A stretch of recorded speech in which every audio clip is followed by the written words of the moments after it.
Oi, oi, oi, oi, oi. Pizza day hype indeed. It might very well be that day. It might indeed. Good morning, boys and girls. How we doing? Good morning. Good morning, good morning. I think I'm on time today, but I feel like I'm running late. Because I got out of bed like half an hour ago. Not had a good morning. But it's time to get rocking and rolling and see what's going on. Why have I got auctions on 2 of my characters? What have I been selling? I don't know. I'm going to do some patron orders, get some coffee in me, and then we'll see what we're doing. Good morning, boys and girls.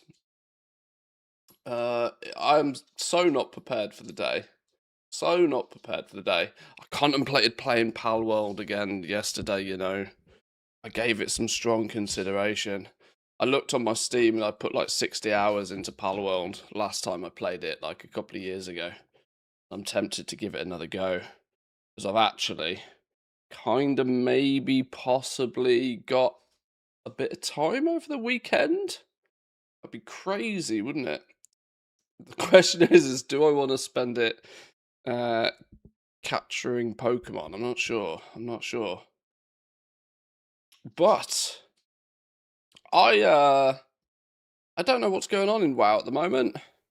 It's quiet in WoW, isn't it? It's very quiet in WoW, other than GMs giving people free passes in Mythic Plus. Kind of quiet. I think there was a new PTR build yesterday. Let's have a little look, shall we? Where's my Build Watcher channel? 12.1. Yeah, there was a new PTR build yesterday. I wonder if it's got any data mine stuff.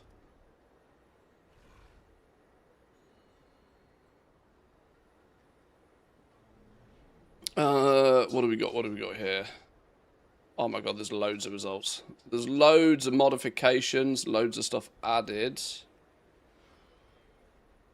They've added the music, by the looks of things, to the new zone, which would be interesting to go and have a little bit of a run around the new zone, see what that sounds like.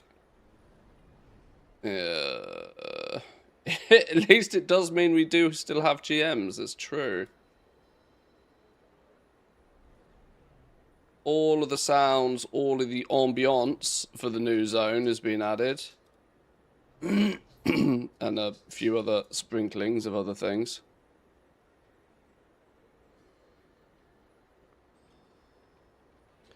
Loads of stuff that's not easily tracked. Bunch of Tortolan. Fucking hell, that was loud. Bunch of Tortolan sounds. Okay, I'm not going to go through all of that. There was clearly lots changed. Where's Wowhead when you need it? Where's my Wowhead tab? Is there any tracking of this sort of stuff? How are we doing, Tammy? Welcome in. Good morning.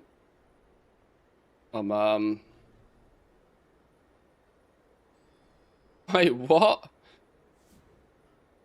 No. No. Are they doing it?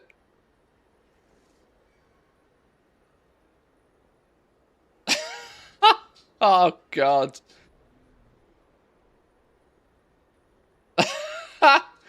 Okay, that's kind of amusing. The trash panda that's gone a bit viral in the last week. That's funny. What is Jimothy, for those who do not know? Jimothy is the nickname of a Seattle raccoon that has reached viral status after being noticed by locals as having a deformity. That's mentioned here.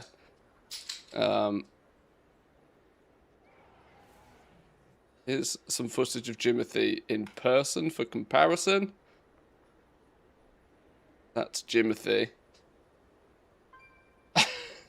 The World of Warcraft team have made Jimothy in-game. I mean, that's kind of funny. They're going to make it a pet or something. Odds on it being $9.99.99. Limited time offer. Okay, that's sort of funny. all the music has been data mined for the new zone. Yes, we just found that. Anything else? Oh, 12.1 PTR is actually a release candidate now. Well, there we go. We were talking about this yesterday, that it's got to be pretty damn close to the release candidate mode. What are the dev notes then? Let's have a little look. Can I get it from the horse's mouth?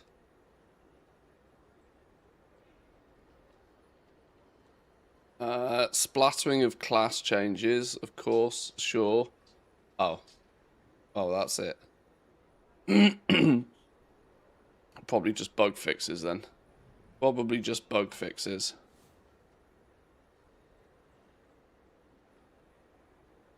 Alright then, well it means the PTR's in a state that we can have a little wander around and see what the crack is.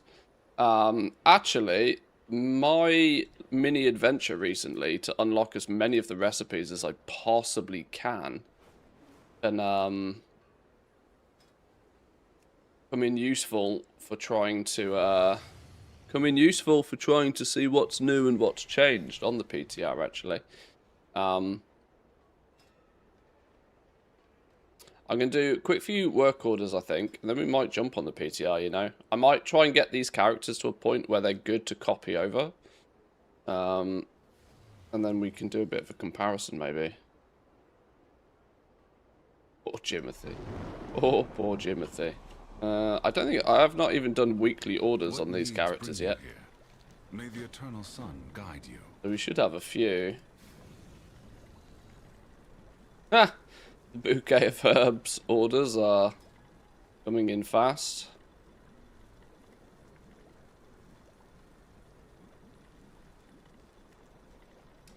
Well, I'm not doing that one.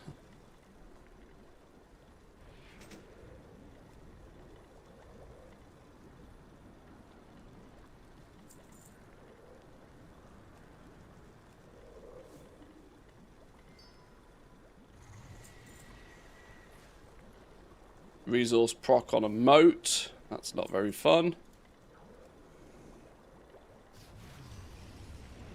Resource proc on 2 vials and a sanguithorn. We'll take that. Resource proc on some azroot. Yoink.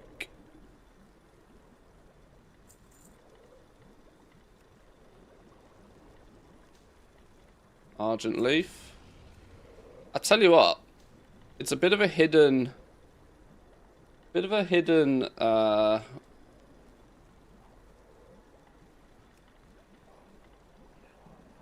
trade secret that your patron orders so very frequently proc high quality mats on the resource procs. It's kind of crazy.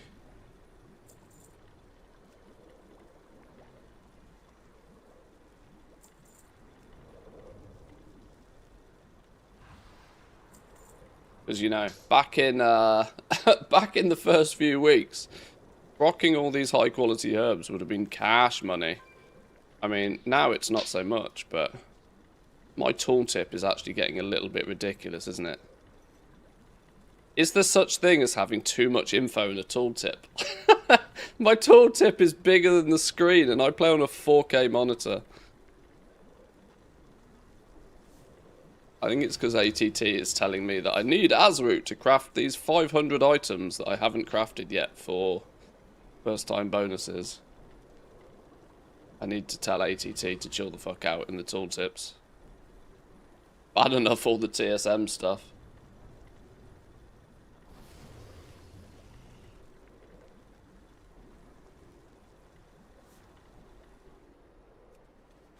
Let's do engineering quickly. With perseverance, strength.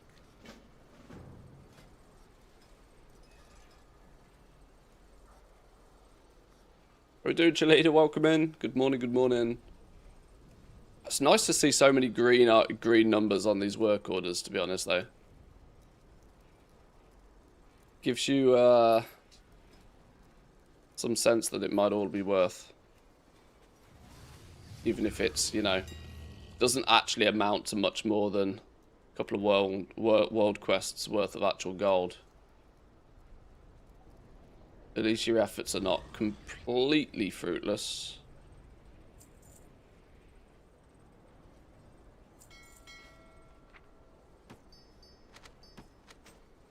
Oh, those bonus light potential I procced the other day. Yoink.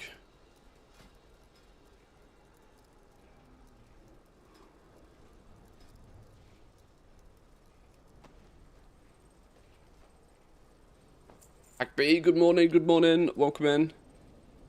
You're having a good Friday. We're starting off basic today because I need some caffeine. And once we got some caffeine in us, we might jump on the PTR in a little bit and just have a mooch around the PTR. It's been a fair few weeks since we've looked at the PTR, so it's probably good to have a bit of a refresh. It's gone release candidate mode now. So in theory, what we see is what we get. I'll do a bit of investigation into some of these new potions and stuff. Maybe there's been some question marks around those.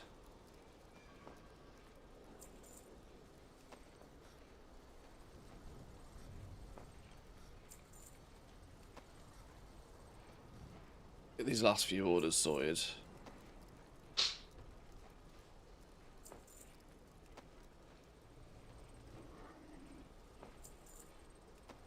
Ah, saved the fin. Saved the expensive thing. Take it. 25 potions for one new potion is going to hoover up the leftover potions on the market. You say leftover, but have you seen the Alma? No. Have you seen the amount of cheap herbs there are on the market? The eternal sun guides You're us. right though. It will hoover, but it will hoover all of the way. It'll hoover the materials as well.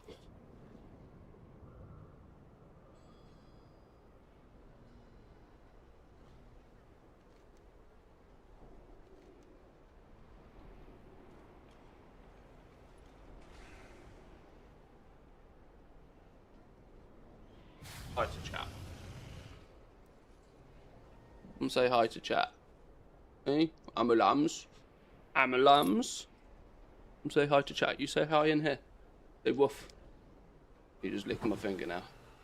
Say woof. Hmm? Good girl. Down you go. There's actually, if you cast your eyes, there are 3 doges in here today. Temporarily, at least. Oh my god, that's me. We don't need me quite so big. There are 3 doges in here temporarily. One doing some scratches. Lamp, say hi into here. Hi. Alma's here. Oop. Ipsu is in the bed, 'cause she's chilling. Had a nice walk this morning, now she's all tired. And you might... Can you see a Sulla? Mr. Sulla on. Sulla. Sulla. He's not going to say hi. I think he's chilling under the sofa. But there are actually 3 triple doge in here today. Triple doge. The new potion recipe will produce 5 potions. Add multicraft and the conversion rate isn't that bad. Yeah, multicraft, if it's got a craft of 5. I mean, most potions craft 5 anyway, right? Which means your multicraft can easily be like 16 or something. Which might not make it that, but you know, it looks worse on paper, I suppose. Surprisingly quiet for triple doge.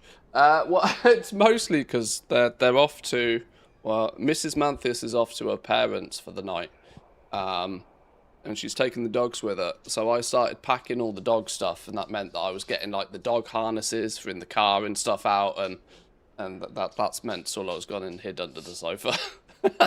He's like, oh no, we're going travelling. He likes the destination, he likes getting places. He's not the biggest fan of going places, though.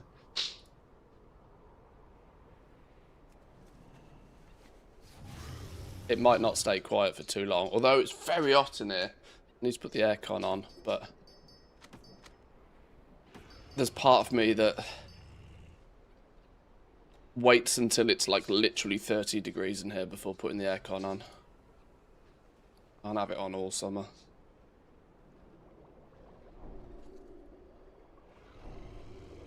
But yeah, by the time you're absolutely balling in epic tools and you've got multi-craft up the fucking wazoo, what we sat on, 31% multi-craft, fully built. In fact, no, that's not even fully built, is it? Am I even mini... No, I'm not even min-maxed. I'm not even min-maxed yet in... Hang on, let me fix this problem.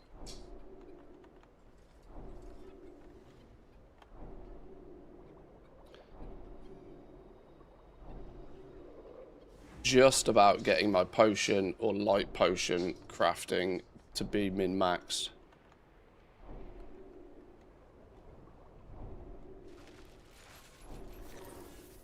Like so. So you've got, with a min-max potion build, what is it, 37% multi-craft, plus you're getting the extra bonus yield off it as well. Because this, you just straight up yield more. It's like, can be as many as, like, I think you're getting like 17, 18, 19 as like big procs. Can't remember the exact numbers, but with a 37% multi-craft chance, yeah, you're using a whole bunch of the old potions to make the new potions isn't really quite as bad as it sounds. But we can test that a little bit. We've got the builds to test it if needs be.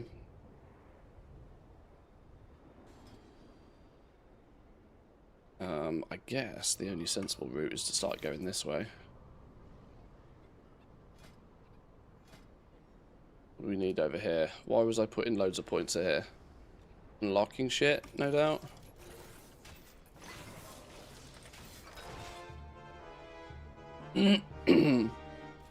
Oh yeah, I'm just on the hunt for all of the recipes now.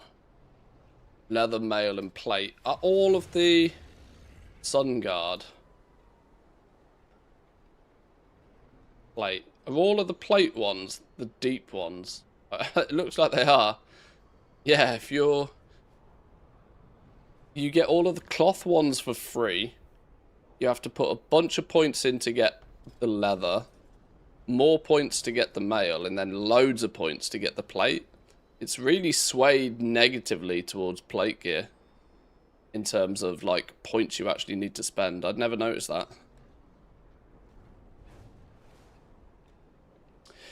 Do you know that the Star Wars DLC for Power Washing Sim is out? Is it really? Hang on. I play Power Wash Simulator via Game Pass. I bet it doesn't give me the DLC, does it? Out of curiosity. Quick question, do we need to be 90 for the upcoming zone? I would assume so, yeah. I'm pretty sure it's a level 90 zone. Although that's a really good question. I haven't actually double-checked. Nearly always the new zones are max level zones. Power Wash Sim. Ah, $9.99.99. $9.99.99.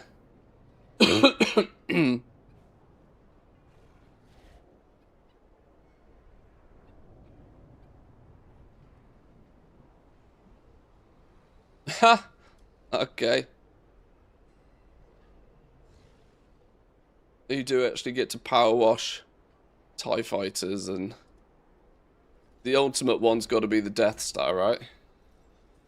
Ah, yes. Okay. Well, for the sake of a tenner, I might get the. I might get that. That's quite cool.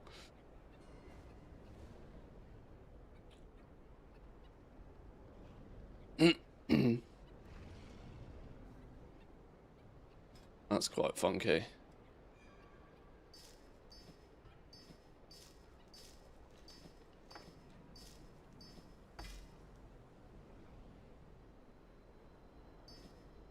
was getting double roots out of these bags.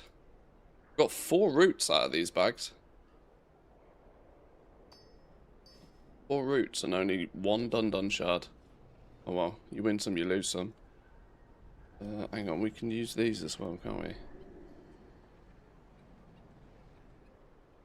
Hopelessly behind then, got some catching up to do. You're not 90 yet? It's time walking week. Just blast some time walking. It's classic time walking as well, it makes it super fast. Classic time walking is really good for quickly leveling ults. Or even mains. Right, where are we at? I'm not going to go and grab all of this business, because that's crazy talk. Where am I regarding Moxie? 21 fused vitality. I am min-maxed alchemy, double tooled on alchemy. So I think it's just I need to save up 60 fused vitality to do... Well, 80 technically to do engineering properly.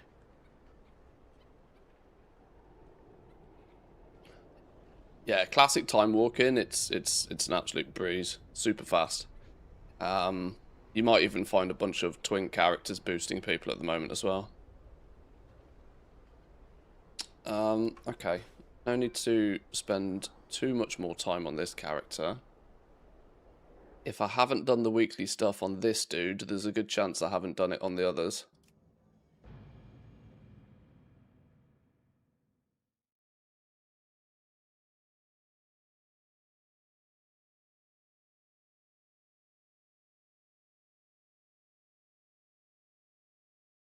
Oh, that coffee's good this morning. I fixed my problem of I was saying the other day that I tried a new coffee. Never try something new. take it from an Englishman. Never try something new.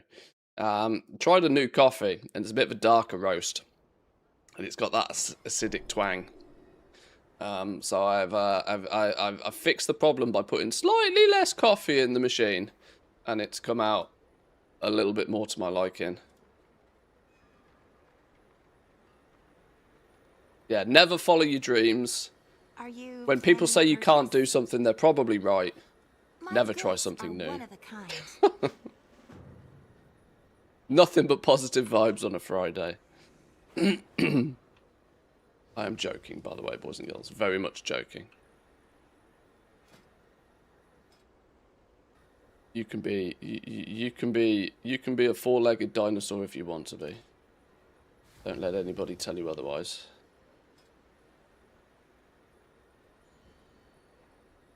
Coffee prices. Oh, coffee prices aren't going unridiculous anytime soon, I don't think. I think they're ridiculous to stay. Do I want to do that big expensive one? Oh, heck it. It's only money.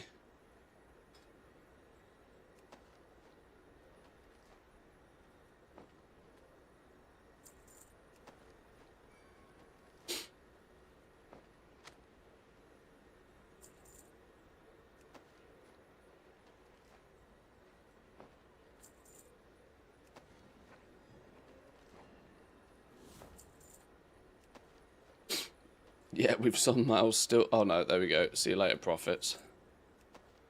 Profits gone. Try tailoring. Tailoring is always good for about 500 orders that are worth about 10 gold each. What needs bring you here?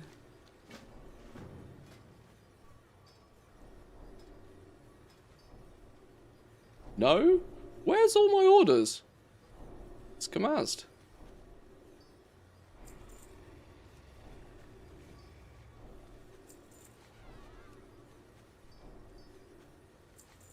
Not doing those ones. Oh well, I thought I was going to have loads of work orders to fill on these two tunes. Apparently not. The dark times will pass. State your business. It's funny now, I've got 256 item level gear on this character.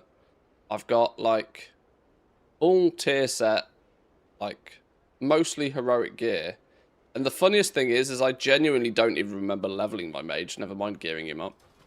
Don't know how that's happened.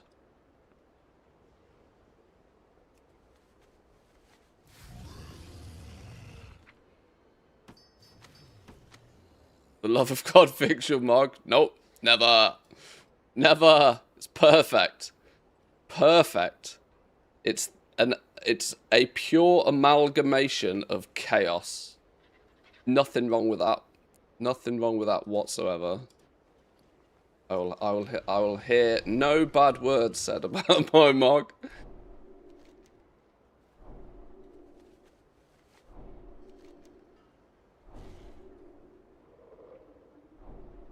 We're here for a good time, not a long time, so I'm not messing around with transmog with my mage.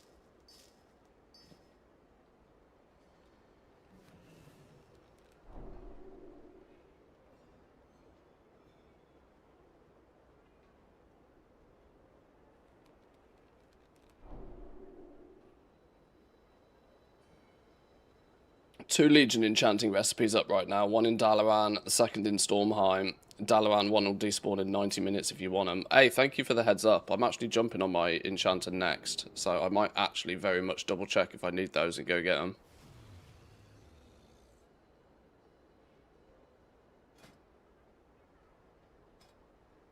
The mog matches the bags too, right? Hey, look, it's organised these days. It's organised. It's organised chaos, but it's organised. What is this slander on a Friday? Unbelievable.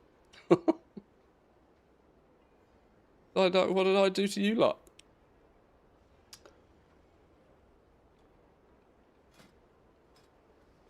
I got 15 points to burn. I've unlocked everything. These come from doing things. So kind of need to start putting points in the Dark Moon tree. Unlock the rest of the recipes, the transcribes and the trinkets.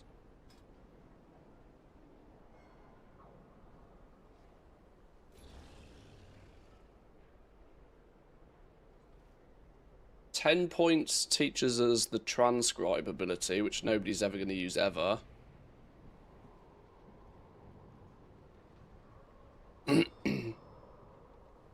But we need the final subspec to unlock the crafting of the trinkets. So I actually need 20 points in each of these, don't I? I need 80 points just to unlock the last recipes. Do I want to designate 80 points into this now?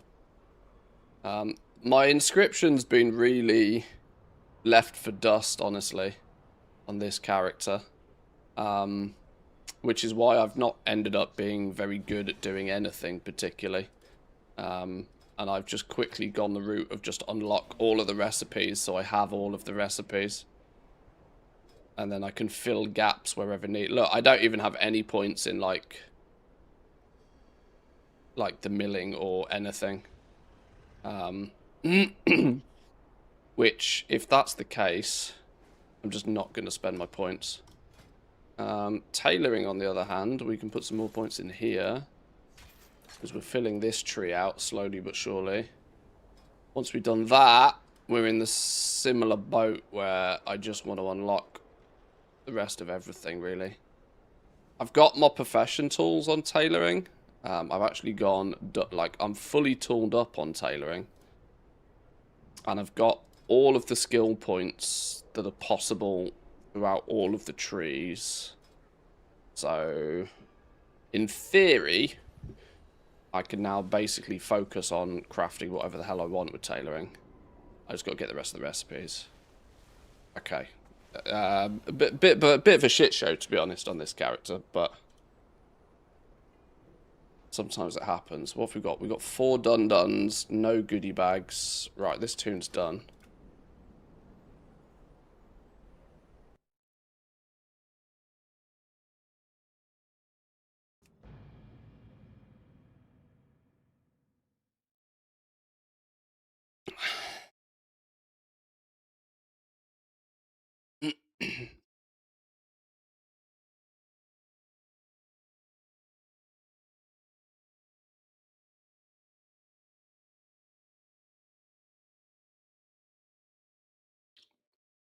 Sew me a bag IRL. What, to keep all of my trinkets in? Trinkets and goodies and goblin gems.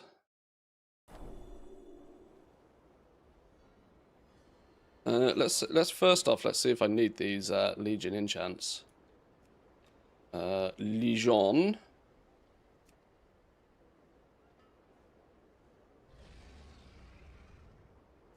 Why have I got these saved? Unsave these.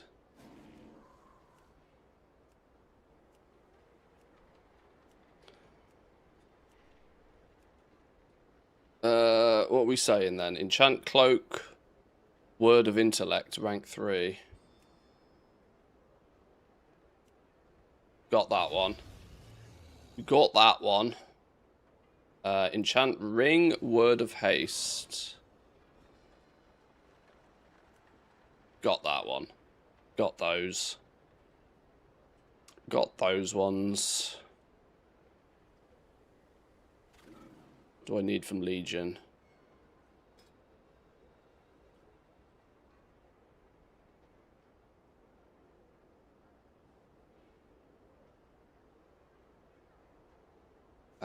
It's the marks. Mark of Distant Army. That's actually a raid drop. Mark of Heavy Hide. Mark of Hidden Satyr. Enchant. Cloak. Binding of Strength. The only rank 3 ones I need. By the looks of things. Or is that... Wait, hang on. No, that's Dungeons and Raid drops. Where's...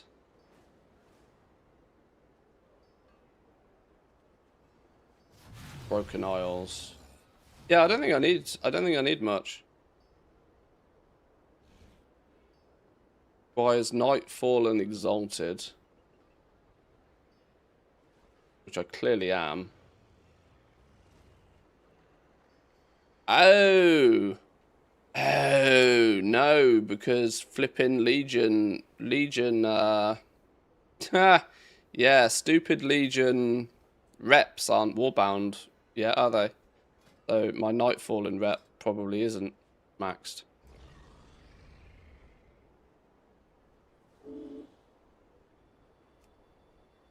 Haha, no, not in the slightest. Oh well. Oh well. Or dog toys, yeah. I have plenty of those knocking around the house.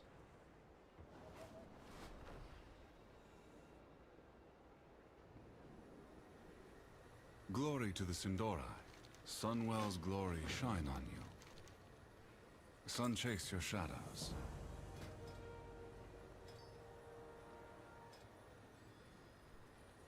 Wait, what?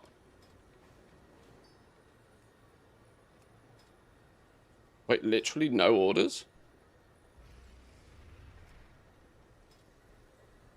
Oh, ha! Because I'm in Legion. Of course. It's like something's fishy here.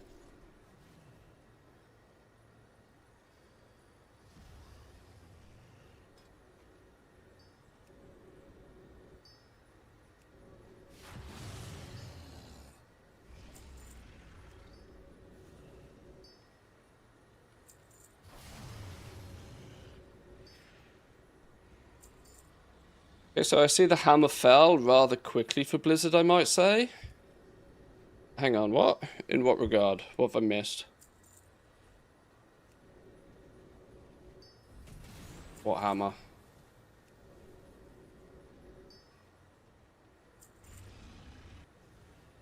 Oh, the GM scandal. Was there an outcome to that? Was there actually some sort of conclusion to that? Oh, he got fired. Oh, okay. Well, yeah, that'll do it. Endure. With perseverance, strength.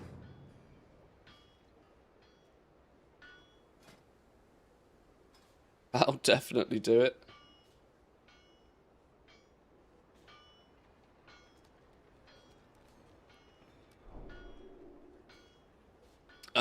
As we mentioned, we internally monitored and confirmed a recent incident in which a World of Warcraft group gained an unfair advantage by abuse of access to development-only spells on a live realm.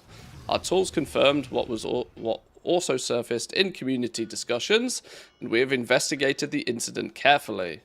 We can confirm that this was the action of a single Blizzard employee in violation of our code of conduct. This employee is no longer with the company effective immediately. We are also taking action against the players' accounts that were complicit in this violation. Why? It has always been the case that a small number of Blizzard employees can use developer tools and spells on live servers. This lets us test and make urgent fixes to the live game when they're needed. Every use of these internal spells and commands on live realms is logged and shared with our platform security team to help ensure that the occasional use of access is warranted. The use of development tools for anything other than development work is against company policy. Because of the process we have in place around the use of these tools, we are confident this incident was isolated to one individual. We want to thank those in the WoW community who reached out with information and real concern for the integrity of the game, as well as the community sites that are also working to remove the results of this violation from their records. Oh, I see. So it's not on like leaderboards and stuff, alright? Not like purely just hiding it slightly under the rug. When your findings line up with ours, it helps confirm that our own tools are catching what they should, and we're grateful for the way we work alongside you all to protect the game and each other. How are you taking credit, Blizz? Love you, Kyvax, but how the fuck are they taking credit for what was basically the entire community dug into it and was like, this is fishy, fix this. But yeah, what an absolute donkey. Genuinely. Genuinely. Losing your job over, like, touch of deathing a mob for a group of friends in a Mythic Plus key. It's a big dub for the community, though. It goes to show you make a stink about something, and, you know, they get put in a position where they have no choice to respond and, you know, get rid of the bad actors. If only they were this prompt about bots, you know? If only they were so prompt in their actions. When it's one of their own, they get slapped real hard, real fast.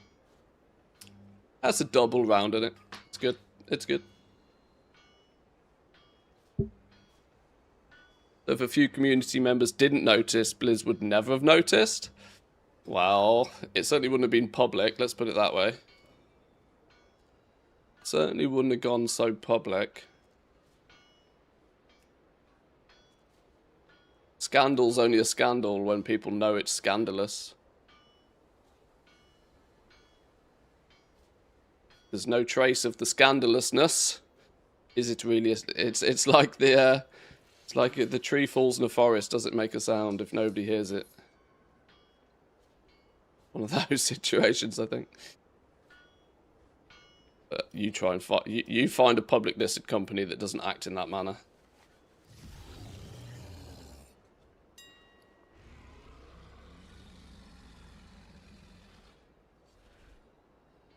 A few of these, they're cheap.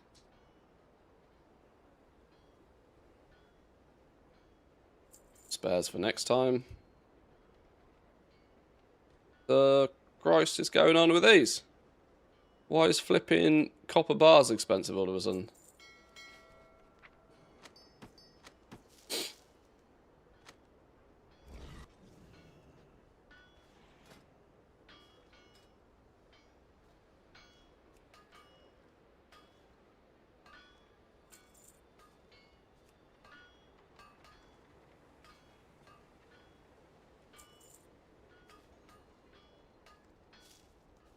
Friday morning seems like an odd time to be resetting the price on copper bars, but hey, you win some, you lose some. If you're gonna cheat, don't live log it. Wow, yeah. I've also heard through the grapevine, I cannot confirm the legitimacy of this, but I'd also heard that the employee in question had only been with Blizzard for like 2 weeks anyway. Probably somebody who was given access to developer tools who arguably probably shouldn't have. And, you know, wasn't a big deal anyway. But, you know, still, naughty, naughty, naughty.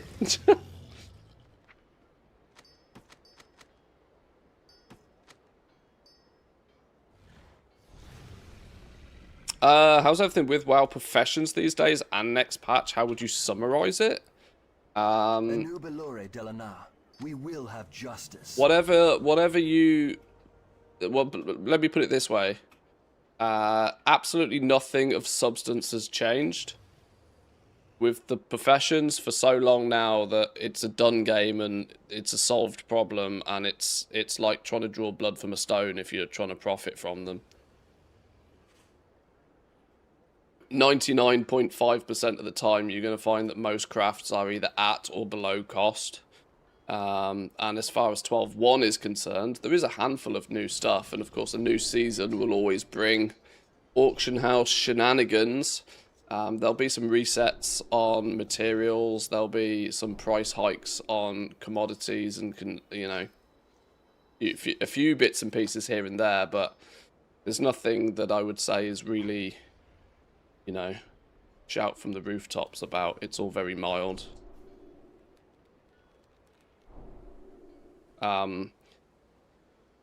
The way I've described it basically is that at the moment, if anybody is to ask me how to make gold in WoW, you know, the very generic default question, my response is very rarely going to be look at crafting.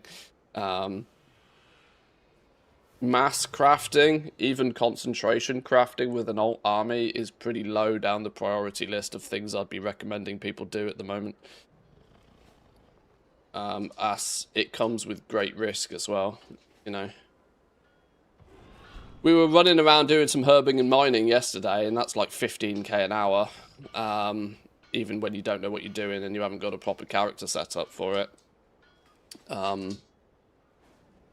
But of course it comes with zero risk, like absolutely zero risk. Crafting, you have to put a lot of gold and time and effort into it in the hope that there's a pot of gold at the end, and I cannot in any way, shape or form guarantee or recommend to anybody that there might be a pot of gold at the end of it. Moment, unfortunately. Just in a bit of a weird spot. I need 10 points in here, and then I need 35 points just lying about, so I don't need to spend any other blacksmithing. Yeah, I'm mostly just tinkering with professions from a, you know, a bit of a long-term veteran completionist kind of player. I want all of the recipes. I've collected all of the recipes in the game for years on all of the professions, so there's no reason I would stop that collection in Midnight. But I have no real strong expectations to make any gold from the professions at the moment. Your at least the category that is mass crafting, right? Professions in general can be split up into like subsections, obviously. The category of mass crafting, I wouldn't recommend anybody risk it at the moment. Your decor crafting, I think I'm still very, you know, I'm very glasses half full on decor crafting. It requires you to farm the lumber.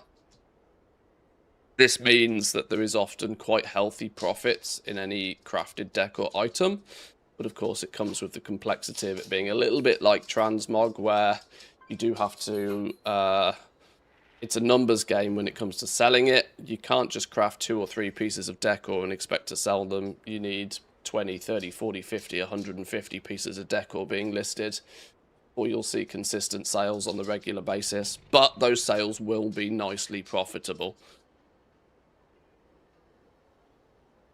Work orders, it won't be until, you know, hype season 2 where work orders will see some demand, see some proper demand again. But work orders are once again in the same situation where players work for tips. And if they get tips, great. If they don't get tips, they don't really have much of an argument to say otherwise. And every single patch we have, the tips seem to be worse and worse and worse as people are less and less willing to pay a premium. Can confirm, living example here, the decor market is profitable if you put the work into it. Yeah, it's got a nice, like, you know, it's a nice scaling market, the decor market. It's a slow burn at the beginning because you don't have many recipes, you don't have much you don't have much lumber farmed. You haven't had much stock up for sale for very long, so it's kind of a slow burn, but it ramps. And if you put consistent effort into it, I wouldn't say it's exponentially growing in profitability, but it definitely ramps up the more effort you put into it. The more you put into decor, the more you get out, which is good. Like the transmog, you need 1,500 different items to get the profits. You certainly need a good supply of decor being listed, yeah, and preferably you probably want to focus on like 50 known sellers and then maybe have those 50 known sellers being listed on a few different servers rather than maybe all 250 on one server, for example. But, you know, horses for courses.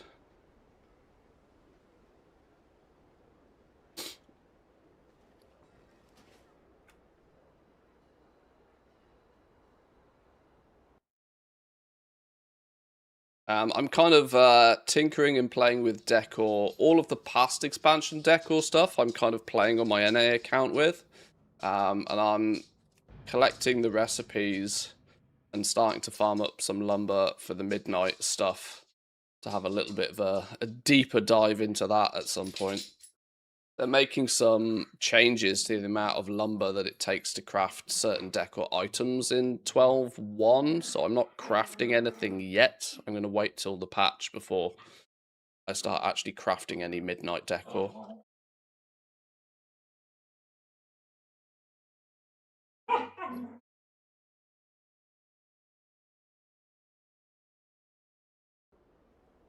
I just kind of, I'm relatively surprised still. The problem is I keep, yeah, the dogs are going a bit bananas. They're up and alive. They're playing. Nips was trying to be the police. Yes. Hey, Nipso. You trying to be the police?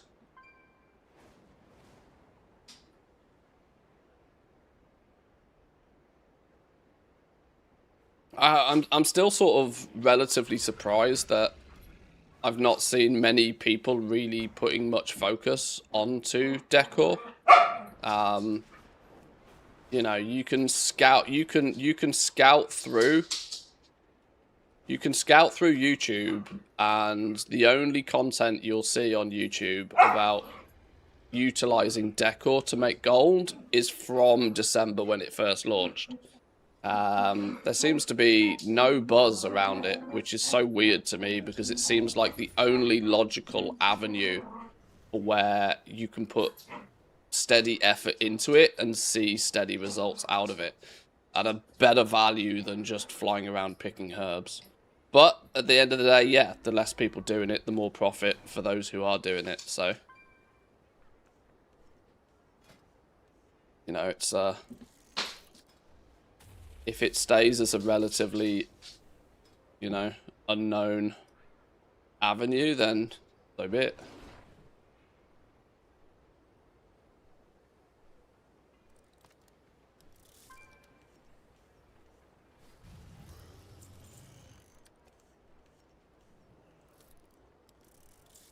I don't really want to do these catch-up points, but I'll get them somehow.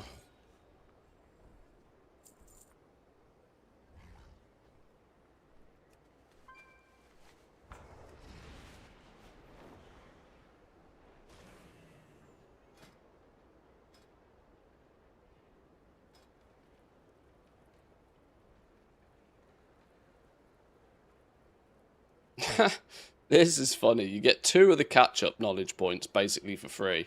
And then you get 1 that's going to cost 3,000 gold to craft. I think we will be ignoring that catch-up point.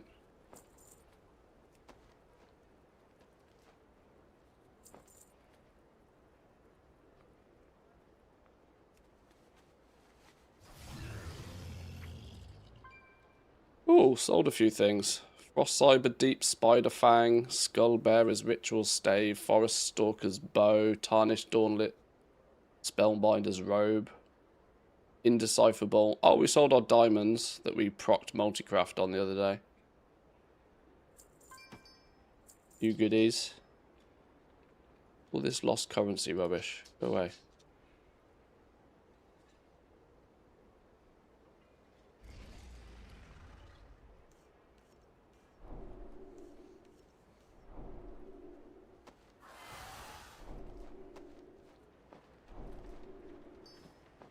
I tell you what, it's wild for me to think that I tend to think that, at least on my main character, my Jewelcrafter and my Leatherworker, like, I tend to think that I've got to be ahead of the curve when it comes to, like, keeping up with knowledge points and stuff. Yeah, I'm still nearly 100 knowledge points behind on both professions. It's kind of mental. Civ, my man, with a raid. Welcome in. Good morning, boys and girls. Thank you for bringing you and your crew. Appreciate it. Hope you had a good stream. Are you still doing your non-mounted leveling? That sounded like quite an interesting adventure. Not one that I'm about to start, but sounded intriguing. I went to my house once upon a time, opened up the decor tab and had 40 plus lamp options. I quietly turned off the lights and left CBA.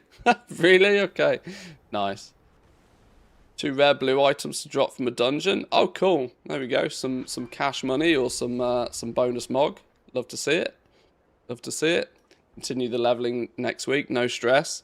I admire your ability to just plod through the game at entirely your own pace. I admire that. I get caught up in the hype of new things too easily.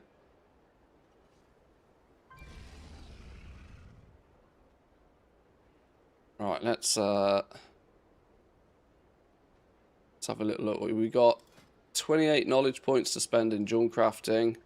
I'm half saving points now. 15 points min maxes a gem. 15 points maxes the outer node. 5 points maxes the inner nodes. So that's what, 20 points? I'll tell you what I might just do. I might just cap all of these.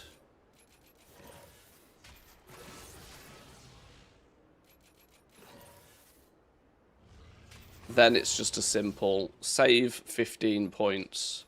And whenever I need to cut a gem, I can just slam the 15 points in there and cut it myself.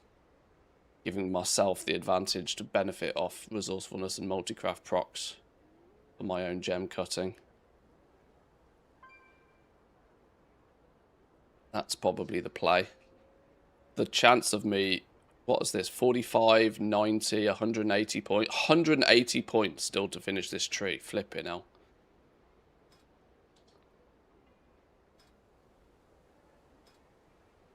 Yeah, this is what I don't get. How can I still be 100 knowledge points behind, and yet I've, like, feel as if I'm really sufficiently kitted out in terms of jewel crafting. This entire tree is full. The important points in here are all full, all maxed. The accessories one, I've even got like 60 points in here to get access to the rings and necks and everything going on here and all. I feel as if I'm really well kitted out in jewel crafting, yet the game still says I'm apparently 100 points behind. How the hell, like, can I be... 100 points is like 4-5 weeks worth of progress that I've apparently just not done. Doesn't seem right. How's that possible? I play this game for a living. Mental source. Sensi, my man, thank you very much for the 30 months. Appreciate that. Awesome sub there, my man. Thank you. Hope you're doing well. You did take a month off. Yeah, but you forget that me taking a month off doesn't mean I'm actually taking a month off. Like, on my main character, I'm still logging in and doing the basics.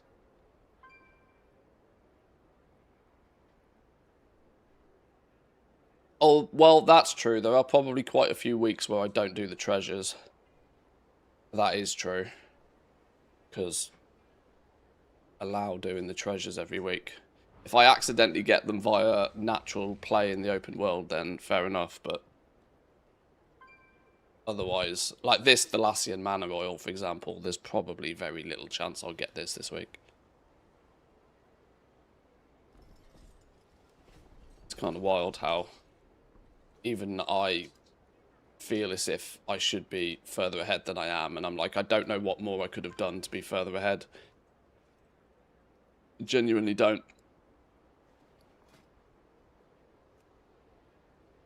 I want to just blast a cheeky time-walking dungeon because it's fun. Who would have thought, right? Doing something because it's fun. I do kind of need to finish this quest line just because it's going to annoy me that it sits in my bags otherwise. Do some tier 6 rituals. Oh, I can't go do rituals whilst I'm queued, can I really? Which ritual site is it this week? Is it Zulaman? Oh, it's the one I don't like. The one I don't like. Right, maybe we'll reconsider that option. The Decor Jewels has been a topic of discussion because it's going away in 12.1. Can I confirm this? Can I confirm this? Let me see if I can confirm this.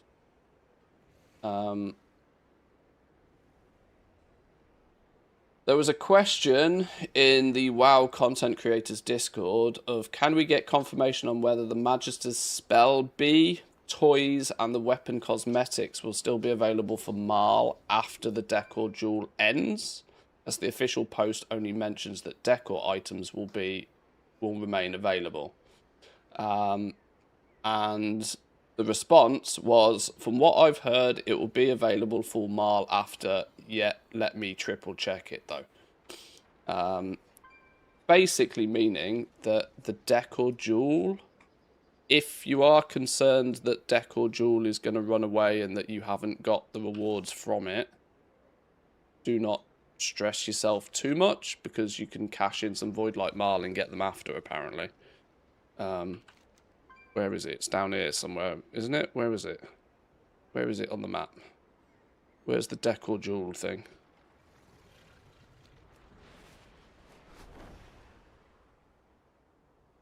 Where it's around here somewhere. One of these platforms.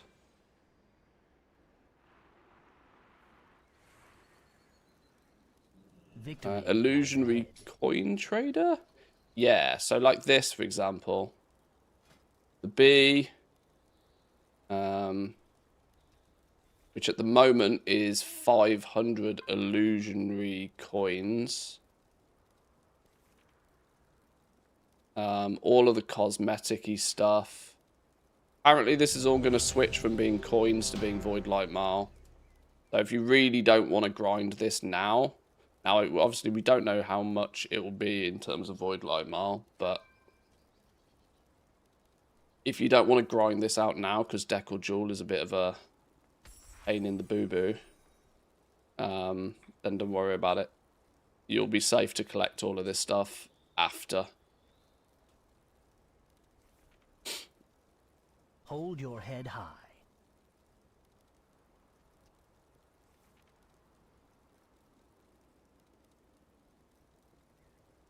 Our dungeon just popped then. Where did it go? We're missing it.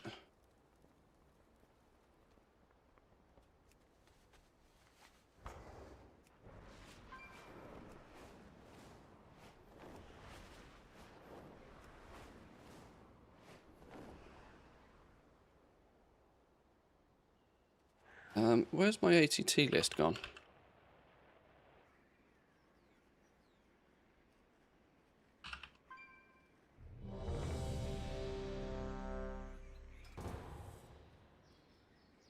Maybe go kill some bears whilst we wait for these dungeon queues to pop.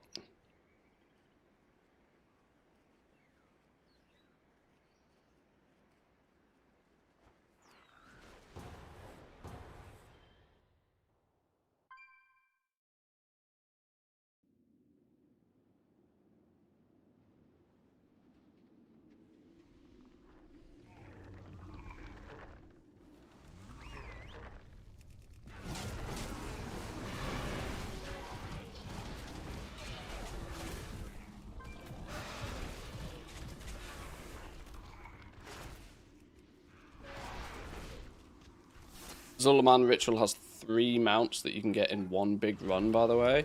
I think for the ritual, I'm not sure about the Zulaman one so much, but I have been making sure that I've collected basically everything I can from the rituals.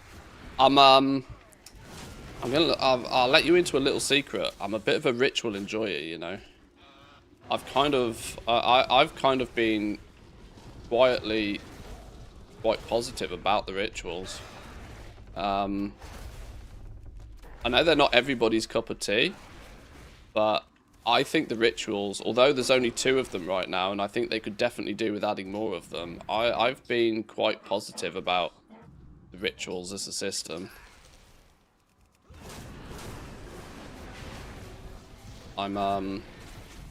There's rumors and rough mini data mine of there being a 3rd ritual in Haranir, which it might be something that comes out in season 2. If they build on the system further, I mean, they might just sack it off completely, but I've actually kind of weirdly enjoyed the rituals, even though the one in Zulaman I don't like particularly. I don't like it as much, I should say. I like the fact that they've put effort into it. There's like mini little secret things. There are some pets to collect. There are some mounts to collect. You know, there's a bit more to it than what we've seen with from some content.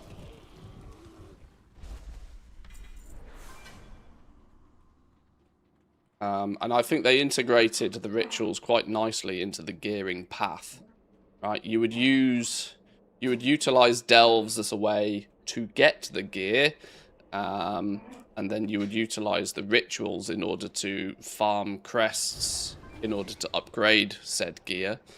From a solo playstyle, that's, you know, quite nice. That there's a bit of a journey. You go do a bunch of delves for a fair few weeks, and you progress through delves, and then you move on to ritual sites once you've got most of the gear.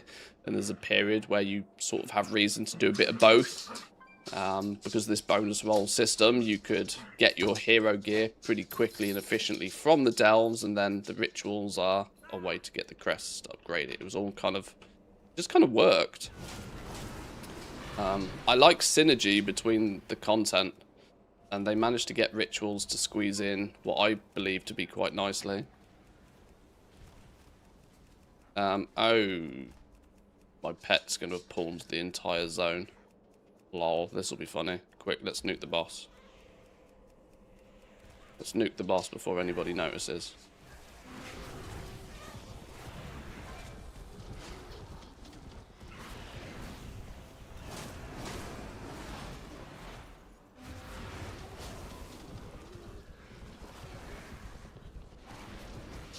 So I'll make up for pulling the entire instance by doing 3 times the damage of anybody else.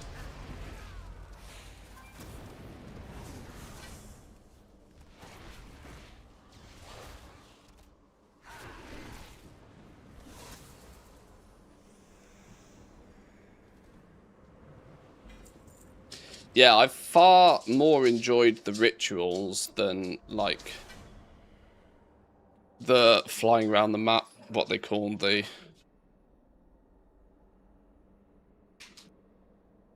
you know the ones I mean, the ones where you fly around either Eversong Woods or Zulaman. Hello, wife. Are you off now? Hang on. Give me 2 minutes, boys and girls. Let me just help the wife with the dogs. I'll be back in 2.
Little Spotify widget doesn't work here either. What's going on with this? Hang on, let me try and fix my Spotify widget.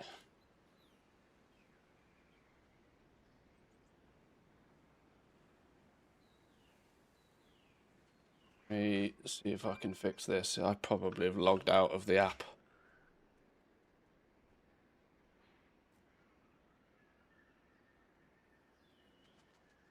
Okay.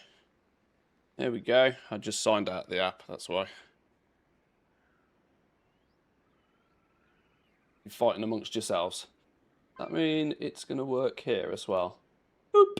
Beautiful. Beautiful. Easy fix. Right, what are we doing? What are we doing? I need a couple more time walking dungeons. But I also, more than anything, wanted to just kill some rares out here. Kill some rares.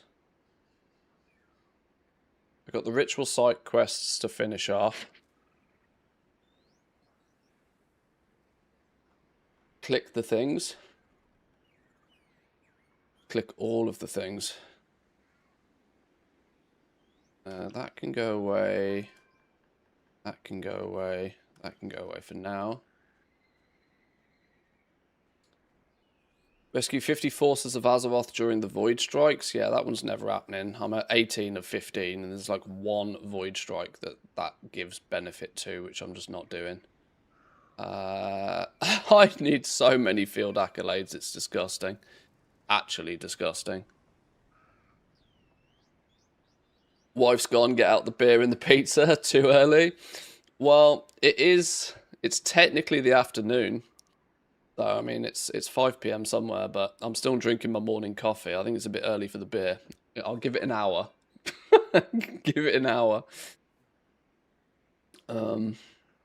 Dark particles, we're getting there. I need a forest hunter's quiver in order to finish off the bulging field pouch.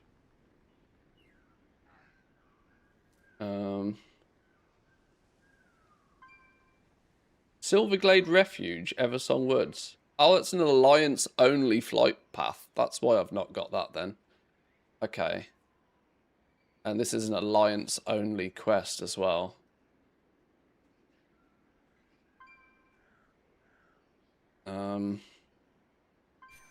Need to go to you, and to you, if nothing else.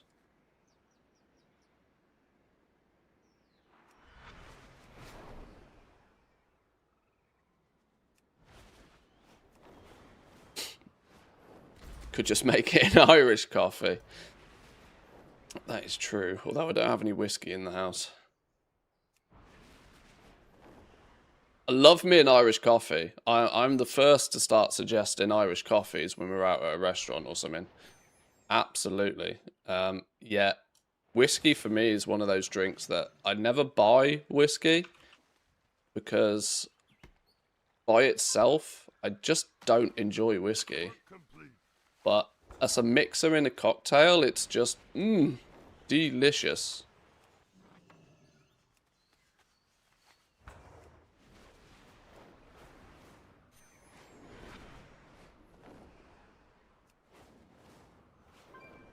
I'm a bit strange like that.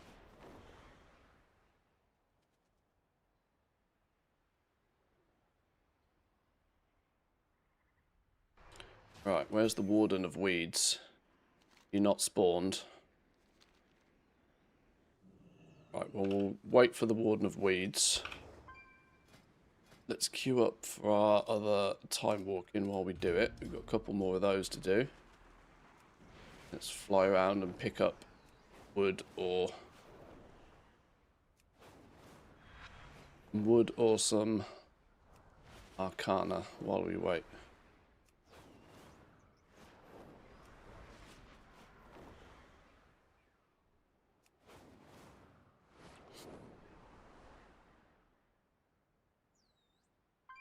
We need you. Got you.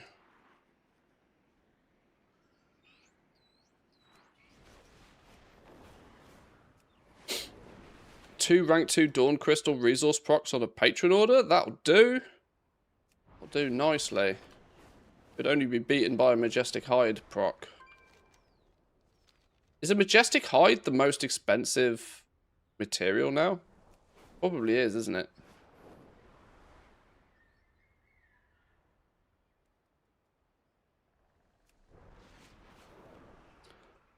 I prefer Tullamore Dew for those. I don't even know what that is. This is showing my uncultured Tullamore Dew.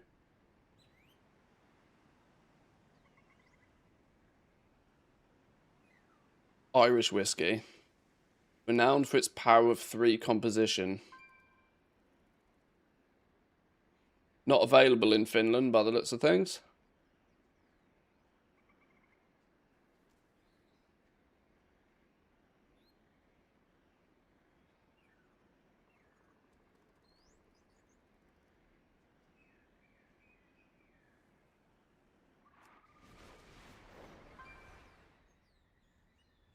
Yeah, you got to have an Irish whiskey in an Irish coffee. Like I said, I'm not very hot on my whiskies because it's not so much my thing.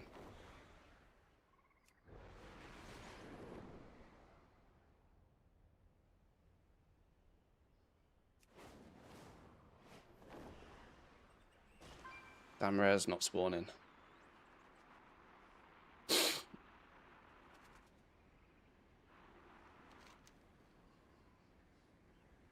Where even am I on the map? Where are we?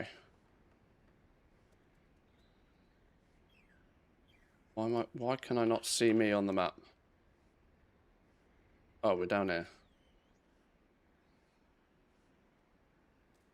I've killed this rare once. Apparently 16 days ago.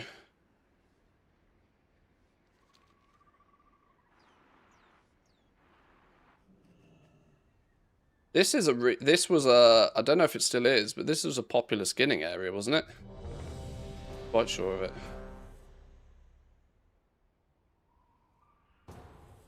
of it. Jameson also works well. See, in my mind, Jameson's like the default whiskey. That or Johnny Walker.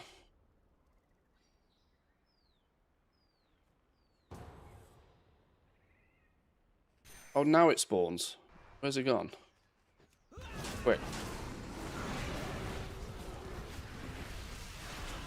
Don't you dare accept. Don't you dare accept. You bitch!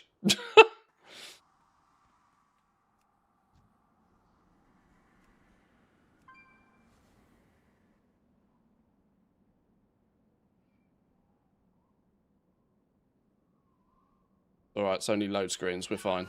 We got this.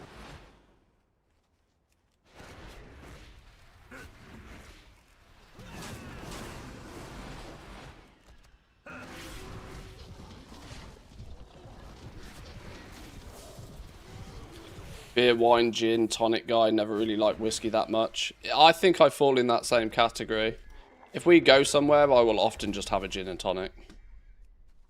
And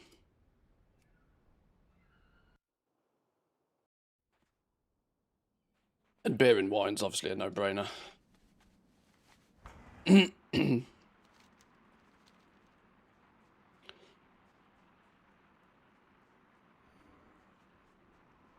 Heading out for my weighted walk. I'll rejoin the stream from my phone once the walk is underway. Yo, exercise and gaming. That's clever. That is smart. People keep telling me I need one of those. I need a standing desk. Not only do I need a standing desk, but I also need one of those treadmills at the same time.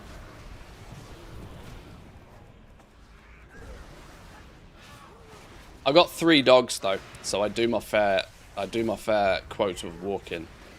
Or at least I like to think I do my fair quota of walking. But yeah, I kind of need to reposition my entire stream setup to be able to facilitate that, because I got a ceiling that just goes zoom straight above my head.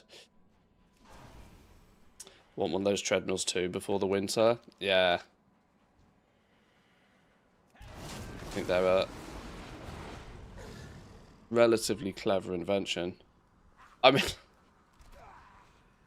I've got like, I've got, you know, I've got the bike and the mini home gym downstairs. I just never use it. Never use it. I need to facilitate that wombo combo. If I can get some bonus exercise in whilst simultaneously playing some games as a fly, then it's a win-win. Multitask. I'll be fit as a fiddle if I build exercise into my gaming routine. Holy.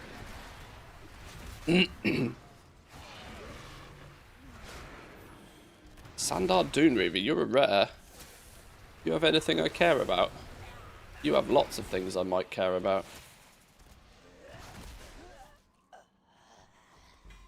No, never lucky.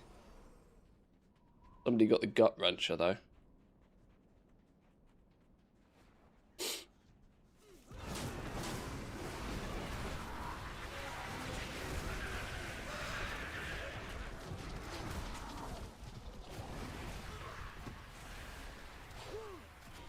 Got a walk pad to my office, 20k steps a day, no problem.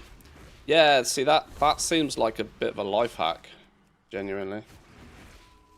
Garden 2, you could set up a doggo agility course, even get some more exercise. Well, that's true. My puppies would probably enjoy that for sure. I want to fence in my garden more, so then I don't have to, because whenever we're in the garden, you know, without doxing where I live in too much detail, we have a nice, we live on the corner of a street, and our garden is the corner of the street, which means our garden has like 2 roads running directly parallel to it, which for me means that I don't ever let the dogs just out running, because there's too frequently cars driving past.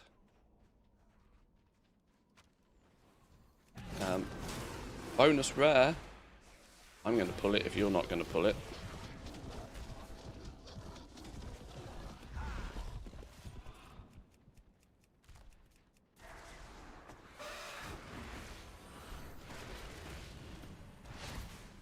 Yeah, I kind of would like to fence my garden in a little bit more so I can have the dogs off leash in the yard. Yeah, that's that's a running discussion, should we say, between me and Mrs. Manthias, who she does not want to fence the garden in. I'm like, well, as far as I'm concerned, it's not my garden anymore. We've got 3 dogs, it's their garden. But some battles you win, and some battles you do not. Rule 1 of marriage. Pick your battles, because you do not win even 10% of them. Although, flipping... the wife texted us yesterday. Oh, well, I was here playing video games. And she was clearly flicking through Instagram or something. And was like, is this indoor robot Hoover any good? Sends me a link to one. And I was like, oh my god. What's going on?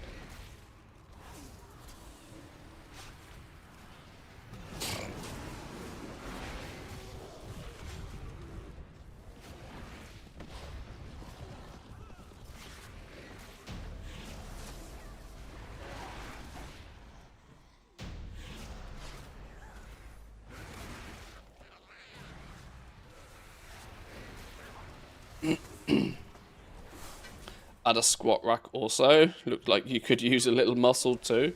Oh, my upper body strength is absolutely tragic.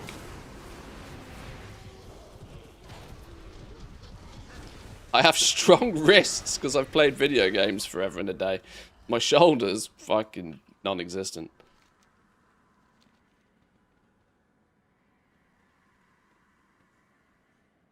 I'm sure the dogs would love, yeah, well, exactly. This is my thought. Like, fortunately, the general routine is the dogs often will spend most of their time in here, in here with me, meaning the robot vacuum can do its thing in the house in peace, probably.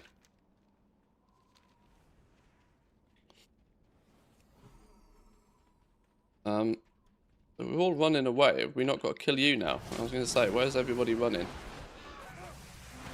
Everybody's gone zooms and left me to deal with this by myself. Are we not killing this dude? Do you not have to kill these dudes? Apparently, maybe you don't.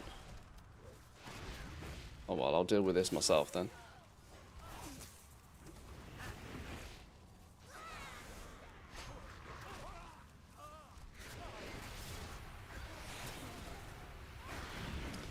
I'm not. I'm clearly not savvy with the time walking plays for Zul'Farrak.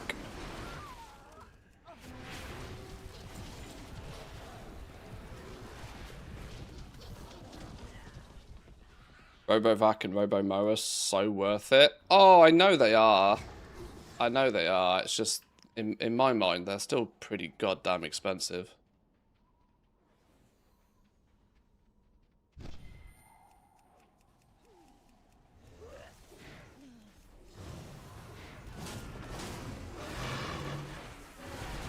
The sanctuary reigns supreme.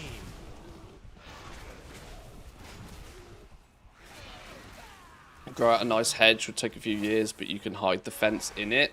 Yeah, one side of our garden is already fenced, and one side does already have hedges.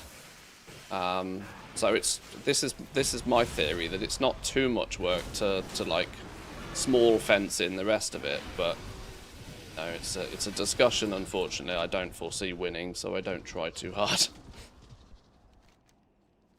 Said picky battles.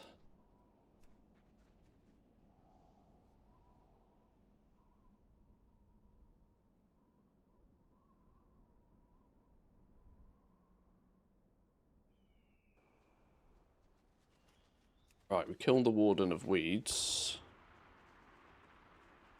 You're dead. Bad Zed has something that we need.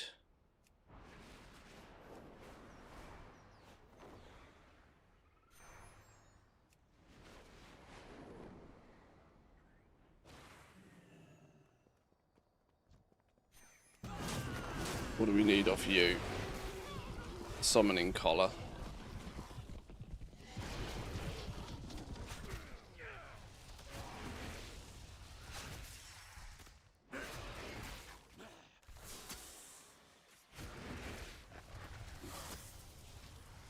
Oh, that's a cloth drop, though.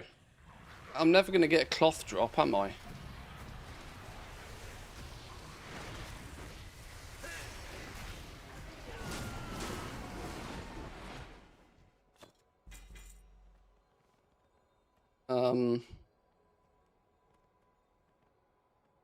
Oh yeah, I'm never going to get those on this character. Suddenly realised that I'm fighting a losing battle trying to get these transmogs, aren't I? Oh well. Chance at the mount. The Yuka Mini 2 for around 600 bucks. Is that the mower? Root them out and destroy their encampment.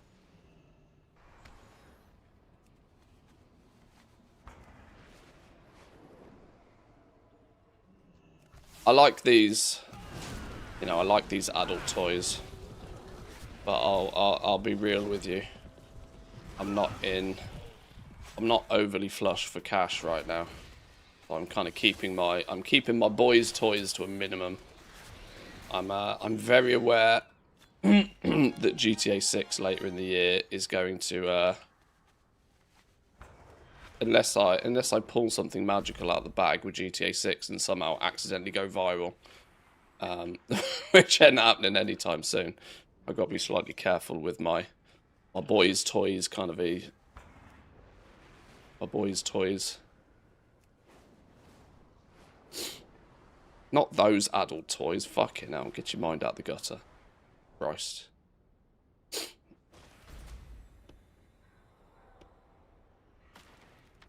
Work complete. Adult money toys.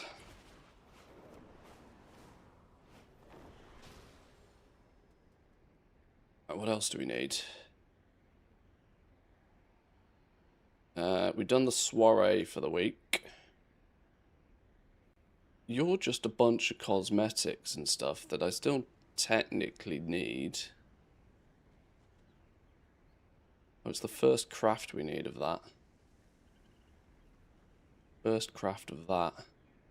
These are all the cosmetics that I'm reluctant to buy yet, because I know categorically that the Voidlight Marl is going to be needed for other things. This design, resplendent highborn statue, is going to be the death of me, this expansion. And actually, this Silver Moon lounge cushion is equally as expensive, isn't it? Jesus. Didn't even realise that one was so expensive.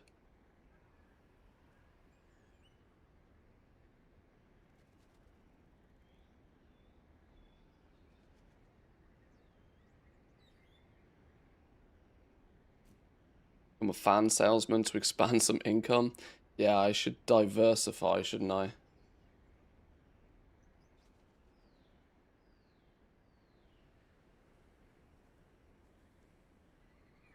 Wait, I've got one of these in my bags. And in the warband bank. What the hell is it? Rinse this next time you go for a swim to reveal what wiggles in the paint blob. Warning, you may get wet as well. How have I got one of those and why have I never done anything with it? I've got one in my warband bank. Hello?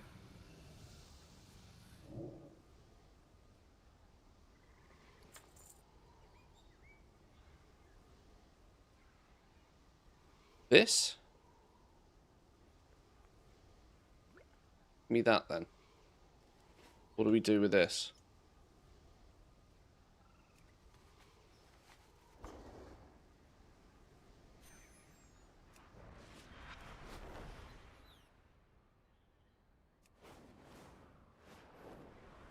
Age verification is coming to the UK for Warcraft. The UK is really locking down on age verification for like most things, isn't it, these days?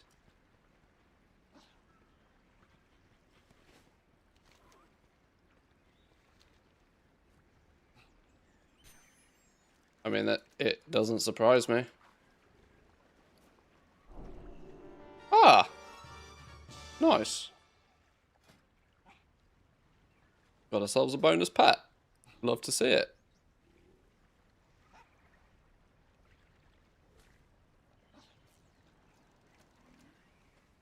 Completed by Manthe and Mantheus. Then why do I not have the piece of decor then? How's that possible?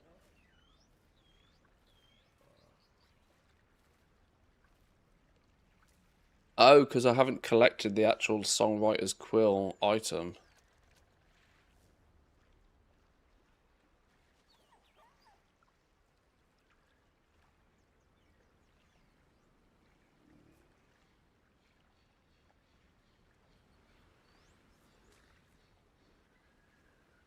€500 PlayStation you bought last year that you've never unpacked. Sell it now for 900, but will you unpack it to play GTA 6? Well, yeah, that's exactly.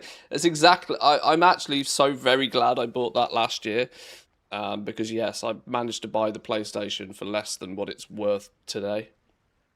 But yes, I will still use it to play GTA 6 rather than just selling it.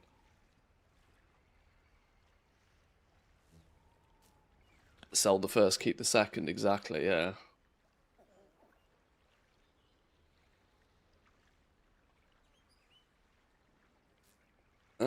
This piece of decor we should get. Sell it after you've played the game. No, it's fine. You know, once you've already bought something, it's money spent from that point. Sample every drink available for Grand Magister's Romoth in Eversong Woods. What is this? Oh, set to raid group to complete all of the dialogues without completing the quest. Oh. So you do some world quest. So you need to unlock the special assignment for this one. Oh. Clever. Can I activate that this week?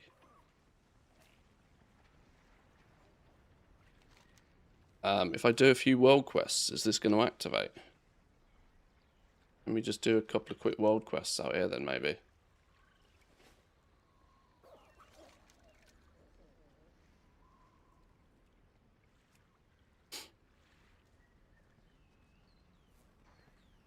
Oh, a few thousand gold on offer and all.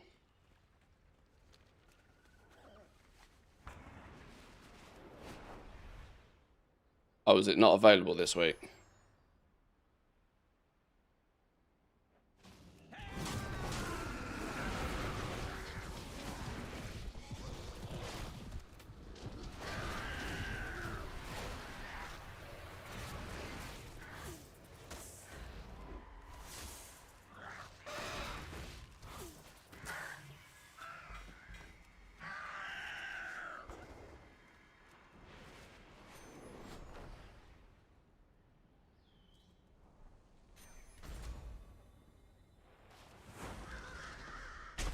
Do you not get the special assignment in the zone that you first do your world quests in, though? Isn't that how it works? Maybe it's not how it works.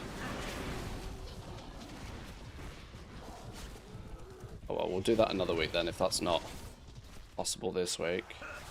Oh, they're on rotation, are they? Oh, okay. I never noticed that.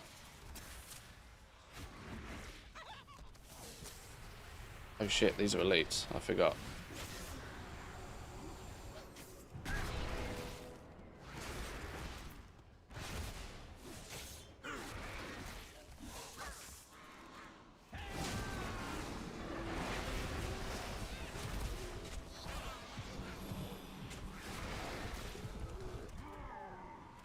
Oops.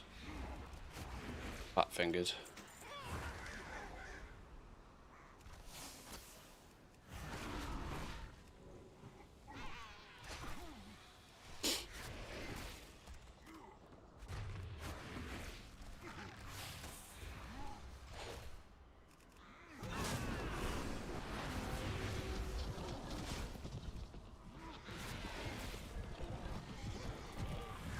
Oh, Jesus.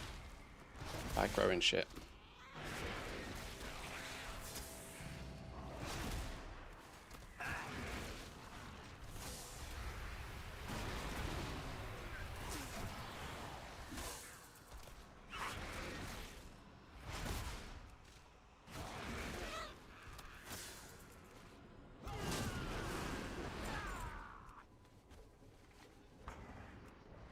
Okay, right. Well, there's not too much more to do in Eversong Woods.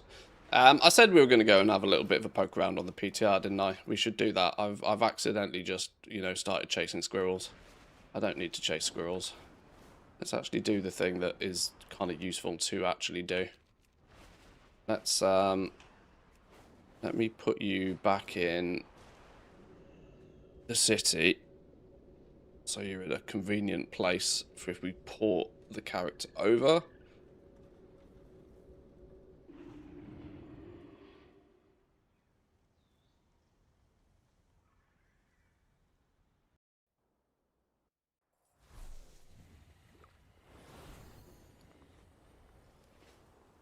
Do a quick little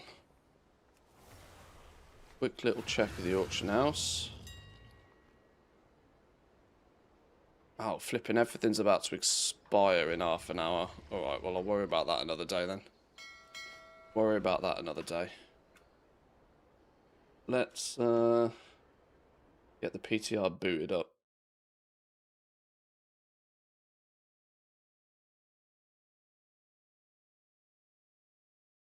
12-1 PTR, go.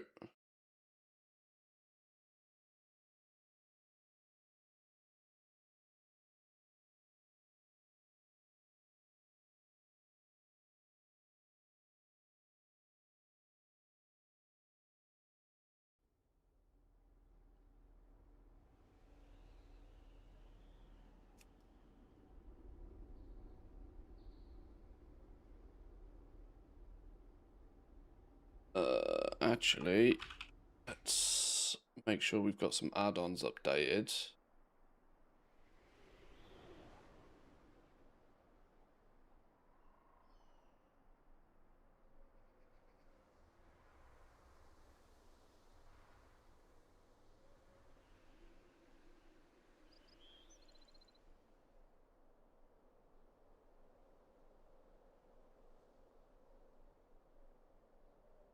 Right, copy character, Europe. Let's now somehow on this big old list find all of my characters. You need to copy over. New version of you.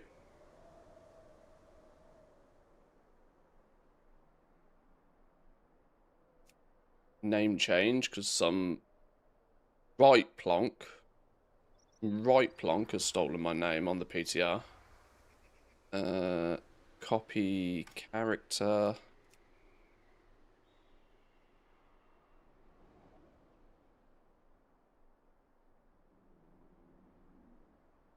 You.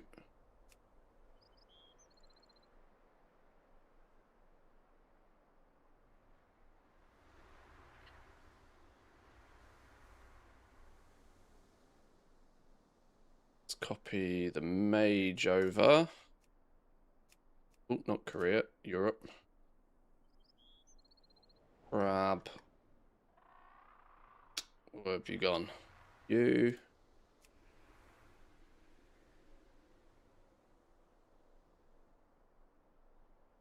Stop moving them about. Put them in order for a reason, game. And copy some Doritos as well.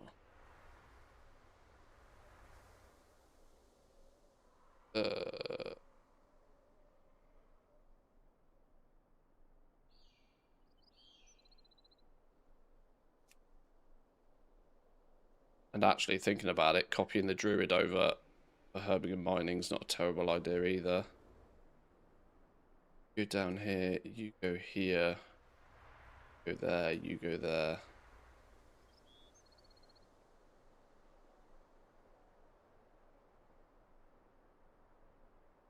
Copy over the druid.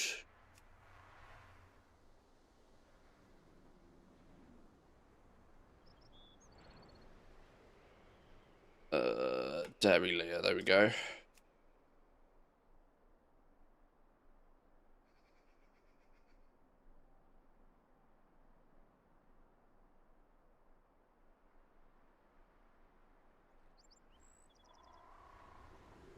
Now we can have a little look all of the different professions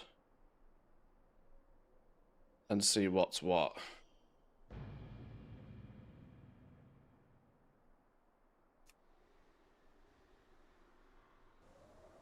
Let me also grab my notes.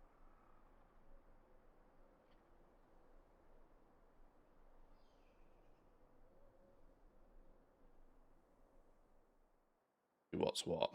Double check, see if anything significant changed since last time. Turn wearing my backpack that's got 22.5 pounds of iron filings inside it. Damn. I'm gonna get some bonus strength off that one. The Horde neighborhood still drives me nuts. Such a crude thing in comparison to the ally one. Looks like some ragtag outpost in the wild rather than a settlement near a capital. It's funny how the consensus between those zones is so very different. Okay, my UI is all over the fucking shop.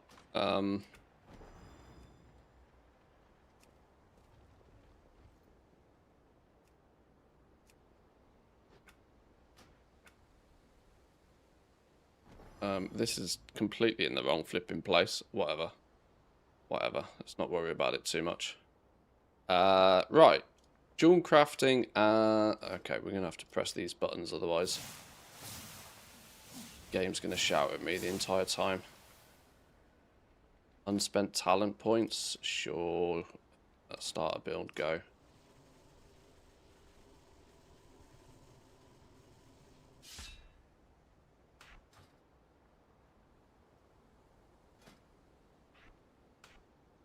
Okay, so we need to actually go and do anything. Right. Right then. Let's start at the top and work my way through this and see what's different. We've got the Refinements. These have now changed. These have changed since our first initial look. These are now 10 crystalline glass. It's a 10-to-1 ratio, so that's changed. Where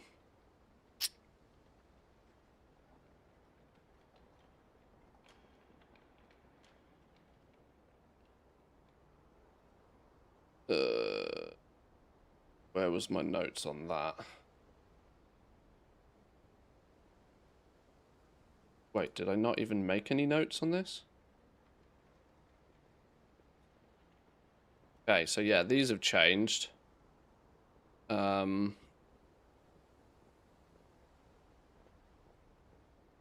it's now 10-to-1 instead of 5-to-1. Let's grab a new screeny of that one.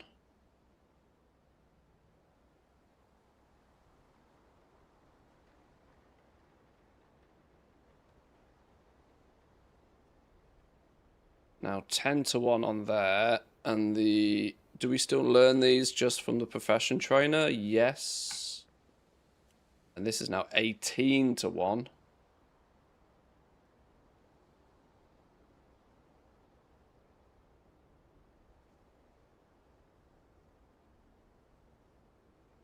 Those have changed. World creatures this drops from. Optional crafting reagent.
Um, 10-to-1, 5-to-1. Learn from the trainer still.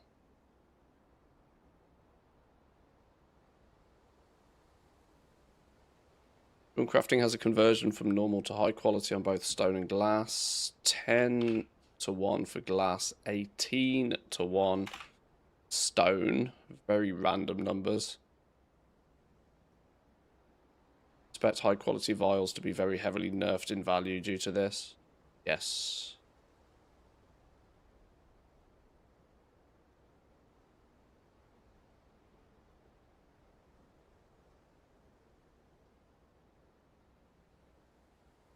What do we got? Polished amylite.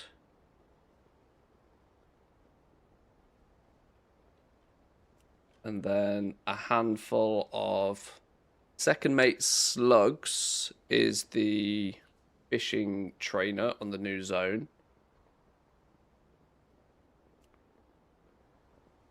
This does not have source at all yet. This is an existing one. This is existing. Boring, garnet, navigator, Otala on the coiled dial. 50 of the fish things. Okay, that's the other NPC for fishing.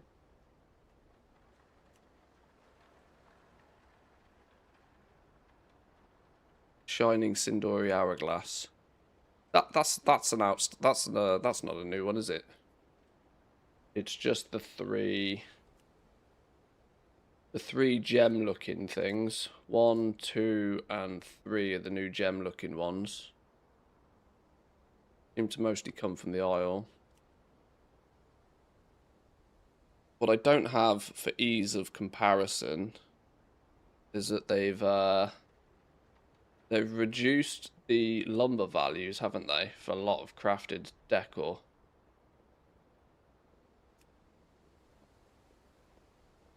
But I think they've left the materials being the same in most cases.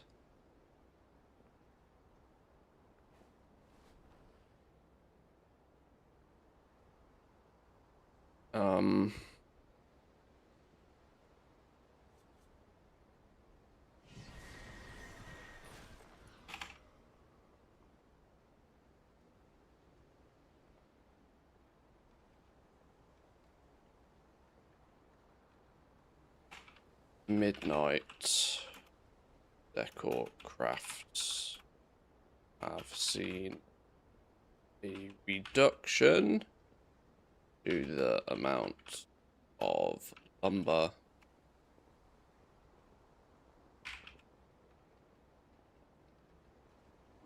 Let's try and give an example here. Well, I need retail open as well.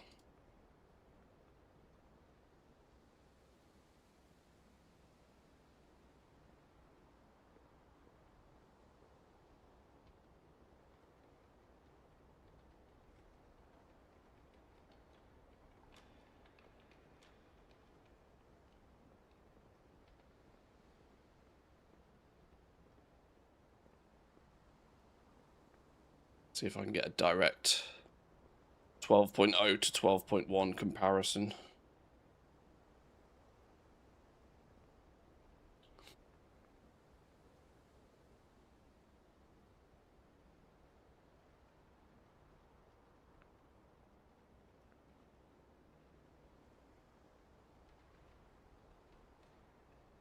It's going to melt now trying to open both of these. Let me just make sure I haven't got graphic settings on this too high. That's fine.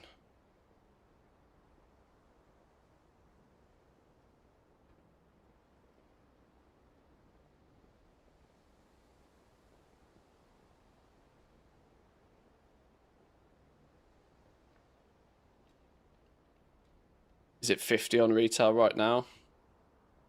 50 on retail today.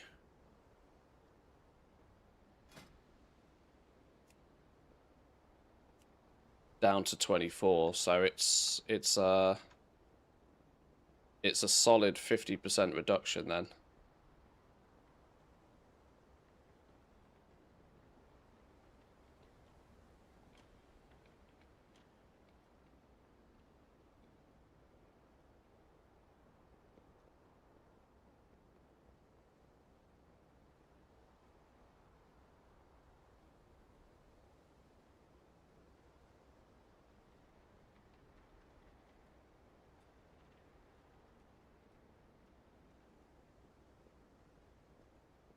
Yeah.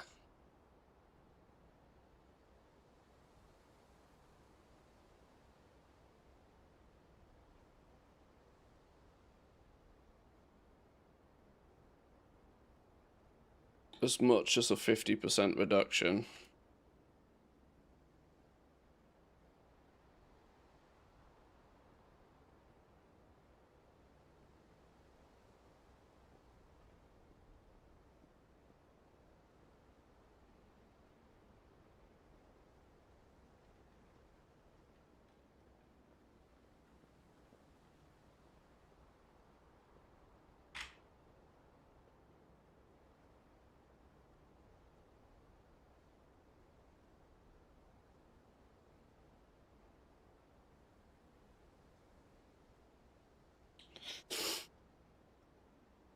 Now, I don't know what this is going to do to the decor values. You would argue that it's going to make the decor prices cheaper, but there seems to be so few people proactively crafting and selling decor that I'm not sure it will have that much of an effect. The addition of blueprints.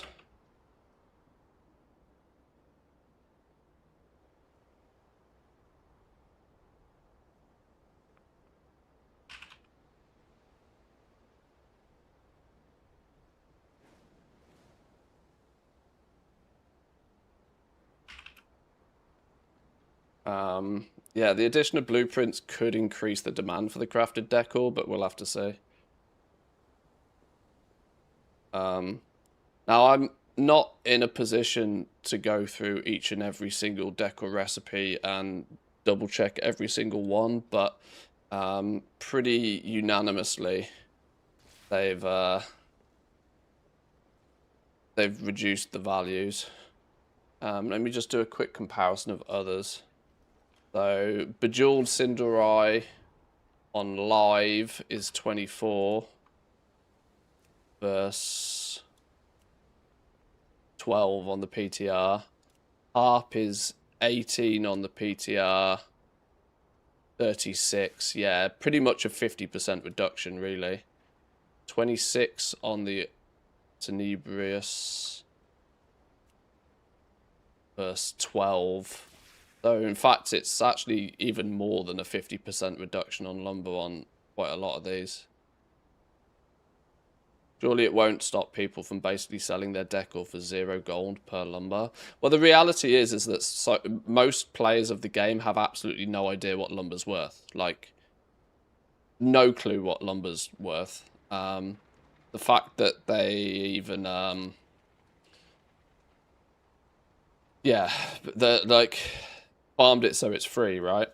It's, you know, people out there are like, well, it's warbound, there's no market value, then I don't know what it's worth. And so this causes a lot of people to post their decor at prices that is based upon the sum total of the other materials. Anytime I see any lumber being posted for no more than the cost of the materials, I just buy it because it's free lumber at that point, isn't it? Made millions flipping decor off that basis at the beginning. But yeah, roughly a 50% reduction on the price of lumber is why I'm not crafting any midnight decor now, because I get twice as many pieces of decor out of it in 12.1. So I'm just saving my lumber at the moment.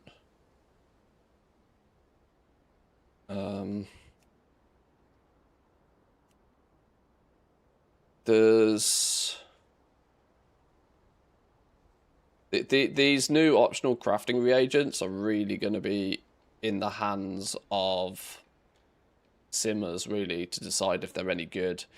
Usually, Blizzard will try and balance the new optional, the new embellishments to be BIS embellishments. You know, like we often say, Blizzard doesn't let anything not win. So they'll often try and balance the new stuff to be good, so good that it becomes BIS. And if it's too strong, then they nerf it after. But there are new crafting reagents to obtain. You know, the drop source for these is, you know, very unknown at this point, though. These two new materials, actually, the neutralizing venom clot and the curse-bound globe, I don't have much information on these. I'm wondering if in the past weeks Wowhead has any further info on this. You do a quick neutralizing venom clot. Not a single comment, but it's a reagent in a whole bunch of new stuff.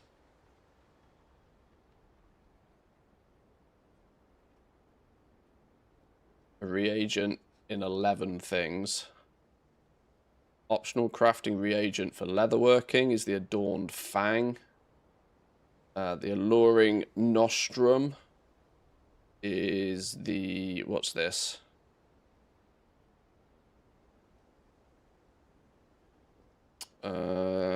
Accept the Void's gifts, empowering your damage spells and abilities, a chance to deal a bunch of shadow damage to your current target and up to 4 nearby enemies. Will burden you, slowing your movement speed by 15%, stacking up to 5 times.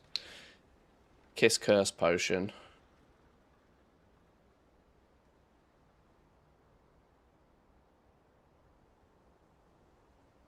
Goes into Decor. Alchemy Decor.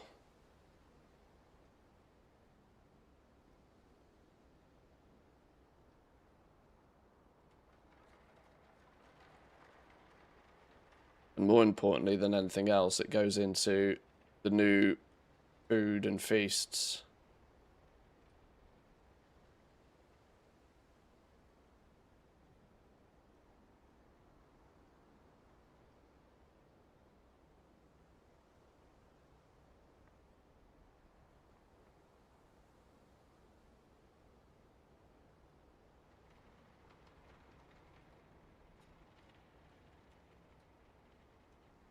No comments on these either.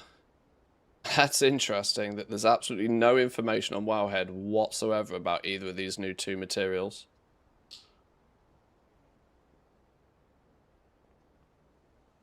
This is why I want to take my druid over there, because if it comes from the nodes via overloading, I want to know about it.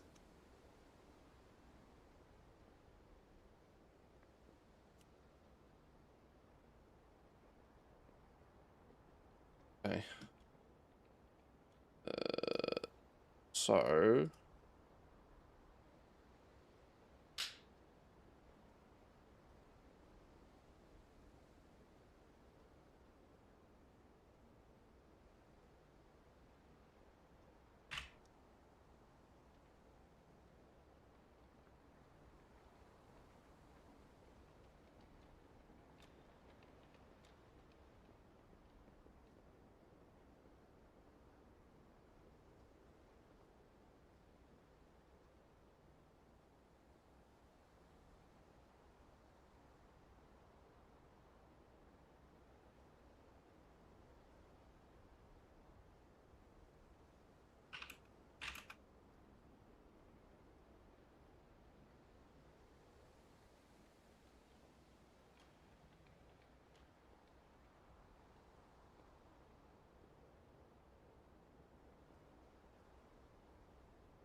Yeah, 2 to 3, often 2 to 3 new recipes for each profession.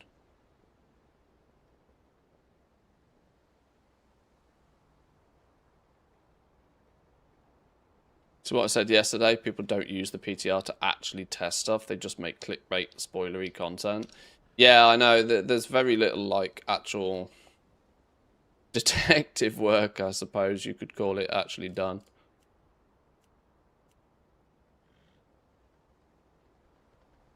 This was definitely worth mentioning. Resourcefulness procs on this as well.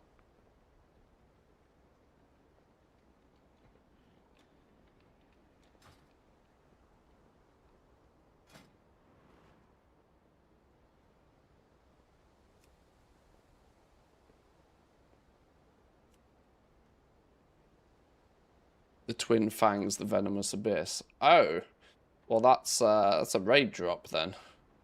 New raid drop recipes. There's a there's a possible candidate for Moxie bags.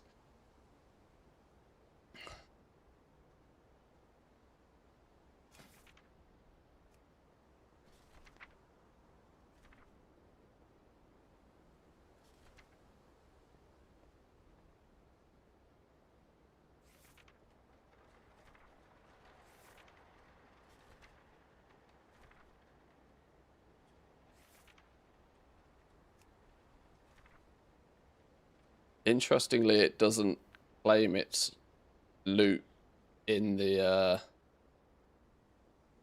dungeon journal.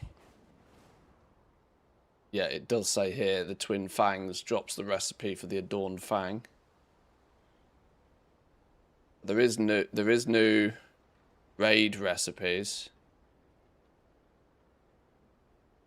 which before the raid comes out, if these items are also added to the loot tables for the Moxie bags, there could be some shenanigans at play with getting these recipes before the raid drops, which often happens.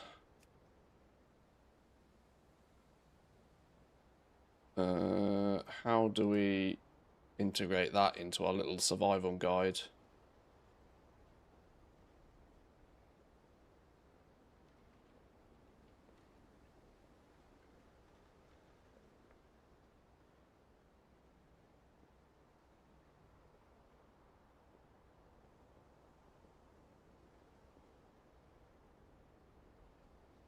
New recipes at Renowned 5. Still need to test how fast this can be done.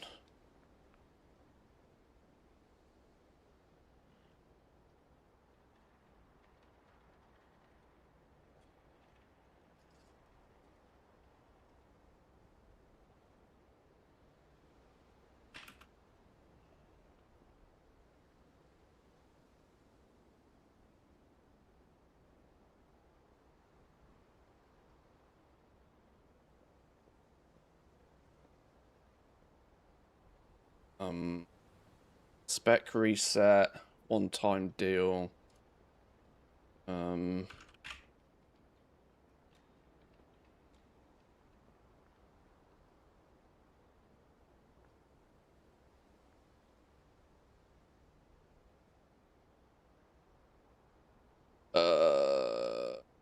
This should probably go in the new recipes category, but I'm going to make a new,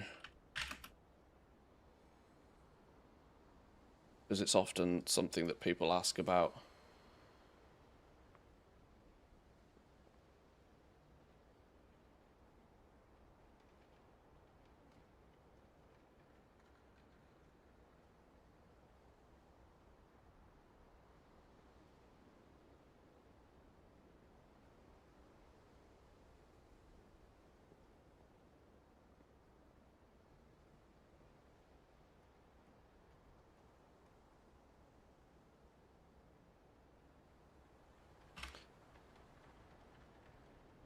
Uh,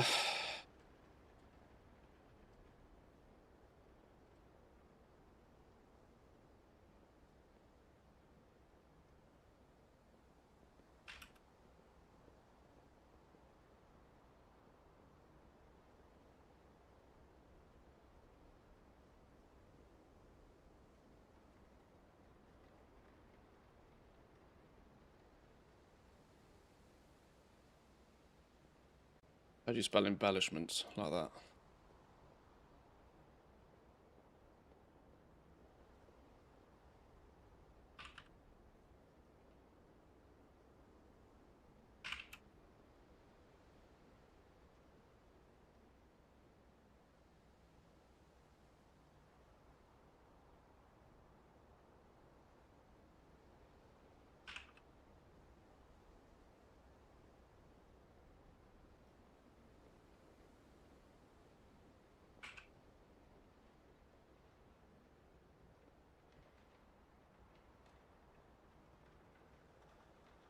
Yeah, I wonder. This is outrageous to try and test this, but I mean, in theory, if I had a character that had a fuckload of Moxie, I could keep transferring that character over to the PTR, keep buying Moxie bags, and keep opening Moxie bags to try and confirm that one of these comes out. But I'd probably have to do that like hundreds and hundreds of times, unless I just got like super lucky. But the fact that some of the recipes do show as dropping from the new raid bosses, even though they don't show in the dungeon journal, gives me the impression that somebody like Zanzibar will be very happy to know about this. Because Moxie bags could be... You could pull a 2 million gold recipe from a Moxie bag. Does the reset also unlearn all midnight recipes you've already learned? So your knowledge points are reset. So any recipe that you gain, any recipe that you acquire via the spec trees will be unlearned. Unless you spend points to learn it again.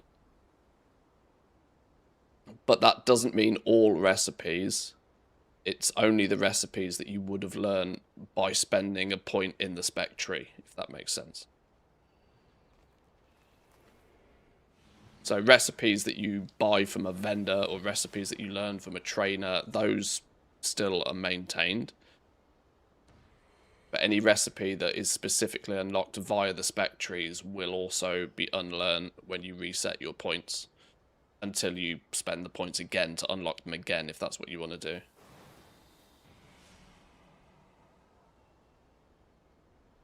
It'd be interesting to try and find any other recipes that are raid recipes that aren't listed in here.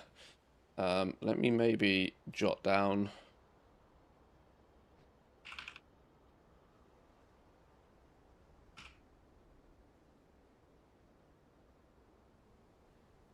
Adorned. Bang.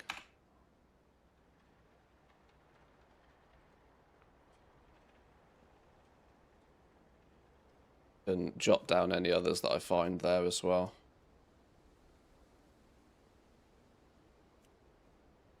That's an existing one. These are existing. Mounted Moby. Second mate slugs. Fishing.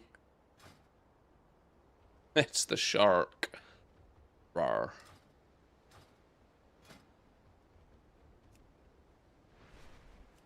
Stretched snakeskin rack. Thalassian recipe in a bottle. We got recipes in a bottle again.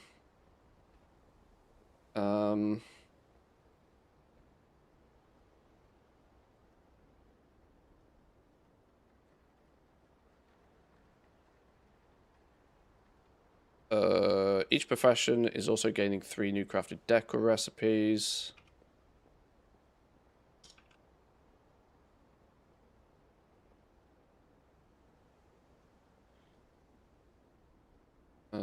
Let's take a screenshot of that.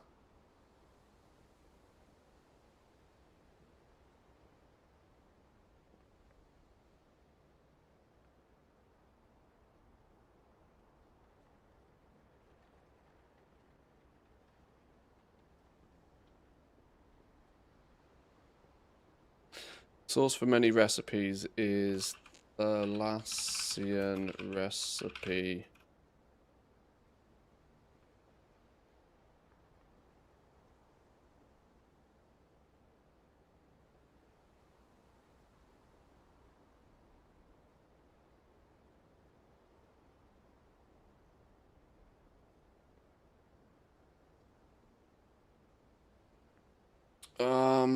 So do fishing, lots of fishing.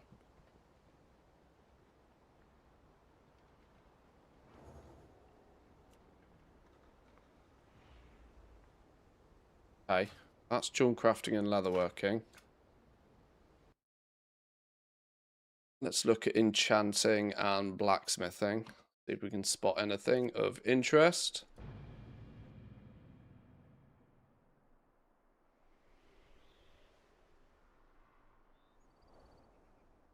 Got you by Moxie on the PTR. Usually not. I don't think the PTR has the cheat vendors.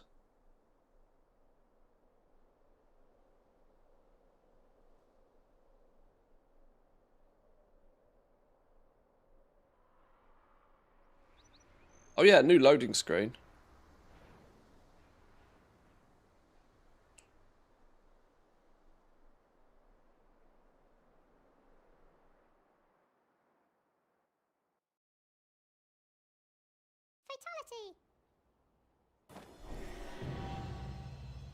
Oh my god. Okay, too many add-ons. Too many add-ons.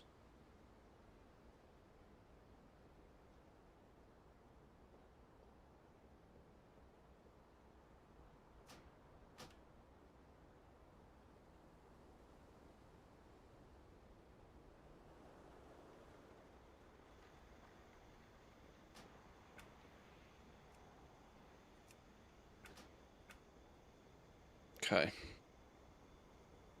Going on here. Blacksmithing. Where's me buttons? Blacksmithing.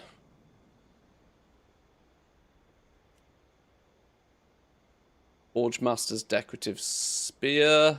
Another recipe in a bottle situation. Recipe in a bottle. Janzari the Watchful on the coiled dial for Moxie. It's the new faction. Hunter's Ritual Stone is blacksmithing's new embellishment, which comes from the Prey vendor. Okay. Sure. And this is the outstanding recipe we don't have on retail anyway. So they're the new recipes. These look like spear. Standard rack.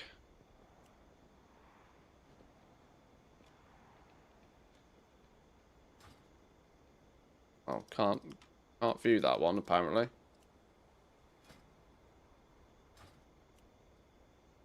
Can't view that one. Broken. I busted. Okay. One new embellishment. What does it do? Damaging spells abilities have a chance to grant 165 of a random secondary stat for 15 seconds. While on a prey hunt, this effect is increased by 50%. This bonus is only available outdoors whilst prey hunting. Well, that's dead on arrival then, isn't it? That is absolutely dead on arrival. Nobody cares about that one.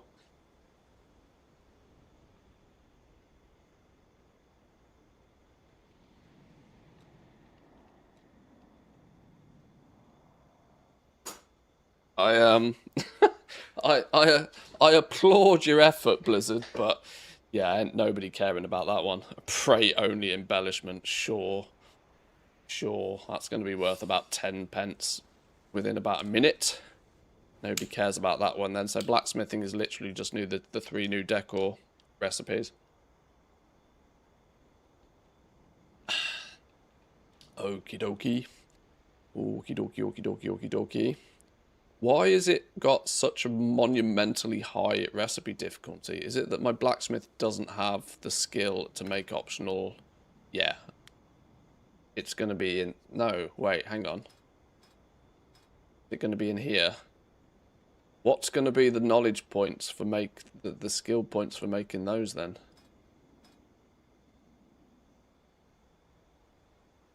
Where's... It must fall under this category then.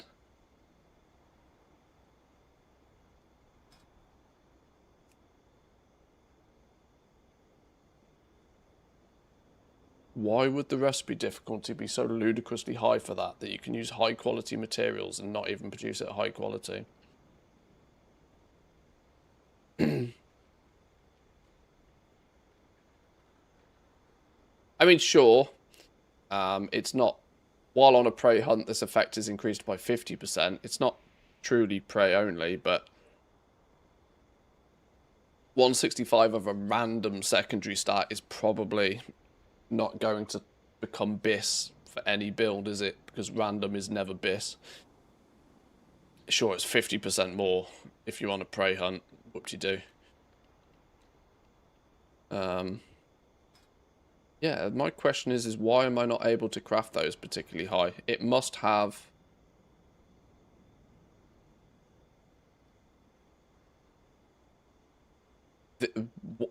There's going to be a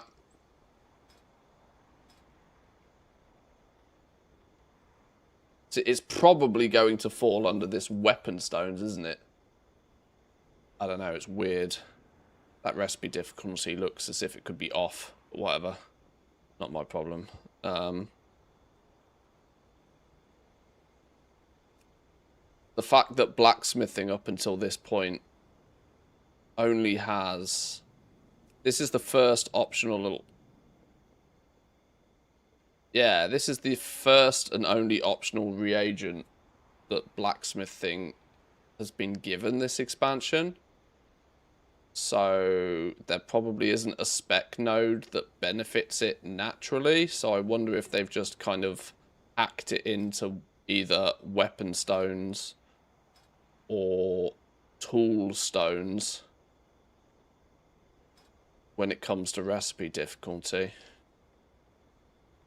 I mean, we're in release candidate mode now, so I don't think anything's changing at this point, but it might be worth at least dropping an F6 on it.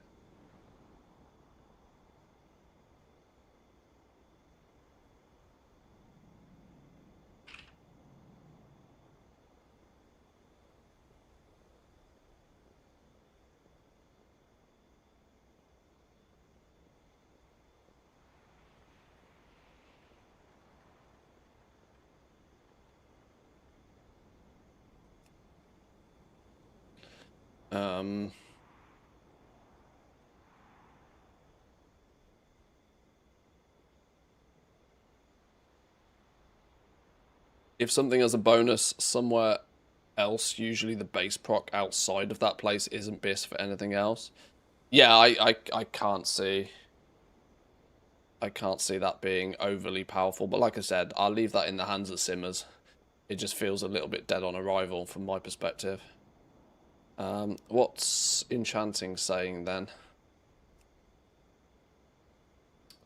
Is where it becomes slightly difficult for me to spot new stuff because I haven't got huge amounts of recipes on retail.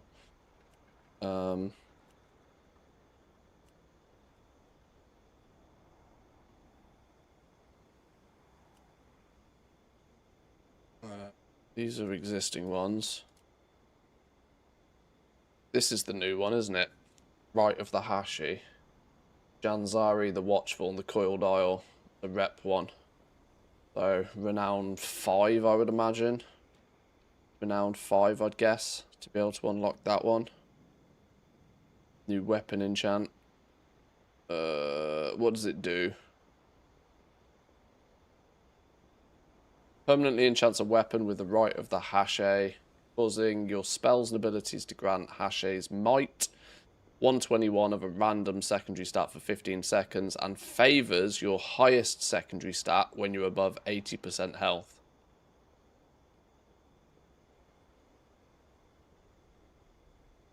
Okay.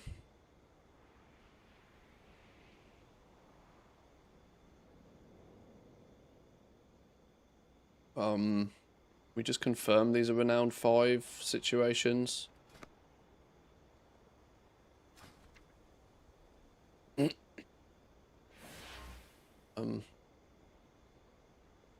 Lowers Gathering, Concentrated Silvermoon Health Potion, Formula Rite of the Hashi. Yeah, there we go.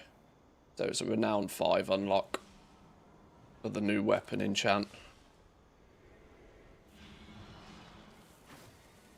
And from there, it's only going to be a handful of new decor.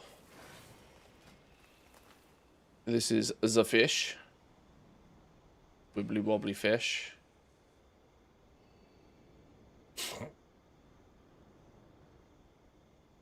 $12 lumber and 2 trout to make 1 fish. Fish made of wood. Sure. Tiki mask.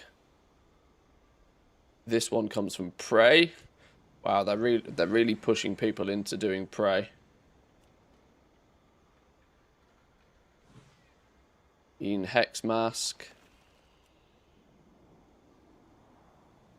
I think that's an existing one.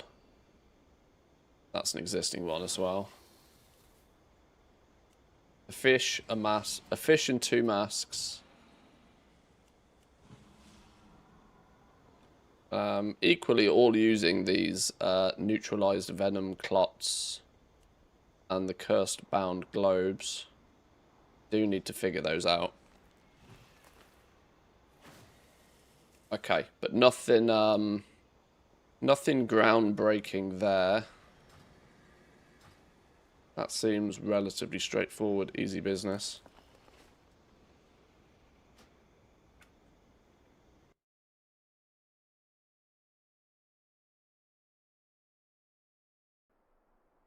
Let's check tailoring and inscription.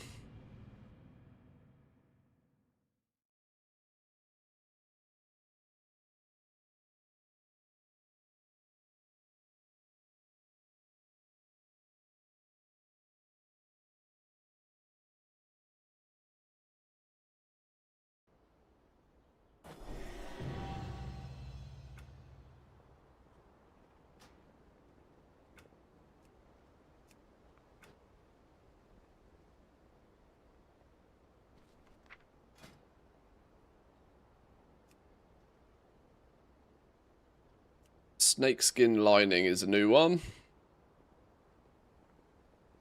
Treasure, Altar of Fangs. There's a big question mark on that one then of how easy or difficult that will be. It comes from a treasure. The Altar of Fangs is the downstairs area of the new zone, isn't it? Which I would actually quite like to test again, because that was...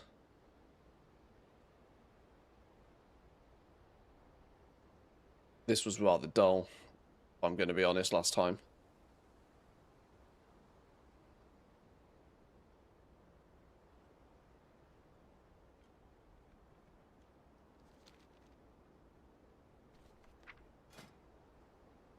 So it's only actually one raid recipe that we found so far. These are all existing ones that I just haven't unlocked yet.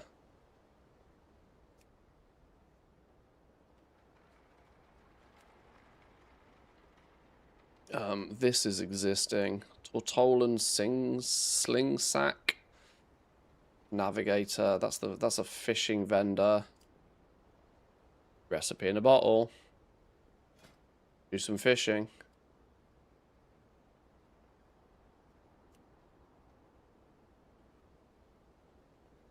Two new decor recipes for tailoring then.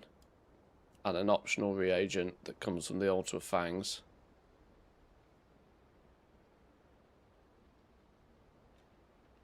Damaging abilities can apply corrosive acid to a target, dealing damage over time. Damaging the target again has a chance to detonate the venom and splash damage to its surrounding enemies. Well, with 0 numbers on that tooltip, that's entirely 100% up to the simmers to decide if that's good or not. Absolutely nothing to go on with that one. Nothing to go on whatsoever. Does it matter where we need to fish, or do we just need to be somewhere in the new zone? Well, for the recipes in a bottle, I've got no clue. You are going to probably be incentivized to do a lot of fishing in the new zone, because the new cooking recipes use new fish, which are in the new zone. You'll naturally be incentivized to fish in the new zone.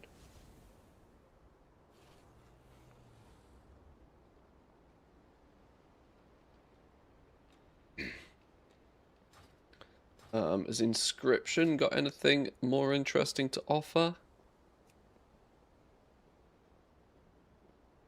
Obviously the new contract. No surprises there. Renown 5 on the new contract.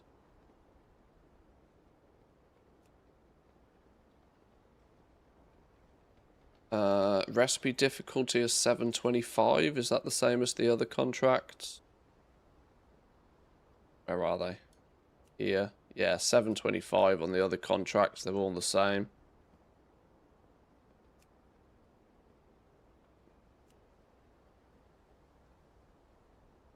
New Vantus rune. New Vantus rune requiring the existing Vantus rune still, which is an interesting twist.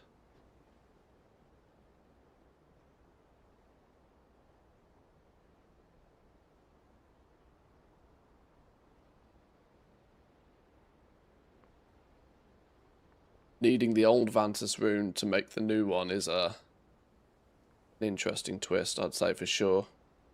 So it takes... The old one takes 2 petrified roots and a soul cipher, which you now have to add to the cost of 2 more petrified roots and 1 soul cipher. So they've kept the base reagents exactly the same. So it's basically doubled the cost. In you know, simple maths anyway, it's doubled the cost of the Vantus rune. Because you need a basic Vantus rune to make the next Vantus rune. You've got to make the first one first. This is actually good for tailor. This is good for scribes. Because it's another step of the process. You have to make the first one. Now, don't forget that you benefit off multicraft and resourcefulness on the first one. When you're crafting these in the first place, then you benefit off resourcefulness and multicraft again crafting the next one, so it's yet another opportunity for at least another 5% margin. It's kind of where Inscription makes its money these days. You have to build everything from the bottom up. It's like full vertical integration.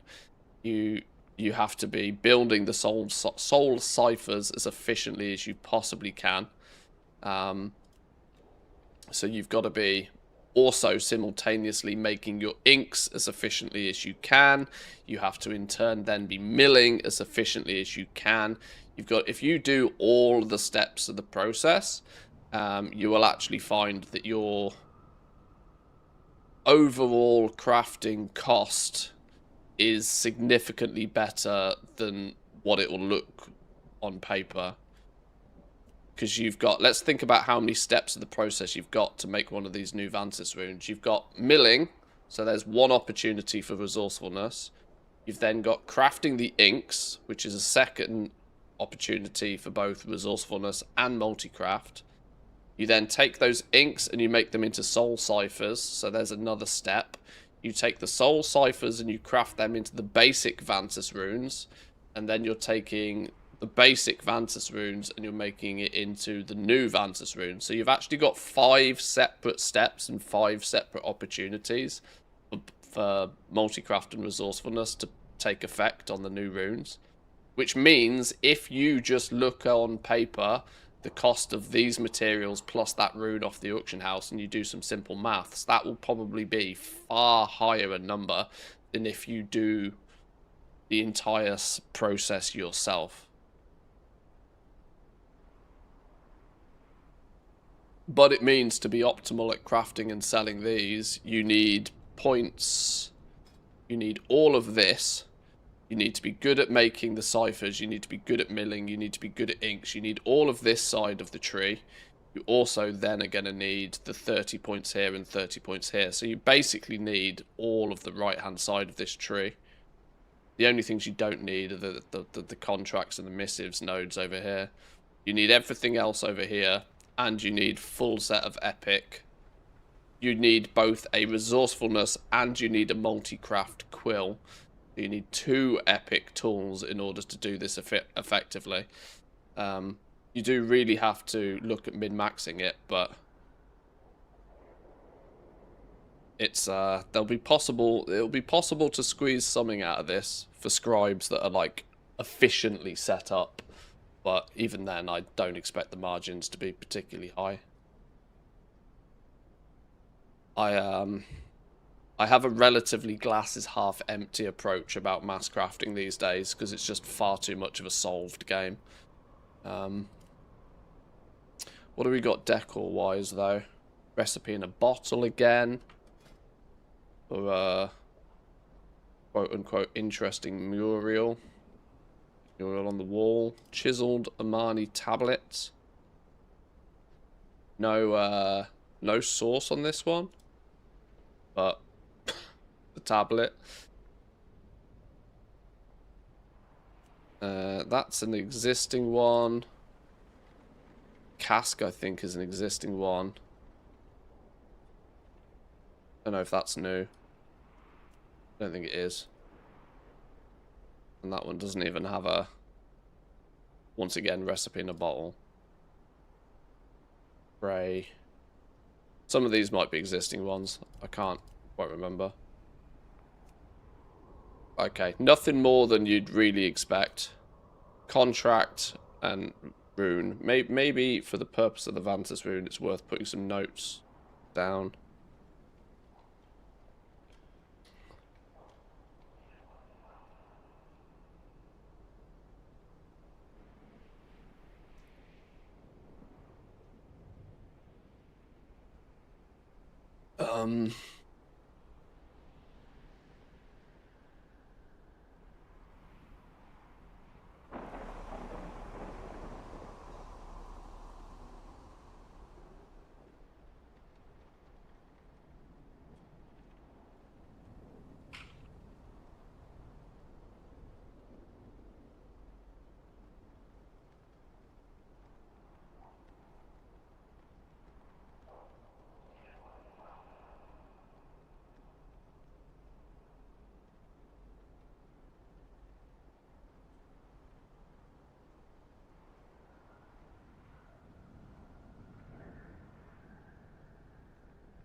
A higher item value also helps with Profit margins. Assuming this won't become like a go-to for... There's no real reason to believe that this will become a go-to for... Ooh. Would it become a go-to for concentration? Because you're likely to also need the high-quality Vantus runes in order to make the new high-quality ones. So there's a bit of a... Although, what's the price differential between a normal and a high-quality Vantus rune on retail right now? It's probably pennies, isn't it?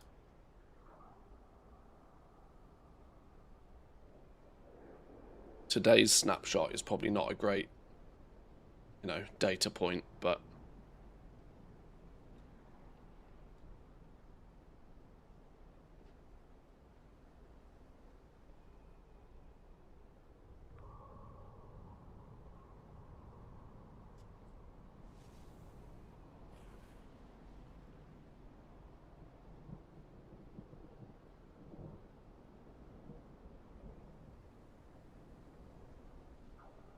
Come on, game.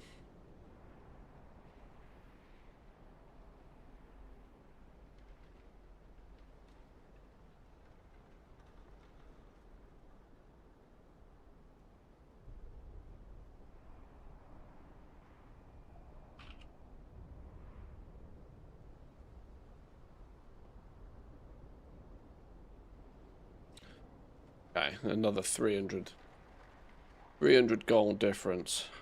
250 gold difference.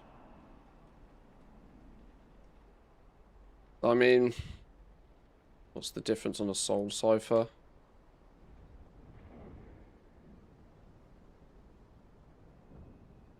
$50 gold. Still not very. It's still not very. If you were to use low quality soul cipher, low quality Vantus rune here. Okay, the problem is my setup isn't very good to showcase this, but 1,000 concentration for 300 gold. Yeah, that's nothing to scream home about. If you'd put 30 points in here and you'd had all, like, you know, my setup's not good to showcase this, but what does 30 points give you in terms of skill? 5, 10, 15, 25, 35, 60... plus 90 skill. Doesn't... yeah. Yeah, that's still not very exciting from a concentration perspective either. Oh dear. Alright, well, not humongous amounts of interesting stuff there either. Okay. Let's check engineering. And alchemy. Alchemy is the interesting one, because alchemy does have some changes. Or some new stuff, should we say.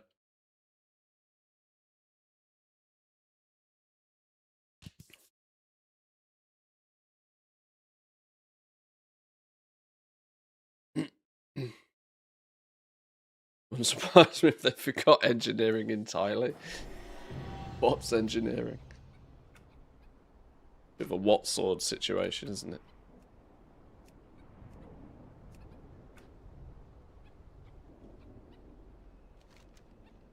Oh, that's not the button I meant to press. Wait, what's going on here? Oh, because it's pinned too close to engineering. Coiled snake eye. Provides the following property. Your damaging spells abilities have a chance to grant 82 of a random secondary stat for 15 seconds. If this effect was triggered by a critical strike, it grants your highest secondary stat instead. Well, for starters, 82 of a random secondary stat seems significantly less than, what did we say a minute ago, 150? Like, that's just a worse version of one of the other ones that was already not great. Okay. Like I said, it's not my place to decide if these are any good or not. It's my place to point out that they exist. Drops from world creatures, so we are 100% less left guessing how and where and whether this will be easy to get or not. But it's a thing anyway. Now these are new. Goo. What is goo? A toy. Empower this harmless bot with embedded, neutralized venom clots. Collecting loot from corpses within 40 yards and melting them into pools of venomous goo.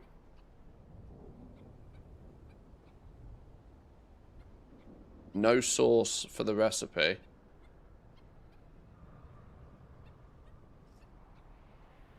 Okay.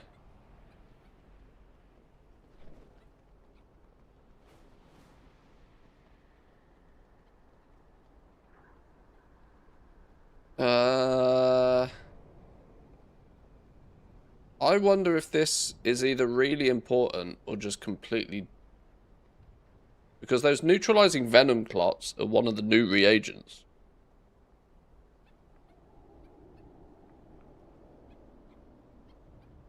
I don't know what that means.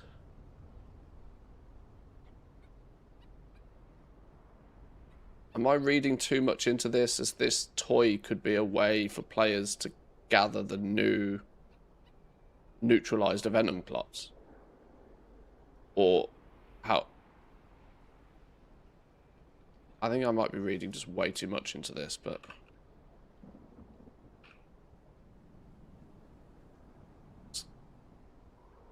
Oh, it requires Midnight Engineering 50. Is there any info on where the recipe comes from? No.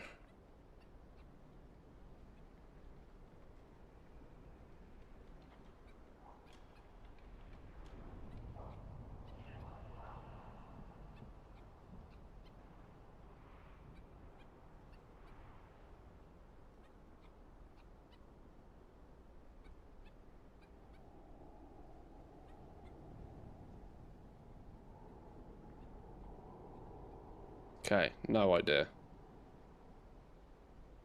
Rocky to go is also new. Recipe in a bottle again. Reduces your falling speed for 2 minutes. Yay.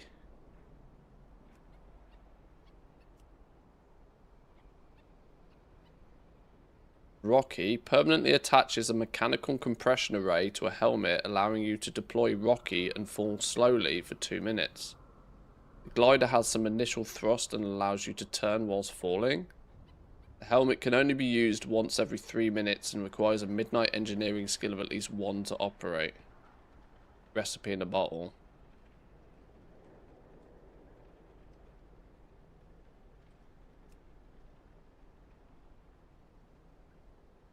Okay, sure.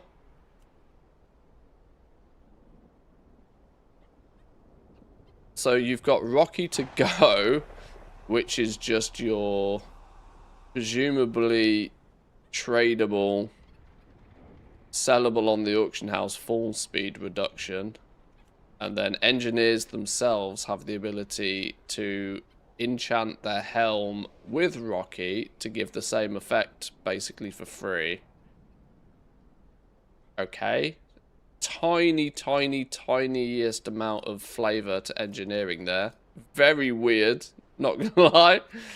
Very weird. It feels like an odd thing to add, a slow fall mechanic. Who knows? Is there going to be a boss that requires your entire raid to have slow fall or something? There could be some bigger picture to this.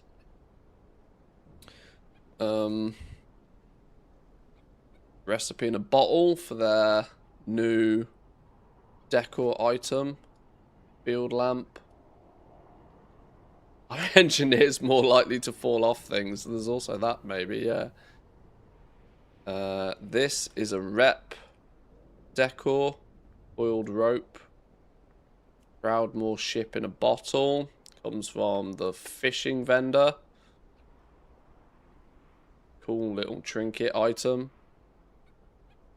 You're making a nautical themed something or other. But that's it for engineering. Yeah, so new embellishment. Relatively unknown source. A goo toy, which I think could just be a flavor item. But no information on how we go about getting it. Okay, sure. Engineering, something at least. Look at alchemy. Alchemy's where people might have more questions.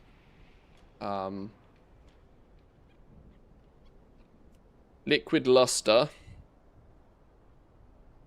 Quick drink to apply lustrous gleam every 6 seconds for 30 seconds, increasing your verse by a bunch whilst the potion is active. Applications of it stack up to 5 times.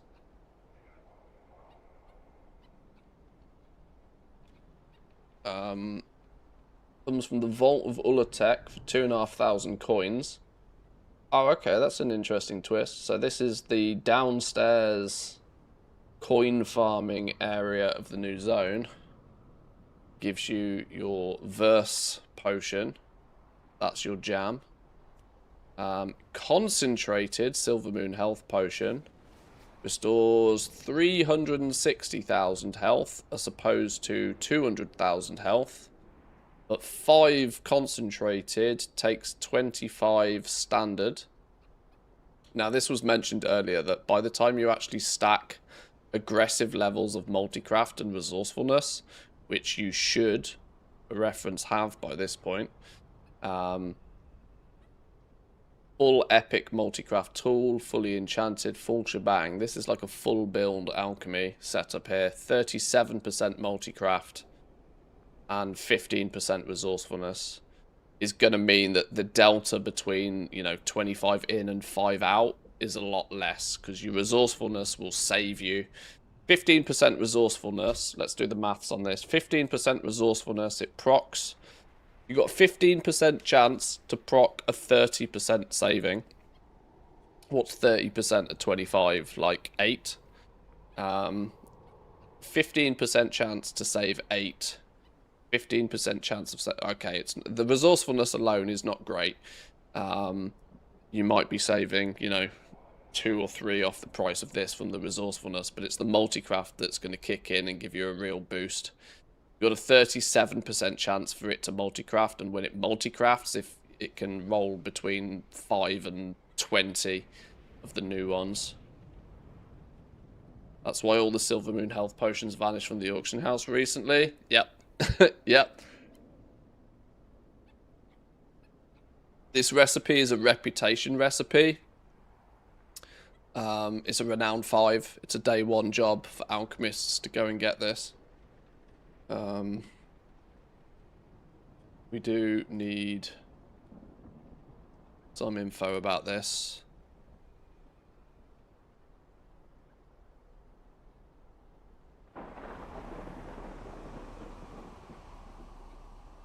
This for now.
Let's take a screen of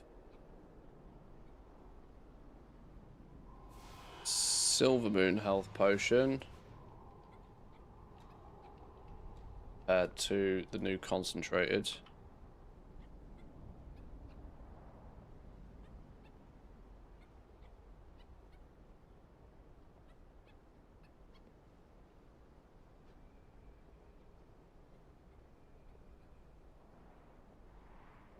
What's going on here? How have I managed that?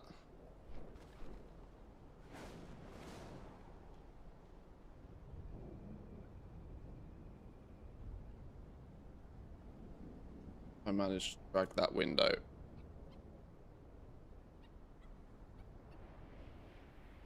The arse ended. There we go.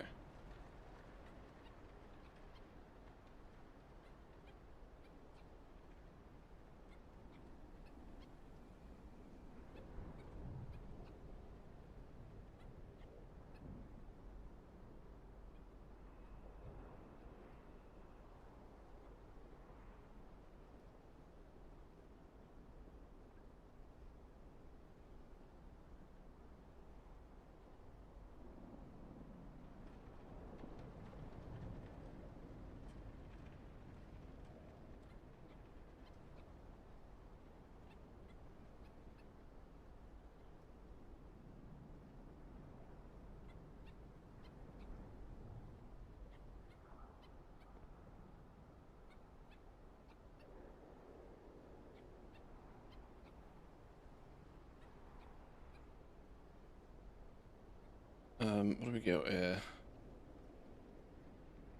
That doesn't need to be there. Okay, what else we got with alchemy? Alluring Nostrum is a new one. Okay, well hang on. Liquid Luster, Alluring Nostrum. Accept the Void's gifts, empowering your damage spells and abilities to deal 10,000 shadow damage to your current target and up to 4 nearbys. Slows your movement speed by a bunch. Comes from the fishing vendor.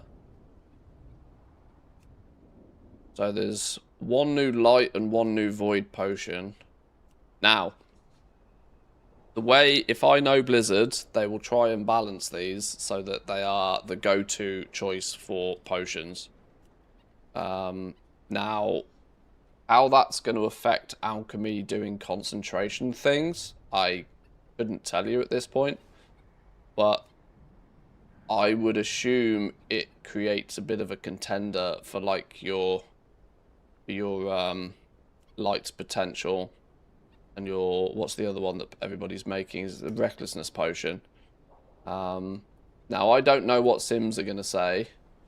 The standard just here's a whole bunch of primary stat might still end up being BIS, who knows. But Blizzard does love to make the new stuff the best stuff. So once again, kind of in the hands of the simmers to decide if these are going to be good enough for for alchemists to chase after and look at crafting.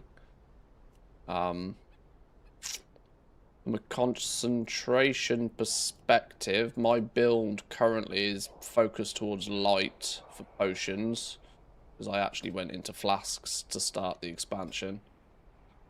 But my build is set up for the light potions, which looks like 303 concentration per craft, where this is a weird one. There isn't really going to be that much value to add anymore, is there? Because Sanguithorn, the difference between normal quality and high quality Sanguithorn is not great. Tranquility Bloom is a bit of a nothing burger. What's the Tranquility, Argent Leaf and Azroot? Yeah, the fact that high quality Azroot was always way more expensive and high quality Argent Leaf was always way more expensive was a good reason to why there was value in light's potential with concentration. You got 3 herbs plus the value of the vials. These new potions, because don't forget these neutralizing venom clots and globes don't have any quality, so they're not going to really add much for concentration.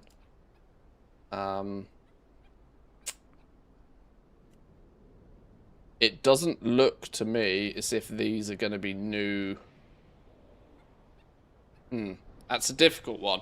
The alchemy concentration was already at risk because sunglass vials at high quality are going to be much cheaper to produce via dual crafting now. So the value add here isn't going to be as strong, meaning you're kind of looking at the herbs to bring the value in. Now, as we know, the difference between normal and high quality tranquility bloom is nothing to shout home about. You're basically looking at the 3 value difference on these herbs and the 6 value difference on the sanguithorn. Like, I think alchemy concentration crafting could be dead in the water. If they make these new potions be the go-to potions, then this is going to give even less value for concentration. Even less. I think alchemy concentration could be cooked here.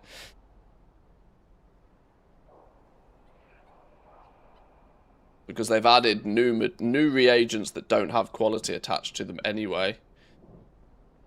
There's a heavy nerf to the value of the vials, and the herbs that they do use are like, whatever herbs.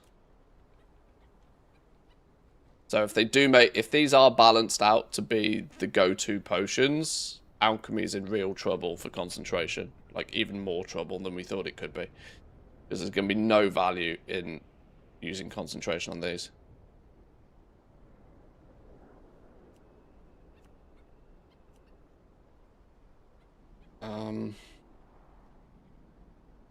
Pray. You can get a green splat. A venom splat.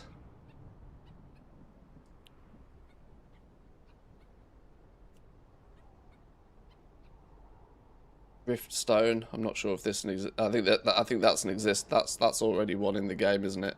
Along with the fountain as well. I just don't have these recipes. So actually, there's only one new decor recipe for alchemy, which is a splat. It only got one decor recipe because it got a couple of potions and a healing potion. Yeah. Well, that does mean then there's only one raid recipe that I've actually found, which is what I think the leatherworking embellishment.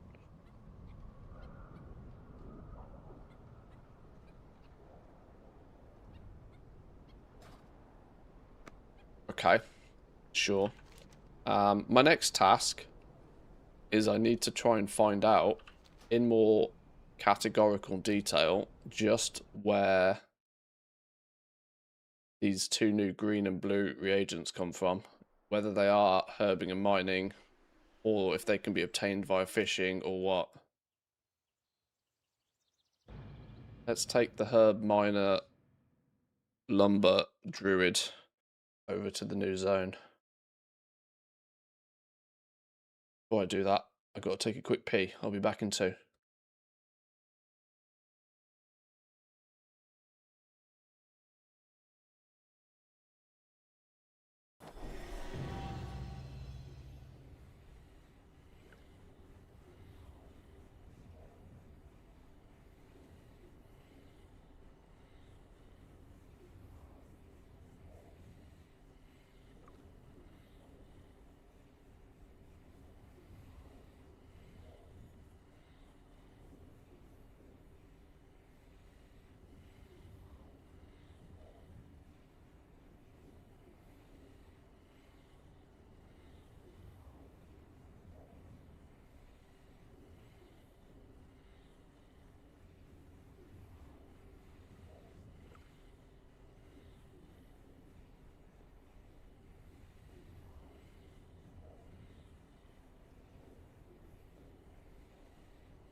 Alrighty.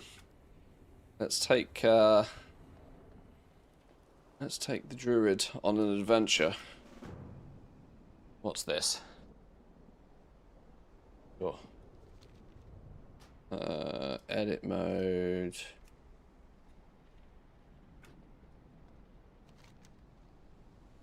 Okay. Should, theory, be able to just fly straight to the new zone, right? Glory to the Sindorai. Oh, why is it quicker to get to Tokka's Landing than it is to get to... That's weird. You have to go halfway across the zone to come back in terms of flight points. Does that mean I'm missing a flight point on the new zone? Why is there not a flight point on this side of the map? Maybe I'll just fly there instead. Oh, hang on. Here's to hoping that I don't actually need to do anything before we get there. Abandon that. Nobody cares about this. Abandon that. That's the new campaign chapter, alright.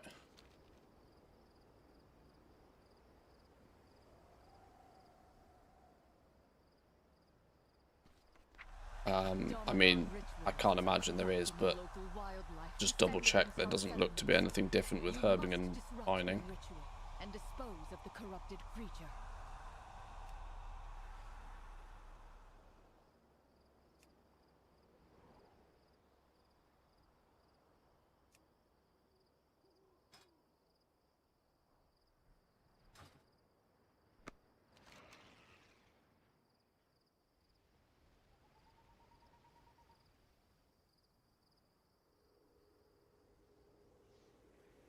Even 1 of 6 adventure gear is going to be better than most of my gear. If you're in like 250 item level gear, 1 of 6 adventure world quests are going to start offering you upgrades.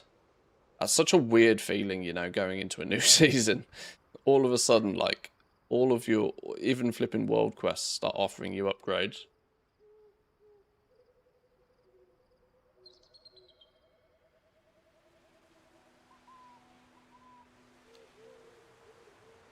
Oh, you know what I haven't done? I haven't got any flipping stinky bright potions on this character, have I?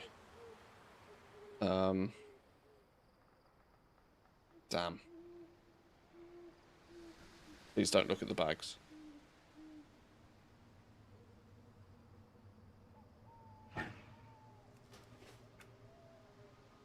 I forget that every time we do PTR stuff, it's going to be in the middle of the night and it's always dark. It might be 2 PM in the afternoon for me, but it's 4 AM NA time. Whoops.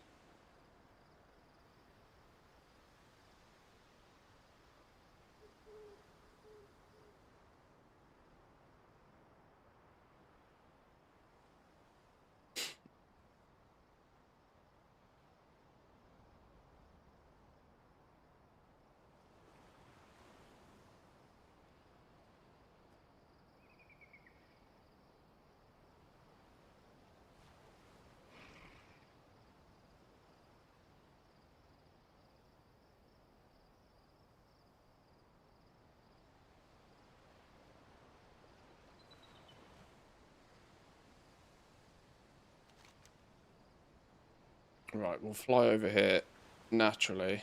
I've now this is one of those things where it could just be the fact that it's the PTR and nobody else is here, but I was on my first playthrough of this new zone. This is just like lumber heaven, it felt. Now, of course, I've got to bear in mind that there'll be nobody else on the PTR. Meaning that I'll have the zone to my absolute self, and everything will have spawned.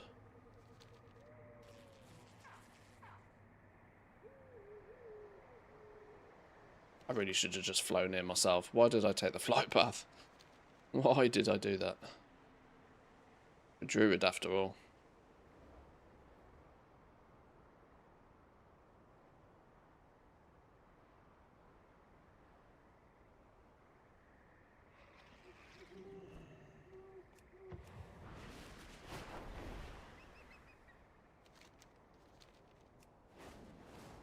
The Murlocs are ambushing our supply carts. Descend upon them. Let's go have a look. Let's go have a little looky look.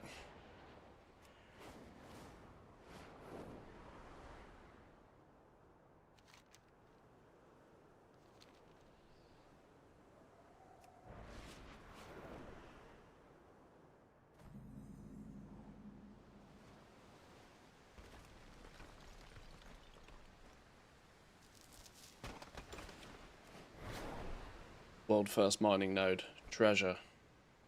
What's the treasures look like? Singing shells.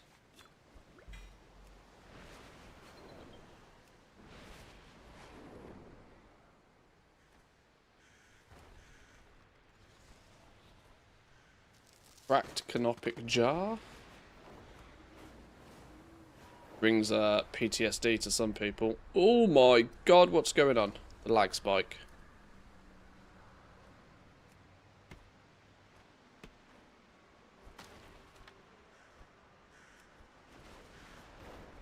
Well, it gives Thalassian lumber at least now. Oh look, a curse-bound globe.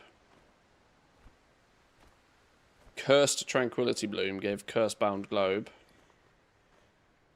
So this is acting like a new moat. Which makes me wonder if you get shitloads of them from a curse-bound node when you overload.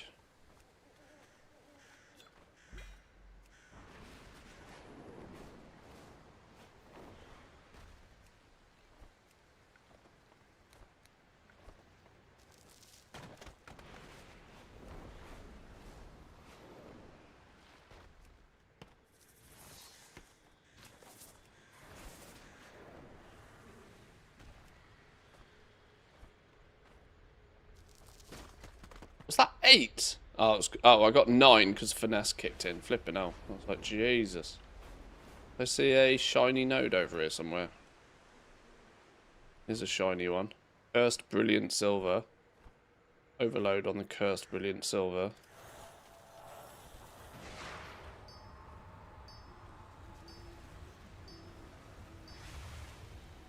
Okay. It just channeled into me and I got 5 curse-bound globes. Just straight channeled me. Didn't have to do anything, didn't move. Just straight channeled into me.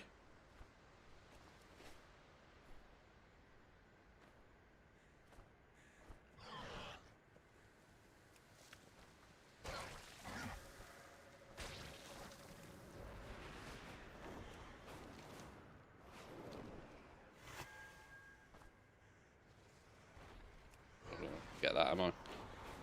Let's see what overloading a herb does.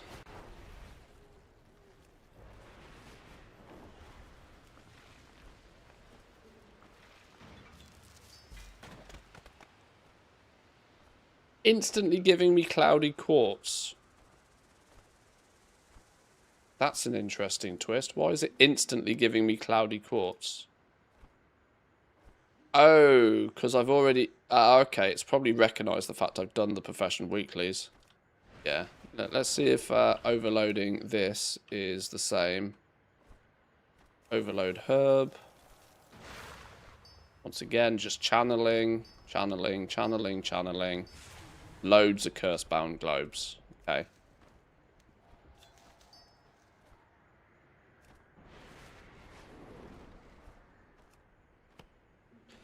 The curse-bound globe looks pretty simple, pretty straightforward. The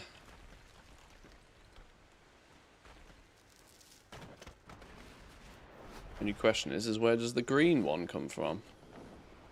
Is that going to be fishing in the green pools, do we think? We have fishing on this character. I should have really leveled up fishing on this character.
Double curse-bound globe. Cursed Azroot.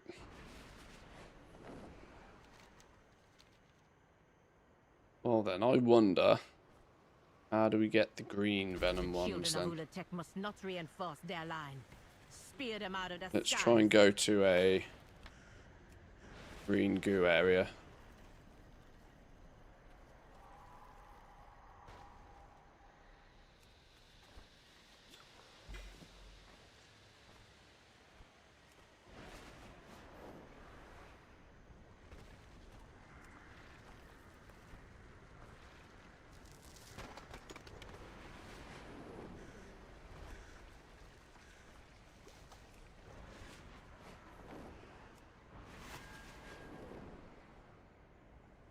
These are just regular curse nodes still.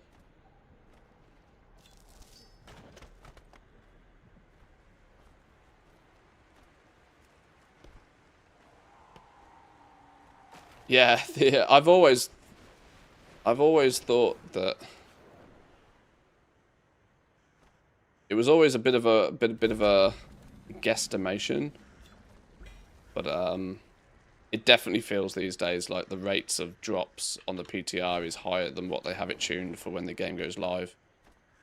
Really difficult to prove that, but no, it's also difficult because you run around the PTR and you've literally got the zones yourself. Look, if I do a slash who, I guarantee I'm the only person here. Oh my god, there's 2 other people here. There's actually 2 other people on the coil dial on the PTR. I'm amazed.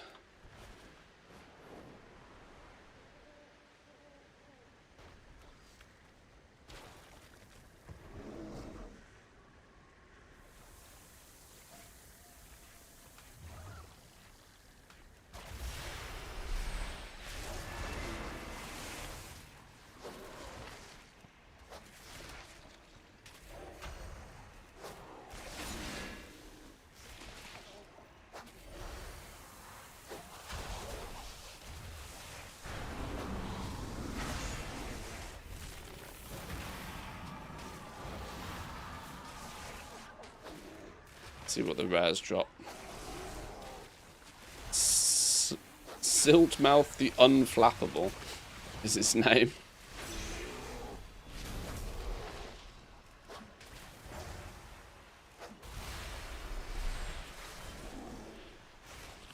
Oh, my Guardian DPS does not want to make this dude go away anytime soon. I'm doing like 14k DPS. The advantage of not dying is strong, but I mean, I'm not super geared on this dude either. As I mentioned, technically world quests now give me upgrades.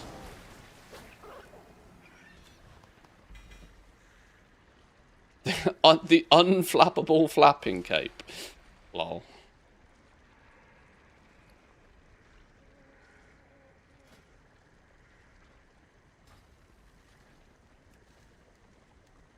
Did get 50 rep for killing the rare as well.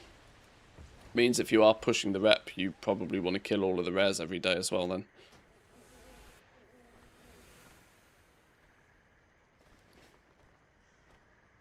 And apparently find the treasures by the looks of things.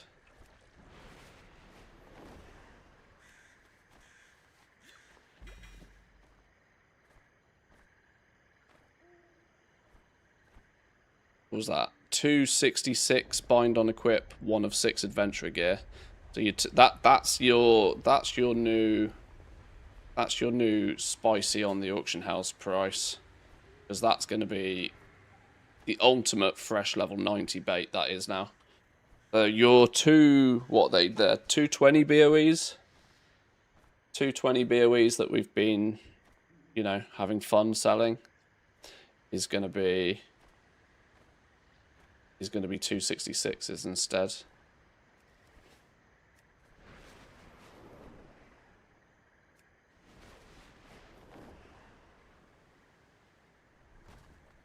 That's a vile venom fishing thing. Oh, I don't have fishing on this character, but my suspicion is that this is where you get the green moat reagent.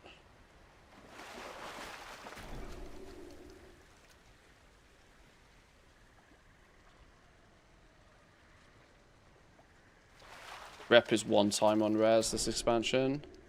Good question. I actually don't know.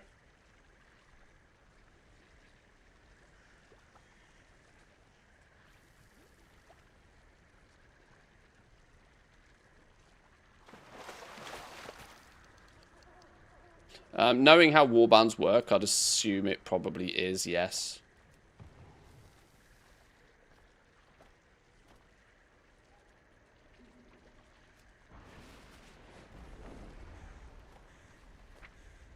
Can I keybind this to that one?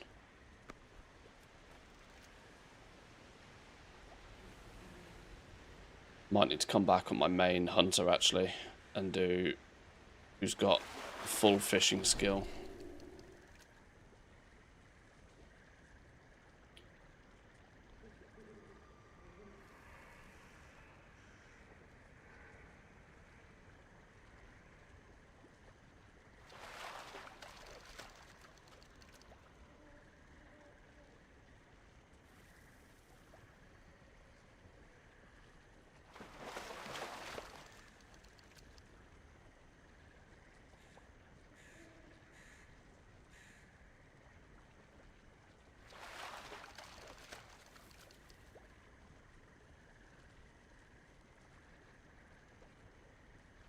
Fishing pool seems to last a while. Famous last words. See if I just fish in the regular goo.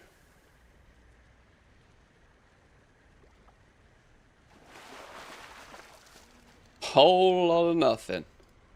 Whole lot of nothing. What more could you ask for?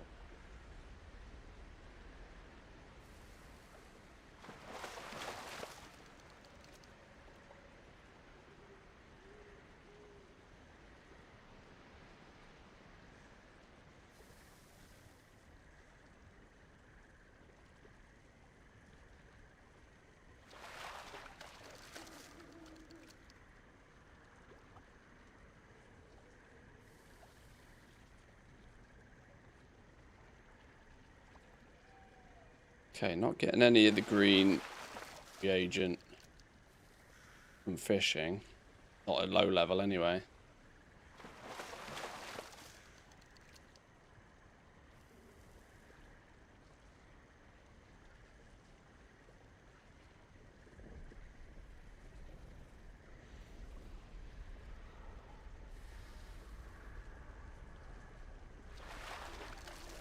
Okay, I'm not going to stand here fishing on a lowby level character for ages. Let's see if there's any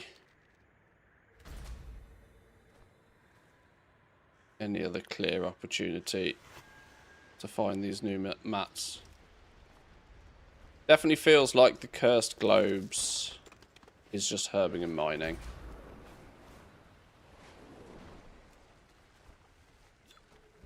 Treasures don't seem to offer the green ones.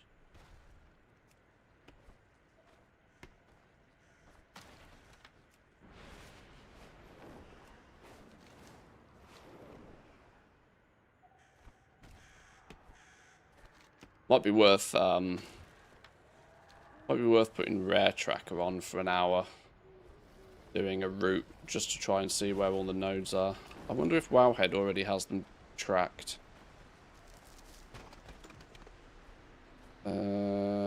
Where's me Wowhead one? Hello? Where have you gone? Probably that one.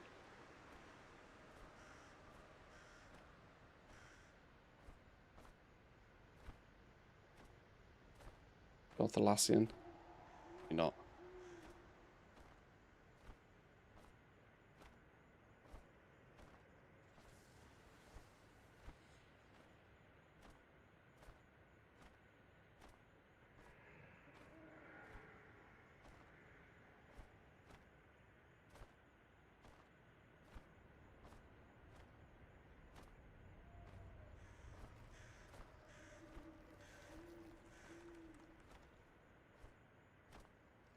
Voidstorm, Master's Perch, Eversong Woods, Silvermoon, Harandar, Zulaman, Atalman, Eversong Woods. So Wowhead has not tracked lumber in the new zone yet. But I'm pretty strong of the belief that this new zone is like crazy good for lumber.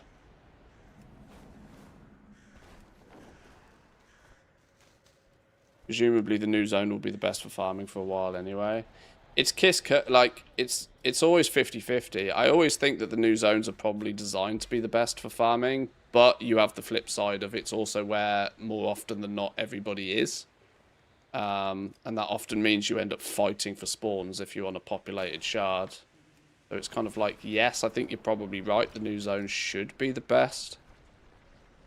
But a quiet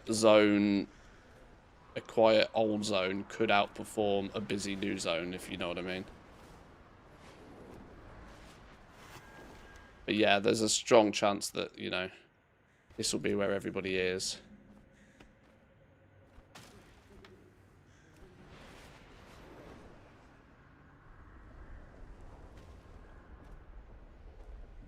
Oh, I've not got 2 charges on my mining.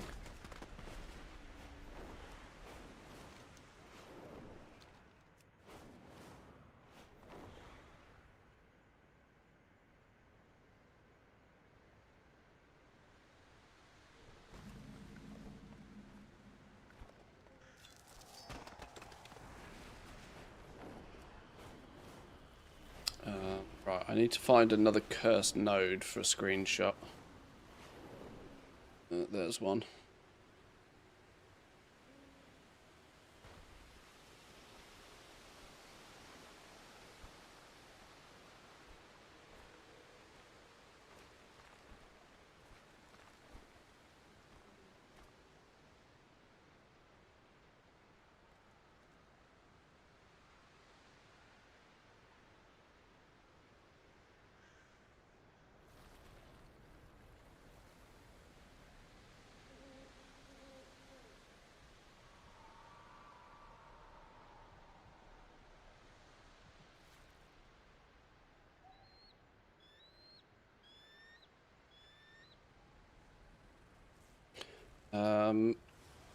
New cursed nodes in the new zone are the main source for cursed bound zone.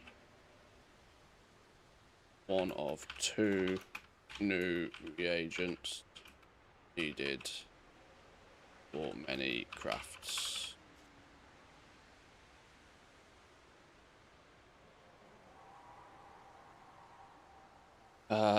I need to find where we get the other one then. Let's leave this dude here for a minute. But is there a... over in the city, is there like a...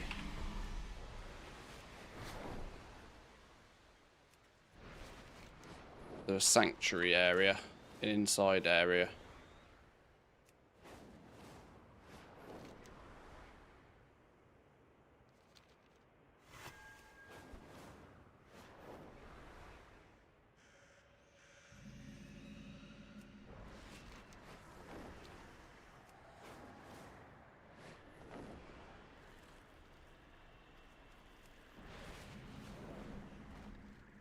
I'm actually curious to see if there's any new NPCs or anything knocking about.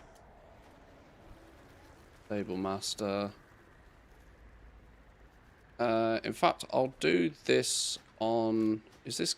no, this isn't... can we go in, like, here? Is considered a rested area? No. It's going to be really annoying if there's no area in the new zone that's considered a rested area.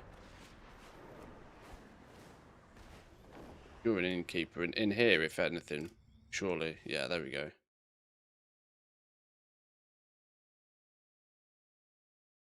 Yeah, new Classic Plus. Seen it here first. Right, this dude was my first character that has, in theory, basically cleaned the entire zone.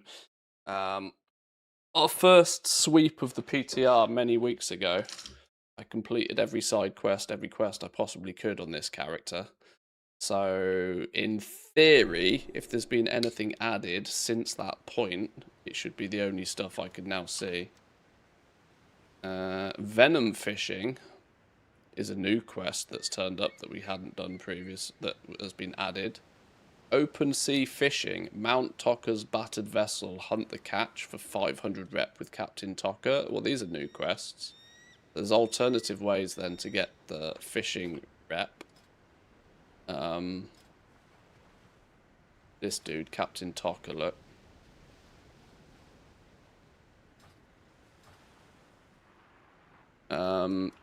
You have you? Oh, you're not considered a NPC anymore.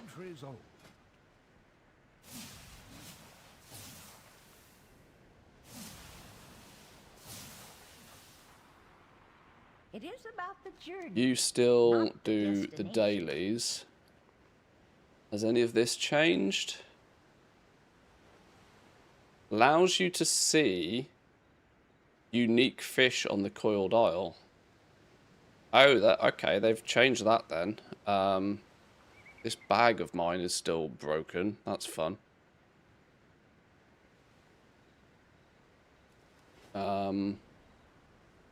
That's new. Now that's clearly an unlock via some reputation with these guys. I'm 3 of 5 with these guys, so I've unlocked this, but I wonder what a 0 of... I mean, it's going to be a warband wide unlock. I don't know when we get this. But there's an achievement for catching all of the unique fish. And the unique fish also give you reputation with the faction, so it's something you're going to want to do.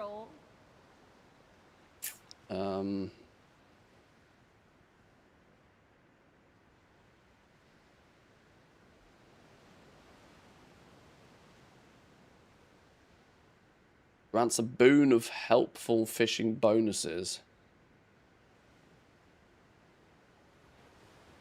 Why is Venom Trawler above? Onion. Void Light Mar. Yeah, when you've they've changed this so that when you've gained the reputation with somebody, the cost to buy something becomes completely a nothing burger.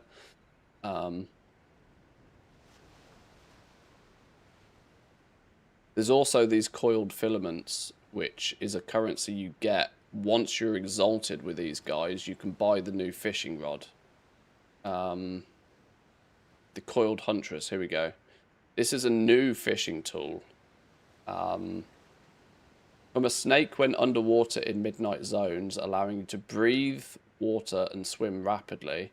Successfully fishing in the waters of the coiled isle will siphon venom into the coiled huntress. Speak with Sea Sarge Polo to invoke a ritual and turn your venom into coiled filaments. This also alters the rod's appearance if able. Now you need to be like max rep to buy the new fishing rod to do this, and then this coiled filament that you get from it becomes a currency which you then spend on. You need 2,500 of it for one of the mounts. You need 500 of it for cosmetic. 1,000 of it for another cosmetic, and another 500 of it for a third cosmetic. And once you've bought all of the mounts and cosmetics with your coiled filament, you can convert coiled filament into the shredded bloom line and the shredded glimmer line, which is the very, very basic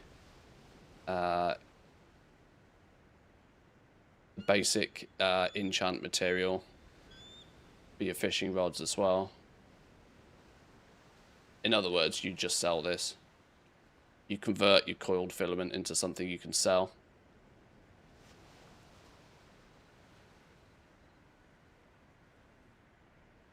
They seem to have put more on this NPC since when I last looked. New fishing update. Fishing has seen some updates in 12.1, could provide a good source of gold making since the new feast looks to be better than the Season 1 version. There is also some changes to the profession which appears to be relatively passive and mostly award cosmetics, e.g. what we've just looked at here. There's also a new epic fishing rod which has some bonus gold making opportunity. Fish have a new angling score. I wonder if this has changed in any way. So soon? But I was just starting a great story.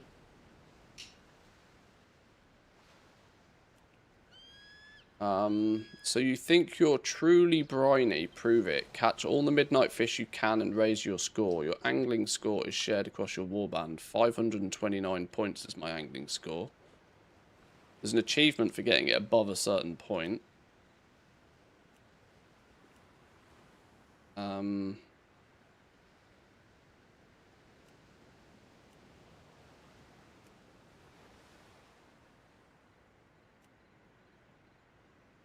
And as you can see, every fish now has an angling score.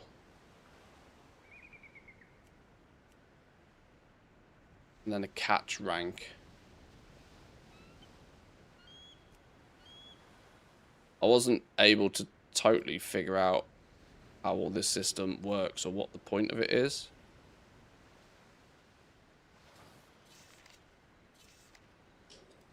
Or whether it's just flavor.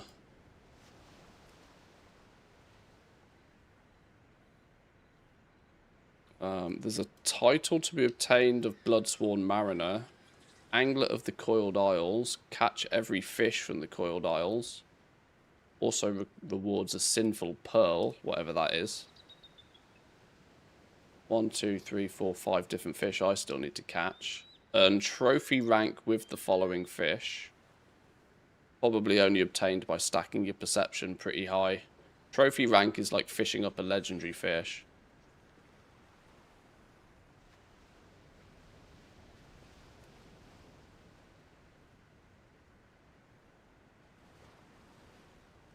Why is it that fishing is always this overcomplicated, hard to learn and understand what's going on with it? It's weird because 90% of it just feels completely passive and like you basically don't care. Fish up all 10 artifacts from Tokka's departed crewmates on the Coiled Isle. So there's like treasures that you get via fishing, and each one of these treasures also gives you rep with Captain Tokka, if I remember.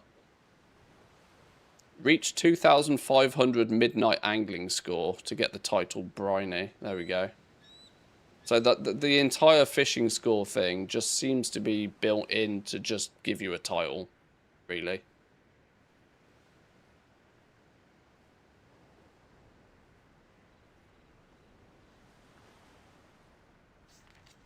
Is how it appears, at least. I have great-grandchildren older than you. I wanted to do some comparison to what I'd racked last with it. Fish now have a catch rank. At this point, I've not been able to find a reason for this or a way to catch better fish. There's an achievement for collecting all of the new fish at the trophy rank. Captain Tokka's the main quartermaster. Teaches you venom fishing. And temple fishing. Let me see what's on his vendor here. Does it look basically the same? This eerie lure seems to be a new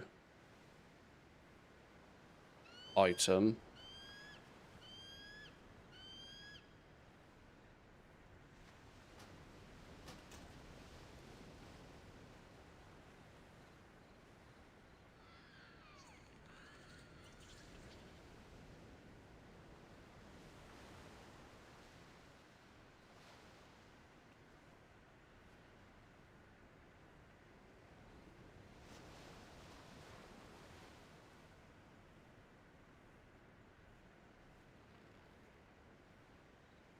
These are some of the new cooking recipes in the new feast.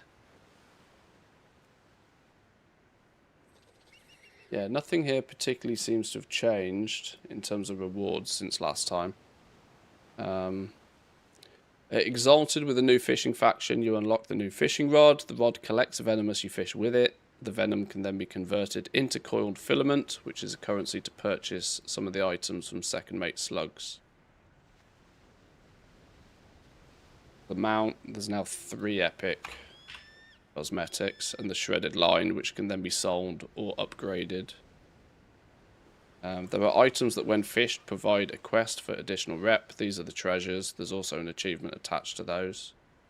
So there doesn't seem to be much changed or added or removed from this fishing sort of side hustle.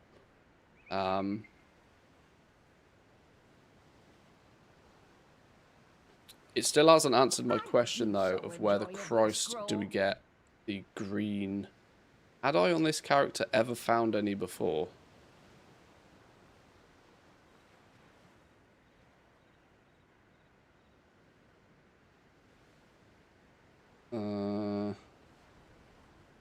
Doesn't look like I had.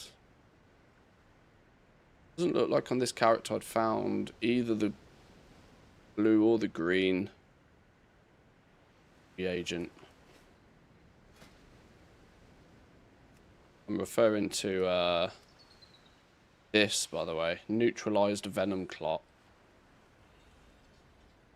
This is all that remains after neutralizing venom on the coiled isle. Can be bought and sold on the auction house. Cursebound globe is just a moat, it's just a new moat basically. This neutralized venom clot. The only thing that relates to neutralizing venom is this, right? Will siphon venom into the coiled huntress. Speak to Sisage Polo to invoke a ritual and turn your venom into coiled filament.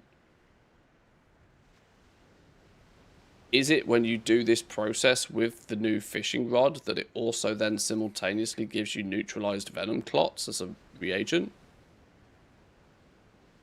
I mean, the terminology, the language they used here seems to indicate maybe. This is all that remains after neutralizing venom on the coiled isle. Well, we collect venom with our fishing rod, turn that fishing rod into filament. Am I gonna try and Zerg level as much as possible fishing on the flipping PTR to figure this out? What do they need to do? Collect 6 whole uncursed livers in the serpent's tail. There's also a fishing quest up here. I'm gonna go do that fishing quest.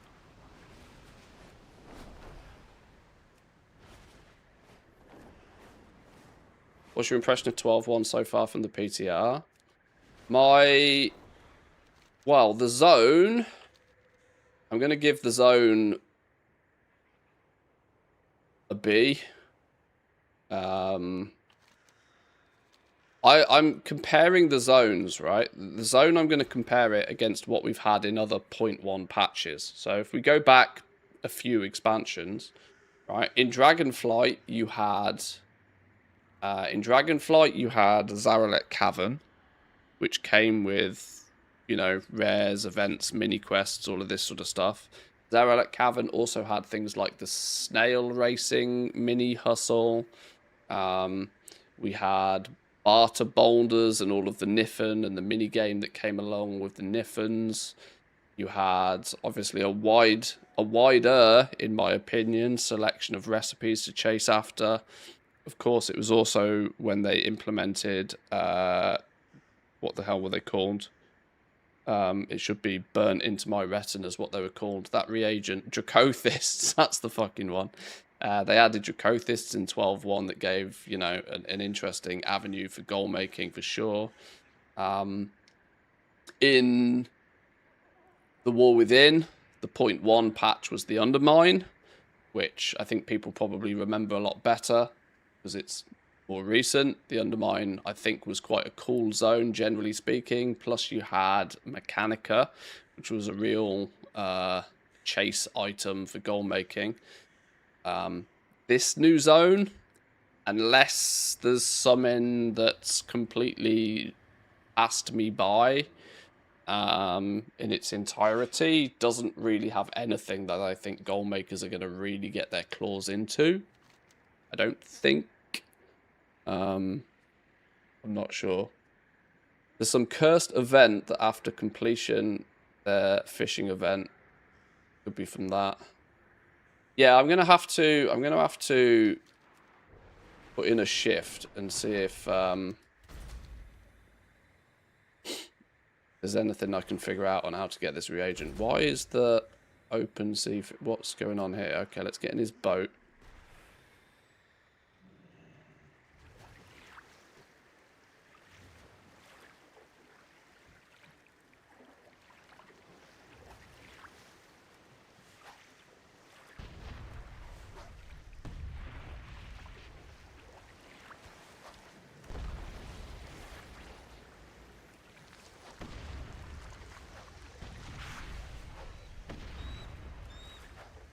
Well, he doesn't seem to take any damage.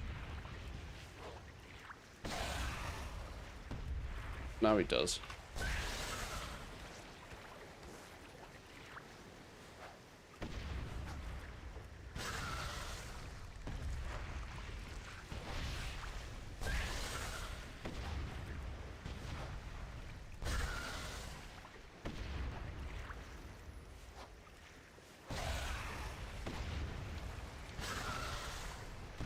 Okay. Killed the fish. Yeah, my overall is I'm honestly not sure what, as a goal maker, as somebody that enjoys the crafting professions and stuff, I'm not sure what's going to keep me busy, as there doesn't really feel like there's anything to like properly get my teeth into, like we have had in previous 0.1 patches. The implementation of Dracothists was pretty big, no doubt, in Dragonflight, even though I got heavily burnt by it, but that's a different story. Mechanica in 12.1 was really a nice chase item, but not sure what 12.1's going to offer. I'm not sure what this zone has to offer. I think stylistically, this is a very safe, almost ChatGPT design zone. I did all of the side quests. I did all of the optional storylines. I did everything in this zone. And it was all very straightforward, very regular questing.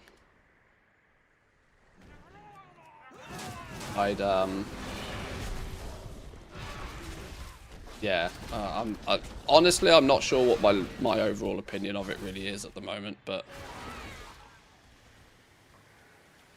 like I said, the main thing for me, and I think what relates probably to a lot of you lot as well, is that there doesn't really seem to be much to get your teeth into. A couple of fishing dailies and the opportunity to farm up a few new materials, but the that will only last so long.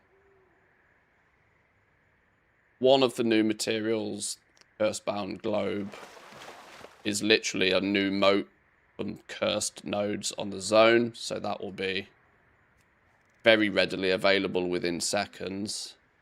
The green material is one that we are still trying to figure out where the hell it comes from.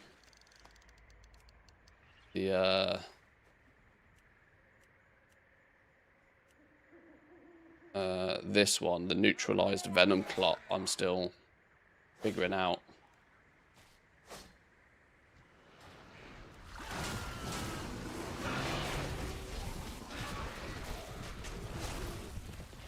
I don't know if that is integrated in fishing in somewhat shape or form, or whether it may be skinning.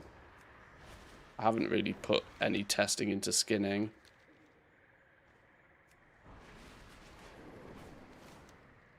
Let's go do this daily quest for the fishing hub. Now, there was 2 daily quests for fishing, which they seem to have reduced it down to just 1 now. Unless this venom fishing... What's this quest? This is a new quest. This is something they've added since I did my sweep. Maybe let me pick this up and see what's going on with this. Venom fishing sounds... sounds like it could lead to... Venom fishing definitely sounds like it could lead to finding neutralized venom clots, doesn't it? What are you saying, Mr. Tucker? Looking to join a crew? You can see with I've done a I've played a bit on the PTR and I've got this up 3 of 5. Ahoy! Before I said you're out hunting, you should acquaint yourself with what remains of my crew. Most perished in the wreck, of course. Others fell into the swamp. Some traitorous gits. Well, we'll get them in a moment. Meet with second mate. Oh, you unlock repeatable quests. Completing this quest will unlock the fishing dailies. Oh, okay, they must have changed this then, because I've definitely done this already. On the horizon. But they've obviously changed it, so I have to quote-unquote unlock it again. That might be where the second fishing daily comes from. In fact, it almost definitely is, isn't it? I have great grandchildren. Oh, is this literally all it is? It's as simple as go and introduce Knowledge is yourself over power. here. Yeah, okay, now we've got the second fishing quest. Bring 13 fish with a bit of rep. Find anything exotic, bring it to I've only got 4 so far. Now, these daily fishing ones, obviously, people who are clever will just buy the fish off the auction house. Not waste time doing it, but I'm on the PTR, I don't have that luxury.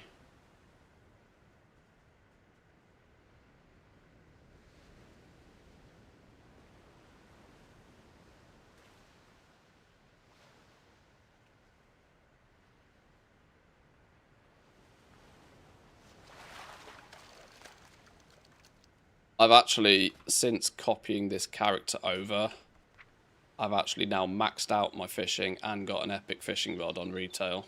So I'll be in a much better position when 12.1 goes live. This test character's a bit old.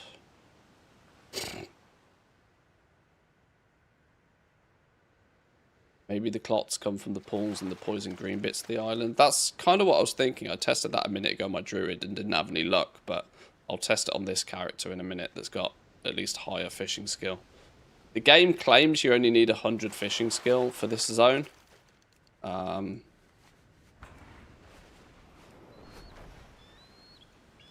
So maybe that's it. I don't know. But yeah, there are some like mini events that happen out here when they're completed, like this thing here, look. Fight back against the looming mutagenator corruption. If you do that, this area of the zone changes slightly. And I'm wondering if it's when it's in a changed state, then you can farm up that green one. So look, there's green and blue fishing pools here. There's a vile venom pool.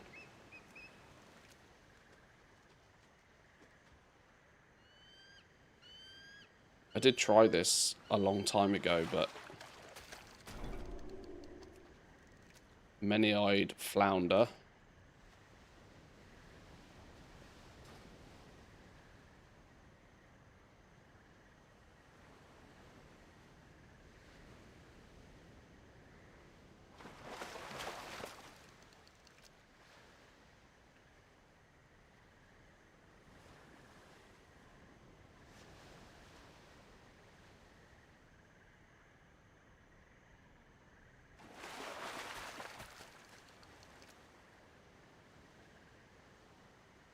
I'm sort of convinced that the venom clot is going to come from fishing somewhere. Oh, there's a cursed oddity, a blue one over here.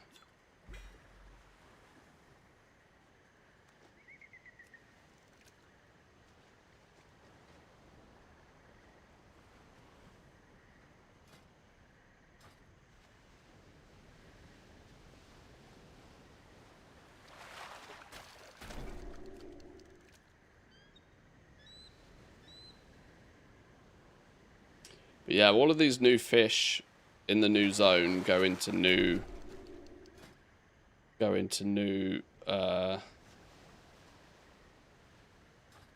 new feasts. That's what I need to double check actually, if the feasts have still look better.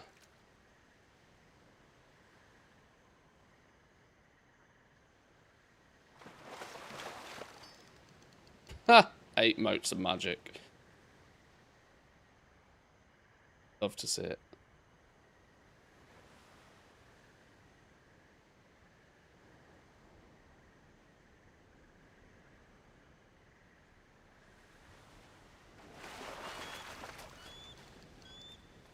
Okay, never lucky. Let's go get this quest done.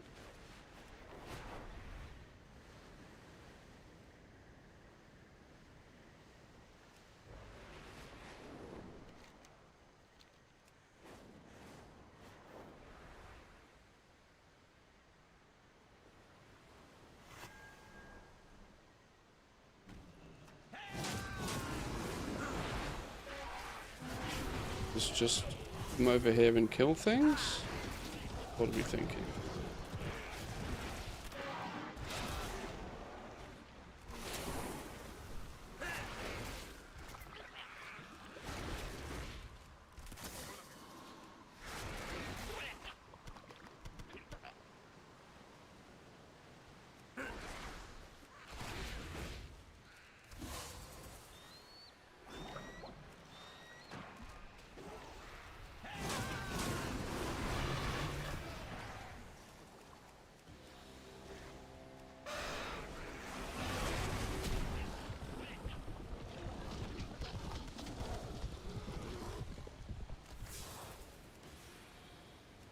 Oh, well, that was quick and easy enough.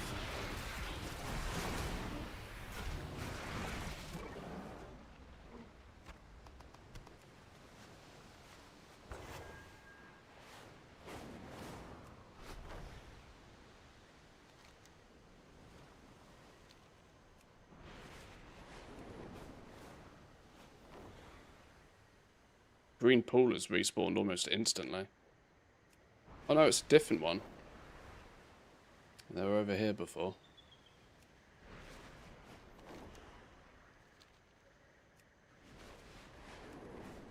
I might go try and do this event in a minute. I don't know how soloable these events are going to be.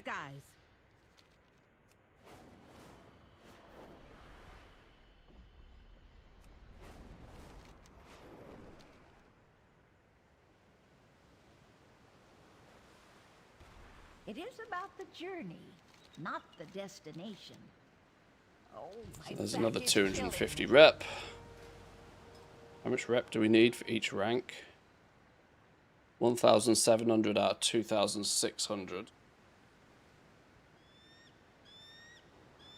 It's going to take a few days of doing the dailies in order to get this 5 out of 5, I'd imagine. Welcome from me and my humble abode. Don't The current tell me guide- anything interesting.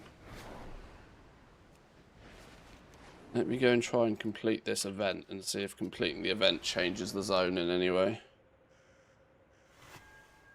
Venom clotted baubles. Everything seems to be talking about being venomous and venom clotted and all of this sort of business, but so far I've not been able to figure out how, what, where or why this reagent comes from.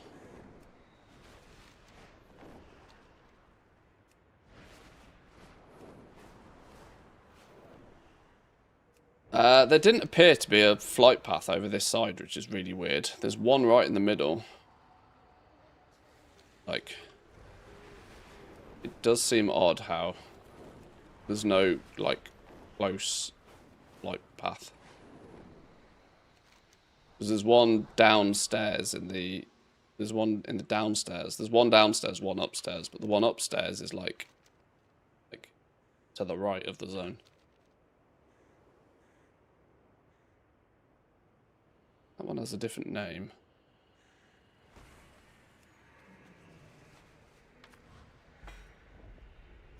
Uh-huh.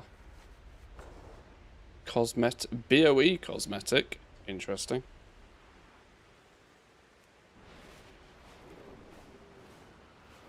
We must understand this venom in order to fight it. Perhaps my alchemist can Oh, there is come somebody across else an here, antidote. which is a bonus.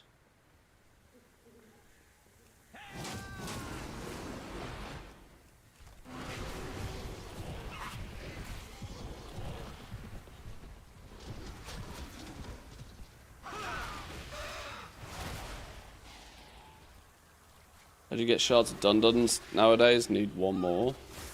I always just get them from treasures. I go Zulaman and I do treasures. Unless you've unlocked the treasures in Eversong. You can get them from there as well. But far less frequently. Treasures in Zulaman is my go-to. If I'm trying to get them, that is.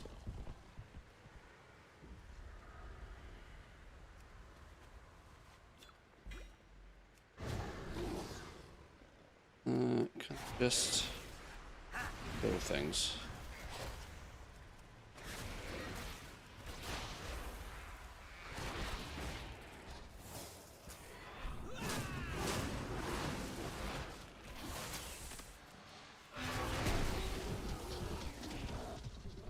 Fishing pools downstairs is also another good suggestion. We can try that out.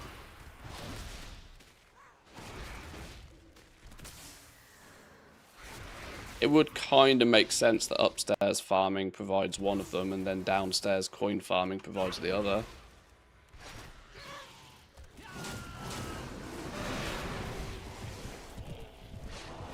I was reluctant to do much coin farming on the PTR because I don't really look forward to doing it when it's live. But if it's for science, we will give it a go. So I'm getting pretty hungry. I have to bear in mind it is Pizza Friday. Might be an early Pizza Friday today.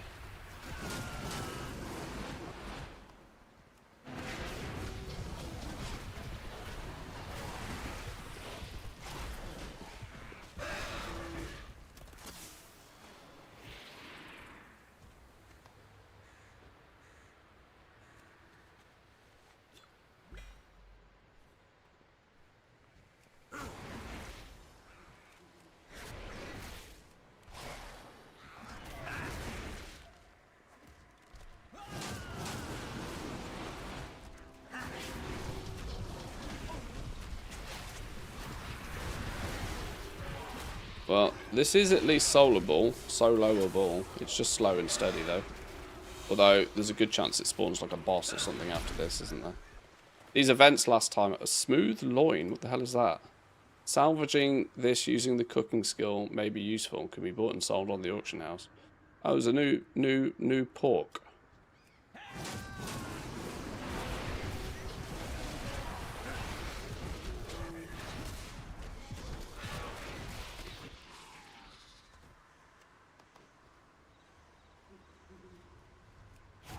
Remind me to look at that in a second.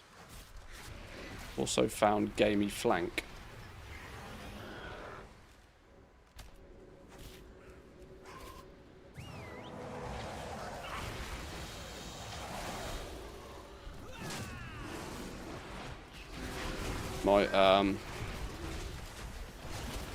Might put a stick in the wheel of those who've been stocking up on pork for a while.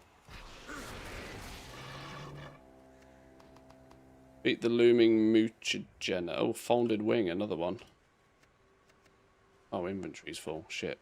Greetings, sir and/or ma'am. Not everything in the ocean is as good looking. Folded wings, gamey flanks, smooth loins. Oh, this dude's only level 90. This is fine. Should mean these are soloable. Let's not stand in that.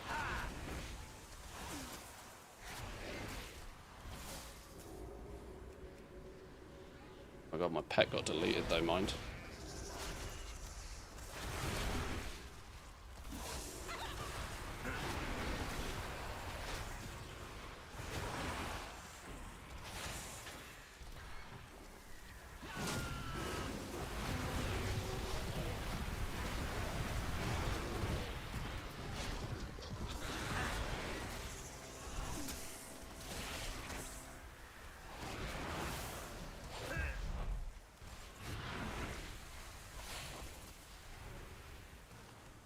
Shit, that's dead.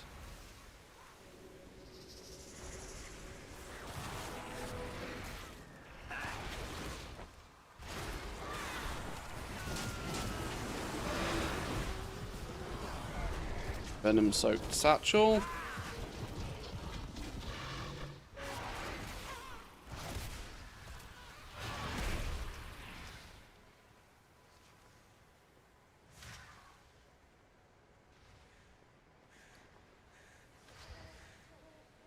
Oh, is it put it in this bag? Fucking hell. One of my bags is completely broken.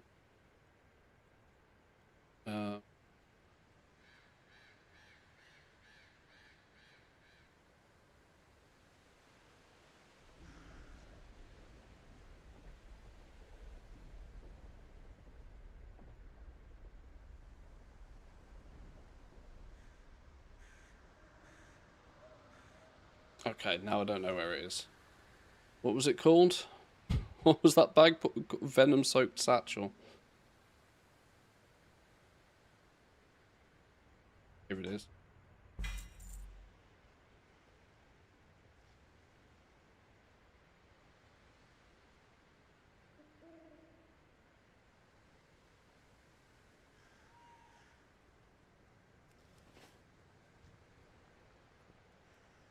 Okay, now this has just become a world quest. It hasn't actually changed the zone. There is a quest to hand in, which is weekly. We might have to go to the downstairs area. See what that's saying. See if there's any fishing pools or something down there.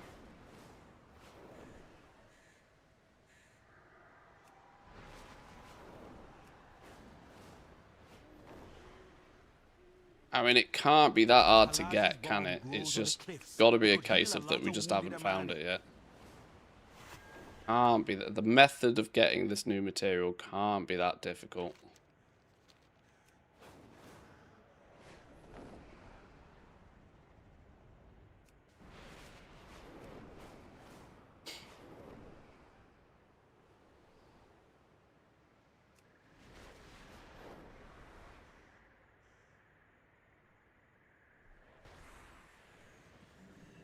Oh, there is a new. Oh, that's a renowned quartermaster. Venom covered chest, pinnacle cache, conquest.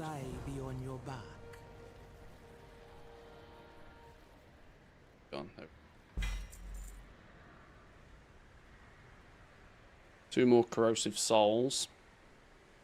These change. Corrosive souls can be used at the altar of corrosion or given to somebody in exchange for corrosive coins. There's the corrosive coin. Do we have the...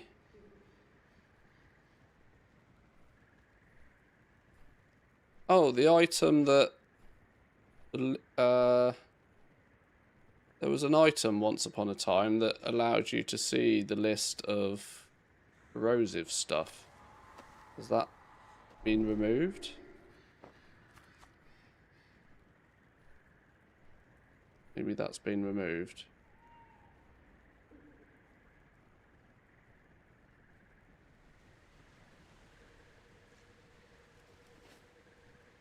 All made or gathered in Zuluman with pride. Everything is of the finest quality. Amani quality.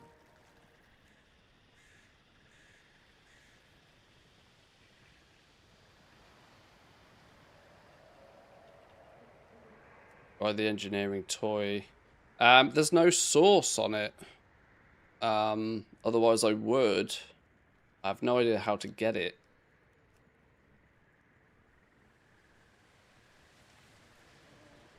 I mean, that could be the, you know, that could be the trick. You have fine taste, It could be use that toy while skinning to get, you know, the new material or something. You know, that could be the trick, but I deal in the most exotic goods.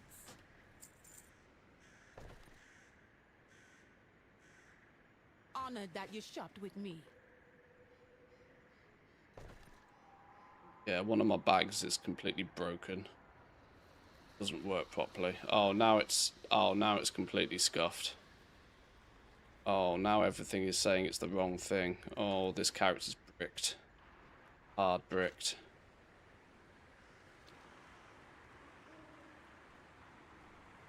Where's the flight master? Take me downstairs. Favored. Greetings. May you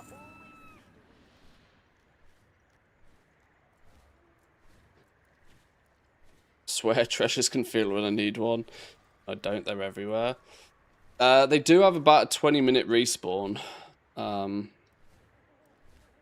if you've flown around and picked up a bunch of them, you might have to wait as much as 20 minutes before they start respawning. But they tend to all spawn at the same time. They're not like on an individual 20-minute timer.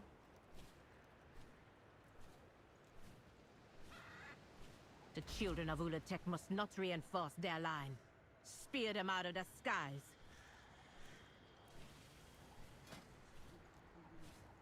Yeah, we're still dealing with the mystery that is this thing.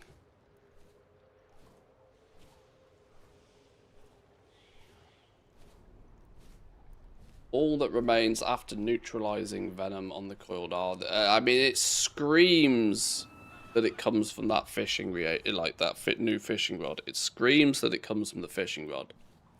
How many things use this? Neutralizing venom clot.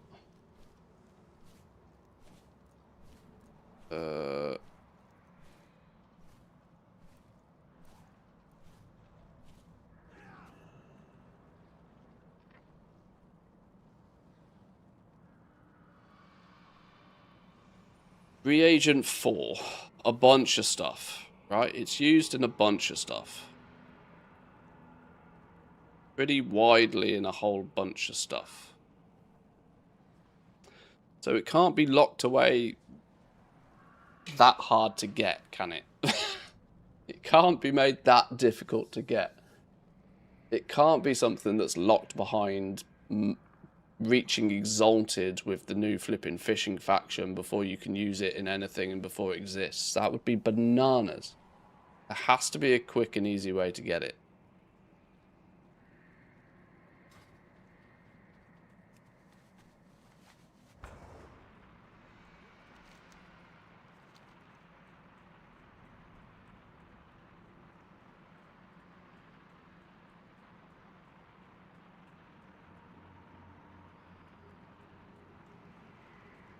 My magic is potent.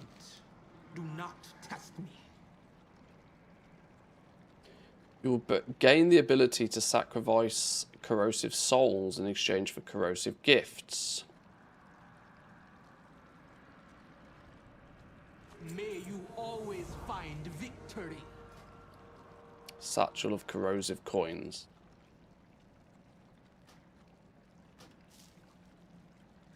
Oh, great. It's put it in a bag slot that I don't have access to.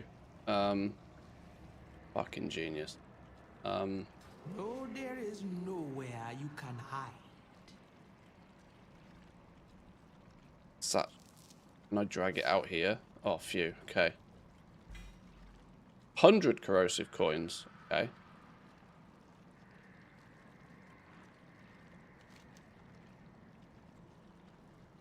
We fight for the Amani. All of them. Show the dispelling charm.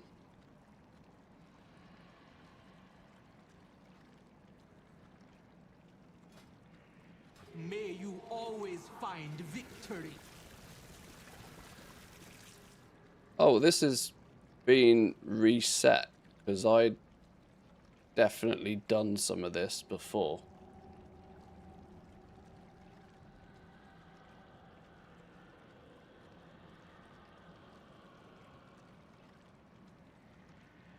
There's some things that intrigue me because look, you may find reagents for Ophi's cauldron from treasures across the Coiled Isle.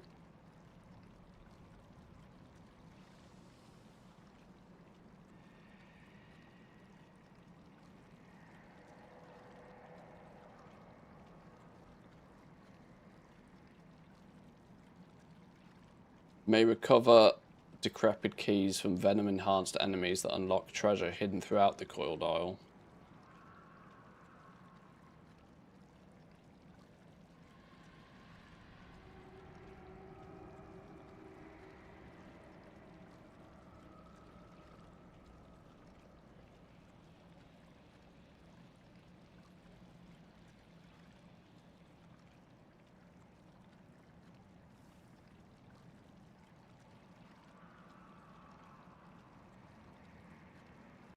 Who's Ophi? What's his cauldron about?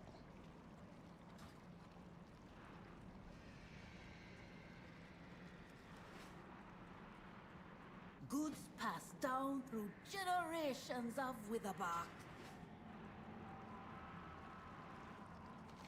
The most left node. Well, it's called Venom Neutralization, yeah. Learn to guard against venom-crazed foes, decreasing their damage. It's got nothing to do with the material, but... yeah. There's the probability and possibility there's something to do with this place.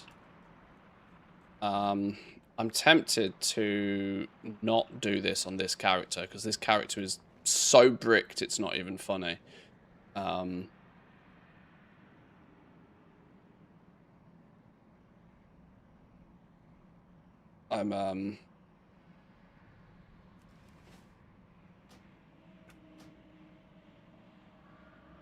gonna do this on my other hunter, who's at least got the higher fishing skill. Hasn't done any of the intro quests, but can probably bang him out quick.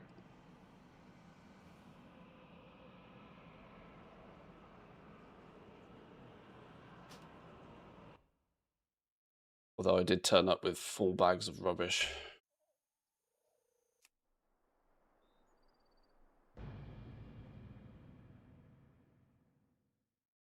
What time? Oh my god, I've been streaming over 4 hours already. We've hit the 420 mark already. Jesus, no wonder I'm hungry.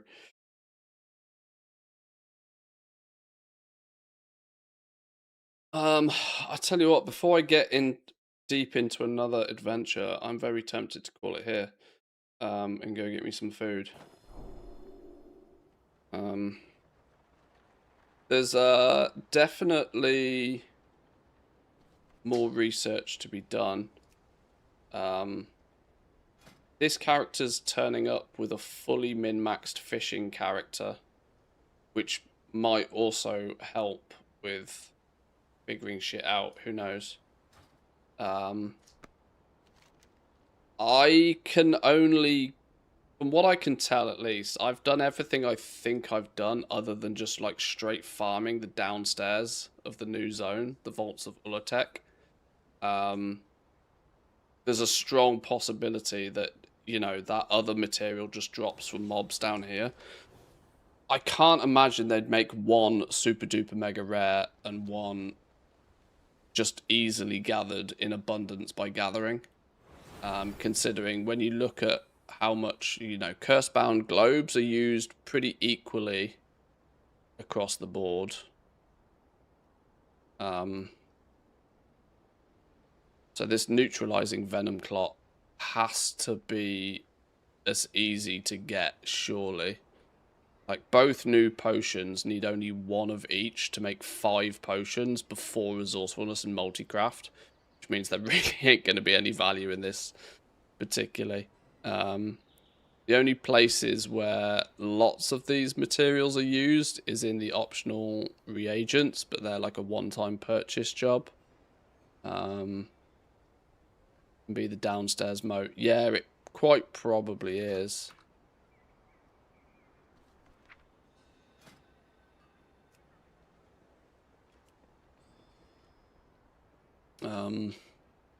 Off a plate requires,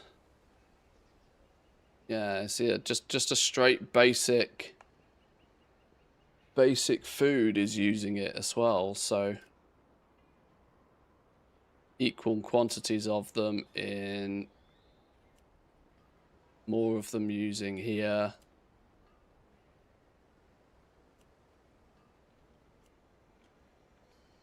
Oh, have these changed actually since I last looked at them?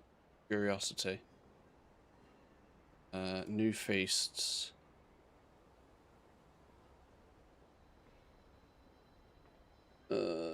Lowers gathering. Ulatek snakeheads, lucky lowers, Thalassian fillets. That's the same. 10, 20, and yeah, that's the same. Feast of knowledge. Star Gorges 10 of, Sulfurian, Sulphurous 20 and 50, and then the Imani one.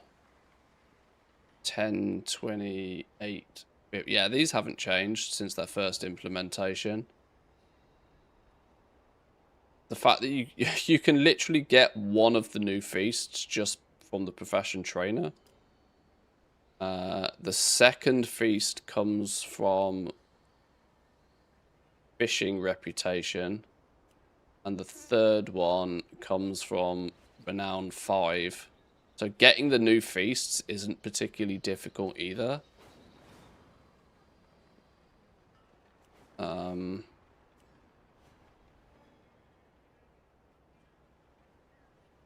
Yeah, it could just be the downstairs moat. Every zone has its own moat now. Yeah, it does feel that way. It does very much feel that way. I'll continue exploring more later. I'm gonna go get me some food, chill out for a bit, and you know, there's plenty of time. The PTR is in release candidate mode though now, which basically means what you see is what we get. So now's a really good time if you're intrigued for your own personal reasons to dive into the PTR and have a little bit of a look. Probably nothing really should change now between now and the patch going live, you know, other than bug fixes. But feature-wise, it should be feature-ready, is the theory. We'll explore a little bit more, and I'll make sure that my Goblin Survival Guide for 12.1 is nicely finished ahead of time. Then it can be shared out with everybody who needs or wants it. But yeah, chat, I'm going to leave it there for today. Thank you very much for joining. It's a quiet week. It's a quiet week. There's not too much going on in WoW. I appreciate you stopping by during these sort of down times and helping out with the exploration and the figuring stuff out for the next major patch. Enjoy the rest of your day. Have a wonderful weekend. If I don't see you before, I will see you soon. Come say hi on the Discord if you're not there already. And yeah, I'll catch you all next time. Have a good one. Peace.